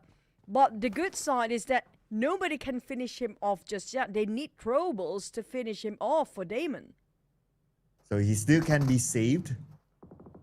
And here comes Hongs into the building. He's definitely not going to go up and go for the finish because that will put him exposed. Dale is looking onto Damon. But it's not really closing the gap yet. Okay, that door open. Try to bait Dale. But Dale didn't fall for it. And Damon, finish up, I think. Okay, that leaves time with 3. But same goes for Sisu as well. So we're at a 3v3 lock-in here. Huan, knocked by DOS. Nice an advantage here for time. But here comes the rest of Sisu rushing in. We have Hongs at the forefront and he will be tagged down by Dale. It is major loss for Sisu. But at least they got plenty of time to rest tonight and also review their vaults by the end of the day. Here comes Snake flying over. Chip down a bit of the damage. Soak in just 10% of HP. Minus for that one. UMP with no helmet. Barely got any vest to work with, but Ting still managed to take Hash down on his knees. No first aid, no throwables. Ting's hoping that he can actually have slightly a bit more time to reloot whatever he needs to, but he needs to jump down. The problem is all the players of time, and with that reset, back to C players against 1v3. Oh, we were so close. He got himself an angle to work with, but not gonna be enough. Changsu Dragon. Oh well, on the flip side, it's good for time. They scored 4 elimination points early on. Now another action's happening here involving KE and ABC with Xiaojia eliminated by Davan. And we have still 0 here. And it seems like KE, they probably heard the footsteps and they have information, so they are looking at this direction. And it's only 0 alone. The other 2 players of ABC unknown. Okay, we see that on the minimap now. They're on their way, but it might be too late. Very late. They have to cross the street and they are fighting their way towards that compound. And unfortunately for 0, there's an instant elimination. But Davan already knows exactly where they're coming up from. They know the entry point coming up from this side. But wait a second, that Nate did not connect yet. But still soak in a bit of the damage. That's a lot of damage this time. Matt Dog, target by Rare. First 8 will be in action to be used, but it's going to be a 2v3 right now. Unfortunately, there's a lot of pick-off by ABC players. Ooh. And then the members slipped down just now from that hill as well, leaving Rare the last man standing against a 3-player of KE. Yeah, I'm also waiting for like, okay, is he going to come back up or not? Yeah, all of a sudden he went off screen. It's like, dude, your friend needs you. Okay, anyway. He took a different angle instead. Okay, that's fine. But now KE, they want to finish up the job because, yeah, circle shifted away. It's going to be still lost Leonis circle. But we're going to focus onto this fight first for now. The KE 3 players, they have the man advantage. Now they need to finish up the job quickly. Okay, they found a target there. Just right across the barn. And Rare, separated from his teammate. If he gets knocked here, that's it. It feels like it. We have another contender coming up very soon. OV is listening to it. Those shots. Moang, very far. This is a very difficult angle to work with, but at least he got himself some barricade. OV coming in. KE, speaking of time, it's not on their side because there's another party coming up and they taking advantage when they're hyper-focusing to his ABC. They've been tagged from behind. And now this is going to be ABC to make the exit out if they want to, provided they've not been discovered by OV, because Clay Jr. really knows how to play this compound. They covered all the exit point, whoever's trying to fight inside of this, so there's no way out for those guys. Yeah, I do agree. I really like how Observation Esports is now taking those different angles. So let's see here. Moang is trying to get out. Okay, is he able to survive this one? Okay, he's rotating towards Rex though. Rex could take a long-range shot. But looks like not yet. Maybe he's observing the rest of them. He does know that Moang went out. But he's looking at the big picture. He's looking at the compound as well, where KE and that other member of ABC said it's going to be Rare. It's on his vehicle. They know they have to bail this because the zone is closing in anyway, so they're probably trying to take their chances now. Oh, but they got time. Stage 2 won't hurt as much. So the teams that actually will force by the blue is going to be ABC and KE. It's going to be a long rotation. I mean, it's not going to be 100% guaranteed they made it out alive going into the northern side. They have no clue who's waiting at the other end of the entry point there. But at least they got some time to just survive a bit longer. And chances they might, get into the small compounds to get themselves reloot, to get themselves first aid, just to make sure they can survive a bit more longer. This is a wise decision by ABC, but which way to entry in? They couldn't make a wrong decision here because down to 2 players, heavy casualty, plays and finish off Moang. He doesn't have first aid, did he?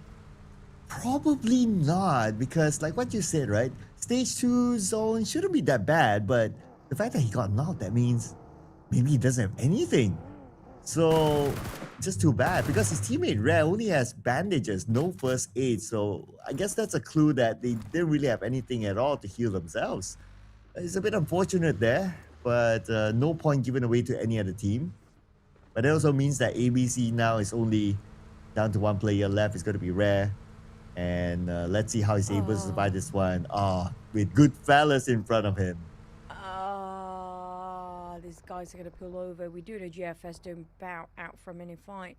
And the circle happened to be the circle that I talked to you in the previous game, Clown. We talked about how hard to see the southern side of Velocity in the circle. We finally get this one. I don't know if the PUBG Mobile circle is listening to us. But speaking of Blue Zone, I think OV is overextending their stay in the Blue Zone here right now. It's not worth it since ABC left. Yeah, they're probably still looking at KE, but like what you say, right? If it's only KE has 2 players, it's not really worth it. And as of now, they're still spending time in the blue. So I'm not sure have they actually moved away. We'll check on them later. Okay. Yangu Galacticos involved. Okay, that's going to be potentially another point for Yangu Galacticos. It's still a knock, not an elimination yet. But for time, they moved away from Puerto Paraiso after winning that fight, and now they are A-OK here. I can't say the same for Master Ichi. And Clay Jr. is down, Leo is out, 214 in action with Goodfellas as well, so a lot of fights happening elsewhere. I guess on the side of Rare, since last time we saw he might bump into Goodfellas, right? So I guess Goodfellas a bit busy themselves with a different team right now. That's good news. I think probably the last player of ABC will survive a bit more longer, but for YG, feels like they are not showing any sign of slowing down here. They are going on a hunt again in the last map of the day, getting themselves gatekeeping towards whoever tried the entry into where they are guarding. So they will deny these players from entering into the circle. But for OV, very splitted apart. I think they're being forced to break their formation here by YG. Yeah, probably. Because they had to leave Clay Jr. behind, and the point will go to Yaku Galacticos. And with only 2 players, they found a small entry in, but still, it's not like they were unknown by other teams. A shot landed onto Rex. He was really lucky that he had his helmet and vest, so he was still okay. But still, shots fired onto them, so they're not really safe yet. And it came for Elevate, and that's a really Yeah. long range one. I bet the one that's on the rooftop probably got a 6-time scope, so with a mini 14 just now, because that tap, the moment he almost got pinned down with a knock, is from the one that's standing on the rooftop. But the circle seems to be pulling back to slightly north, so it's still sort of compound / only hard terrains to work with. But Hive this time got himself in the center, same goes for Vanix Esports. But for KE, look at how far they're rotating. They might bump into Hybrid. It's going to be a huge clash if KE want to pinch themselves in. On the side of Elevate, they try to force YG to fight them, but YG's not taking the bait at all. Yeah, YG showing the level of discipline right now. It's like, nope, we got bigger fish to fry. So let's see what kind of fish they can come up with. They still have a full team, so it's still pretty good for Yanggu Galacticos. We will check on what's happening on the other side of the circle. Here we have NGGZ up against Misfit International with Master Lion having this higher ground advantage against NGGZ. He sees the rotation. Now he's taking shots onto Miner, but the terrain doesn't really favor Master Lion, and Miner is still alright. And he will reconvene with his team in this lower building. One concerning right now is going to be time. Last play as well. Oh, rare. ABC still alive, but he's taking too much blue zone. I'm not sure if he got any health utilities. Back to the side of YG versus OV. They are resuming, but Smart being forced to fight. They are challenging on face, fire in the front confrontation. Rex! And that's 12k, really put a lot of work in that one. But Manet, he's trying to reach out to Smart as fast as he can. You can see him running over the side. But Rex not going to jeopardize by overexposing himself. Instead, going to toss a couple of throwables. Manet hoping with the M416 to get something out of this with that holo scope as well. But for Romeo, he will go and save his mate. And Rex, the blue zone's coming in! Oh, worst timing ever to get pinned down out of sudden. But very quick response on the side of YG to go for the rescue, and they spotted a Hive on those high grounds as well. Next, MSI, Terra Esport, BK, another 3-way fight, but might be a 4th as NGGZ coming up from behind. Ooh, and they will start off with Yaka knocking down one save from Misfit International, leaving FV, the last player for Misfit International himself. So he will play for play some points right now. There's still 14 teams in total, so it's still going to take quite a bit. As for BKE, now they're busy with Terra Esports. Katie's still on the outside of the circle. Spyro takes damage. Gotta be extra careful there. And while that's happening, Observation Esports gets eliminated with 2 elimination points. Back onto this fight. Now it's all about Kane trying to get into the circle. This nade, hoping to land onto the place of Terra Esports, but not able to connect it at all. Quite a random toss on the side of Kane just now. This is an awkward angle to toss a nade. He has to get a very high toss of that. Quite far-fetched. Ambitious on the side of BKE, but that was just a distraction. They are moving towards the other side. They're repositioning themselves because the blue zone will close at the edge of the circle, and the circle will shift again. It's right at the fork. Vanix on that end, they have those high grounds, but that valleys, there's a lot of deep valleys in between, very uneven ground, make it difficult for them to really spot out anybody's nearby. But back towards side of warehouse.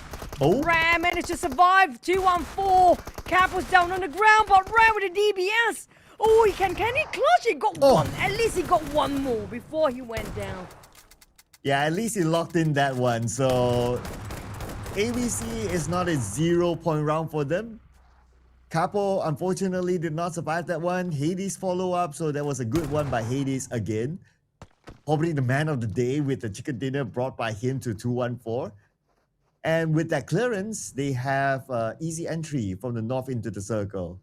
While we check on to Terra Esports, their next opponent. Well, it's still going to be BKE. And 1sec gets a tag on the Yatka. There's going to be a huge target there. And he will be able to secure that elimination point. Yaka still bleeding out. That's a small chance he might survive, but Wanzak should be able to secure this one. Wanzak, running gun. Oh, there's so many fights going on at the same time, but Terra Esports really tried to shut down from a BKE side, not allowing them to flee. Indoors fight, we do have Vanix versus Hybrid. Vanix has been here the longest of time, but Hybrid actually get that ambush and try to flush them out, which cost them dearly with 2 players out already. GFS taking on 214. 214 seems to be having a multiple fight going on with Hive as well, but Vanix, they couldn't hold their ground. Unfortunately, they've been lost at it long enough, but at least they got themselves 5 eliminations. Hybrid just managed to flush them out. And Hybrid, unfortunately, the moment they won over that fight, is going to be KE, those long shots clearing off the rest of the members. And we're back on to Terra Esports now. They're not done yet with action. FV is the final player for Misfit International. Let's see how he can hold on this one. With the UMP, he gets one.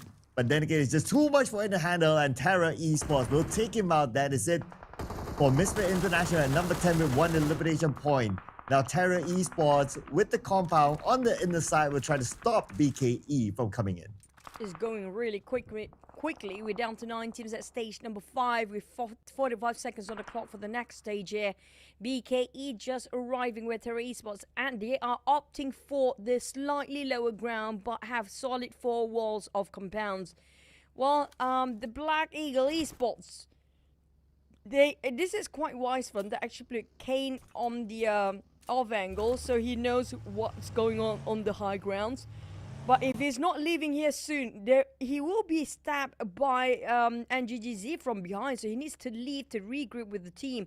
Whilst Hive, on the other hand, didn't score anything yet. This is unusual for Hive to be this conservative.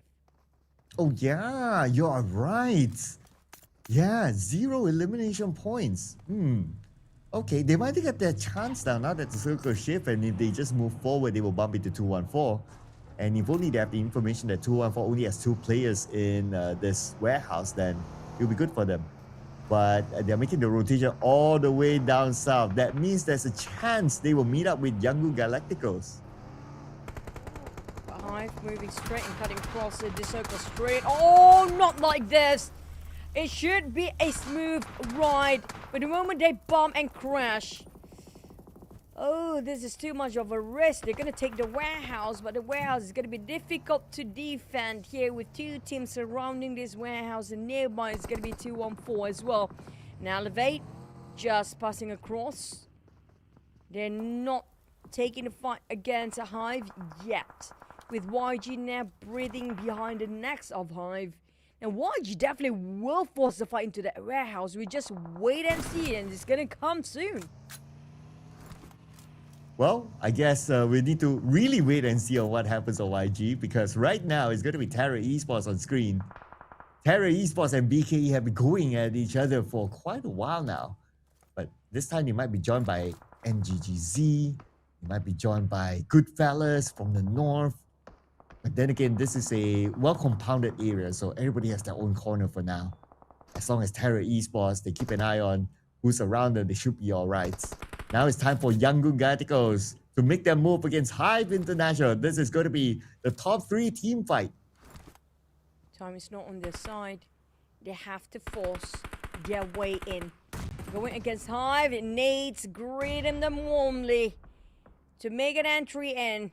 Slowly pushing Hive to pull back. YG, the only way for them to get in is just getting across this warehouse. The other way is just too risky. They cannot go through that road. The only way to get in is forcing their way into where Hive at. And Hive, if they're not being careful about their backside, there might be 2 or 3 teams on different angles to go against Hive as well. And worst case scenario, warehouse inside barely got any barricades or anything. It's just the moment they breach in, and it's gonna be a straight head-on confrontation here. Oh yeah, we can't wait to see that. But oh, wait a second. Raimon got a nade on Romeo. Okay, they were saying another nade to try to secure that elimination point, but Romeo crawled to safety. And at the counter, named by Myrna this time on the pretzel. So it's a 1-4-1. Eye for an eye right now. St. Cloud will finish off pretzel. And this is the chance for Yangon Galacticos. If they can get one more now, it will be perfect for them. And they will against Mon Boy. That was hard coming out from the side of YG, despite they had the opportunity to knock down, but due to the exit out to pick out, there's only 1 or 2 doors there. It's too much at risk, and YG know exactly how to play this warehouse. Small coming in with already bridge in. Nerf on there then. Ramon is reading it out. We want to see how many players and where they are. But Ramon, this is too much at risk here. He will just overexpose himself. Oh, he got himself only boxes to cover. While the other side, high player down to 2. Ow, might as well get a big swing against 214. Let's casual spray on the side of Smile. I spotted out Ramon. I think he heard his footsteps already. Yeah, you're absolutely right. They heard it. And Raymond gets taken out. There's only range left. Last player for Hive International. Ooh, he does have an 8 in hand, but not sure if he can pull off a clutch here. He's going to face up against 4 players from Yangon Galacticos. And trying to flush out that last remaining member from Hive International. They're still wondering where exactly he is. And looks like at the current situation, Yangon Galacticos, these players, they're on the outside of the circle, but it's not going to be a problem for them to get in. It's just a matter of locating that last player so that he will not be their bait later on. But Terra Esports, looks like BKE, at the other day, they were the ones who stood tall and won the fight against Terra Esports. 6 eliminations. Sign me up. I mean, BKE, there was a quick cleaning up that they did just against Terra Esports, a huge one as well. And GFS also got eliminated. We're down to 7 teams here. And Hive down to 1 last player, Cloud. And they did not score anything across the board. They are the only one with 0. Ranger, can he just get 1? 1 point, they did not score. The only team that did not score in the last map here today. They got 1 placement point, but then again, it is high. I'm sure the fans will expect a higher amount of standard, but too bad for them. We need to see how they come back tomorrow. The next, BKE, they're still alive after all that commotion. Down to the last player, Baby 1 sec. He doesn't have the circle. NGGZ in front of him. And they kind of know where he is. And keeping an eye on the Baby 1 sec, the blue will do its work to force him out. And now he will show himself. And he will be tagged by, from the side. Oh, it's the zone actually denied away the point. He was actually fighting 2-way fight just now against NGGZ and also none other than, I think it was 214. But both finished off by Blues, and apparently it's all down to timing when it comes to who went down first. But we do have our top 4 YG again, getting all 4 men well in life. Same goes for Elevate. It feels like a deja vu, a different side of a map, but I guess Elevate did actually progress way better when it comes to their growth in Roma. This is such a huge improvement. Absolutely, right? Elevating their performance here. Now in the top 4, and also having a full team, putting themselves in a good position to, who knows, scoring this chicken dinner. Also gotta give it to KE as well, making it to the top 4. And NGGZ, they are also one of the potential title contenders, and they are here in the top 4 too. So with NGGZ still alive, I'm also looking at potentially Hive might be pushed down even further. So the overall chance will be very interesting to watch later on, ladies and gentlemen. I gotta stay tuned to that. Right now, we gotta settle the score. Who is going to score the last chicken dinner for day 1? Here comes Yangon Galacticos. And we had a back-to-back chicken against 4-2-1-4 Pro. I feel like YG definitely won a back-to-back as well, but Elevate still have a 4. When it comes to numbers, KE having the least, but I guess they had a good run last round as well. Well, top 4 teams, KE was in that last round, but Elevate spotted out NGGZ, leaving 2 more players for NGGZ. I don't think they know exactly the Elevate player's position here.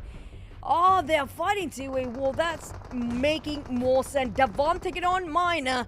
YG Elevate really picking a lot of fights left, right, center here. They are challenging everybody to fight them off. YG knocked down as well by the hands, and Davon finish off Minor. leaving red the last man standing for NGGZ, and it's just about hiding it out.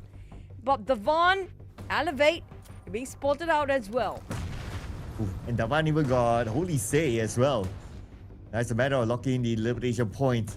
And here comes Campus to give support towards Davan. He will be the forefront man. But Davan cooking up this nade. Trying to lob it onto the higher ground, but to no avail yet as Holy Smoke moved himself to the outside of the building. Now we are at stage number 9. Zone will close entirely. Whoever is at the edge of it will receive the wrap of the blue first. Elevate. We need to make that move now. They're looking at Yangon Galacticos. Same goes for Yangon Galacticos. Taking their time, finding the right moment to cross the road. Next will connect somehow. YG. They don't have throwables in the hands of Small. They got 7 eliminations by now. NGG last place still standing. It might be the playmaker between these two gigantic teams with a lot of players. If still full squad on their end. But they're gonna go in for the rush first. Elevate taking the wrap, but thanks to that Campus, KE giving a chipping in a bit of a damage. Indirectly helping YG in that process, leaving Elevate only last man standing here. KE! Oh, and GGZ! What a mess here, Cloud! Everybody seems to be cancelling each other out. Elevate at 4th place, despite they had a 4. And the one that's not being attacked at all is going to be YG. Back-to-back chicken dinner here. Yep, for sure now. And it's going to be Smile not letting go of that one extra point. Finishing off red, the final player for NGGZ for Yangon Galacticos to score a back-to-back chicken dinner. Here are your kings of Miramar. If they're called Kings of Miramar, today's Kings of Iranga is going to be 2-1-4 Pro. Between these two teams, back-to-back chicken dinner in only one day of the grand final. I mean, they weren't showing off too much of their colors for the first half of the day, but the moment we stepped into Miramar, it's their dominion for YG. And I think they managed to score a double digit again. In the last round of Miramar, it was 15. And they scored a 12 this time. I guess that's the standard for YG. If they got themselves chicken, it has to be a double digit elimination. Yep, not going to settle down for less than that, right? And with the fact that they had a 19-point gap with 2-1-4 before this, now with this chicken dinner, it's going to be like, what, maybe a 20-point gap, a 30-point gap perhaps? Man, can't wait to see the overall charts. But for this time, the one that came in with the most elimination is the IGL himself, Smile, with 4 eliminations. And the one with the most damage is going to be Myrna with 711. But again, everybody contributed to the chicken dinner of Yangon Galacticos without losing a single player. So same script as the one before. They did not give any point away to any other team, and they brought all the points for themselves. Great work for Yangon Galacticos. Let's check out the highlights of Yangon Galacticos with this last chicken dinner for day 1.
YG, KE, BKE, and GGZ. I mean, I'm surprised Elevate is not on top 4 teams here. Oh yeah, I thought they would have been in the top 4 too. Because they were top 4 at the end. But yeah, not sure how many eliminations they got. So we will get a clearer picture later when we switch over to the match points there. But yeah, congratulations to also KE. Consistent for 2 rounds. They were in the top 4 for 2 rounds in a row. So it's a big improvement for KE, especially when they only had a full squad time of 2 minutes and 30 seconds, but still able to make it up here. That's good progress for KE as well.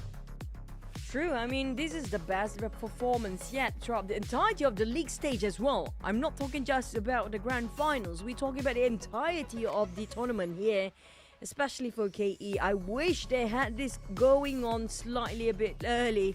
But for a match MVP here today, it's going to be Small Top G. YG's player, also one of the best player that we know. I mean, every single player of YG is just so good at this. With 456 damage, 456. I love that number. 3, 4, 5, 6. If you got 3 eliminations, it's going to be quite a good sequence of all of the numbers, yeah. But YG, it's just, you know, alternating the MVP for each one of them, because every single player of the lineup of YG did pull their own weight. Yeah, so I'll be keeping an eye on like if he can rotate like all of them by the end of the grand finals. That'd be kind of nice as well. So what's nice, of course, for YG and the fans, 22 points. And where's Elevate? 6 points. That's why they only got 2 eliminations. Yeah, I thought they had plenty more because they have been engaging a lot of fights in between. Maybe they just got a couple of knockdowns, but it couldn't finish off the execution there. Did not translate into a point, but the only team with the double digits here, it's going to be YG so far. But KE, this is way better than their previous map. They had 6 eliminations in the last one, did not get themselves... Did they get themselves 6 elimination or 6 points of position? But compared to the last map, this one is way better. Okay, what's better now is that Yangon Galacticos broke the 100-point mark here. 103, and they have like what, a 33-point gap now with 2-1-4. You know, when we started the day, it's like Yangon Galacticos and all that, and they're like, remember what we always say, that this is a marathon, not a sprint? Yeah, that's your answer there. I'm looking at Hive, they're pretty much stagnant right now. I mean, they have progress, but it's not as much as we hoped for. And this is... I mean, this is just how much YG just turned the tide between the first and the second half. And they are scary because of that. But I'm looking at Elevate. You saw them on the second page early on. Now they are in the top 5. Oh yeah, and they only started with 6 points. So they're up there. But we have our daily MVP as well. Of course, he had to come from Yangon Galacticos. Mernat is our daily MVP here with a 2.5 average elimination, 543 average damage, 1.8 average knockout at a 25 minutes 7 second average survival time with a 42% average point contribution. So looking good as a daily MVP for day 1. Interesting. Big comeback here for Yangon Galacticos. Well deserved of the daily MVP. I don't know if you want to call it comeback, because it feels like they're being, you know, holding back for the first half of the day. It's just, I'm surprised at how much, despite we have more Erangel compared to Miramar. I mean, their second half was actually the turning point for YG. They start getting top 4. I mean, the first half of the day, they nowhere near the top 4. They don't get themselves double eliminations. But after that, I don't know what they did during the break time, Cloud. It feels like something changed after that break. Yeah, that 15-minute, whatever it is, it happened for them. So, great work there for Yangon Galacticos. Now it's a question of like coming back to the whole, it's a marathon, not a sprint thing. Of like keeping consistent for day 2 and then day 3. So you gotta keep up the pace there. Yangon Galacticos, we know that they can do it, but of course it's all about putting it into practicality, putting it the work tomorrow and the day after. And the thing is, the timing where they actually put all in. Bless you. Yep. Somebody screenshot that, please. That was a rare, you know, rare facial expression that you can get in this broadcast. Make it a meme. But yeah, when it comes to speaking of timing, why do you know exactly when to push and when to not pushing themselves too hard from them running out of stamina? That is something that I think not anybody can pull off. Oh, yeah, not at all, right? Like the stamina that they have, especially like when they started off, like not so but to come back is also another thing. And then you have the whole stamina thing, right? So it's, I mean, that's why there are like multiple champions in the PMCL here. That's one big reason here. But now the challenge is for the other teams, like 214, like Hive, and the rest of them close by, right? Like NGGZ, Terra Esports, and all that. Can they come back here tomorrow? It's going to be a tall order, but they have to do it. Yeah, I'm going to point out a couple of teams that I wish I would get to see them more in action, including Vanix. I mean, Vanix, yeah, it's just so difficult to see them actually do something about it. And time, we do have to see that the good version of it. I mean, the best side of them is where they start to pick off. Goodfellas, early engagement as always, and then they start to lose their momentum throughout the entire day. MSI is another team we don't see too much of when it comes to those fights. But you know what? That's going to be pretty much our synopsis, or basically the closing up of our day summary here. Tomorrow is going to be a total different game and total different ball game for Hive especially. Any last word, Klaus? Well, I look forward to seeing how day 2 will turn up, especially for those teams that Choo Choo mentioned. You gotta turn up for Choo Choo, okay? If not, Choo Choo will come find you. Anyway, ladies and gentlemen, same time, same channel tomorrow. My name is Sir Cloud, together with the wonderful Choo Choo, who will bring the rotan if you don't turn up. See you guys tomorrow. Bye!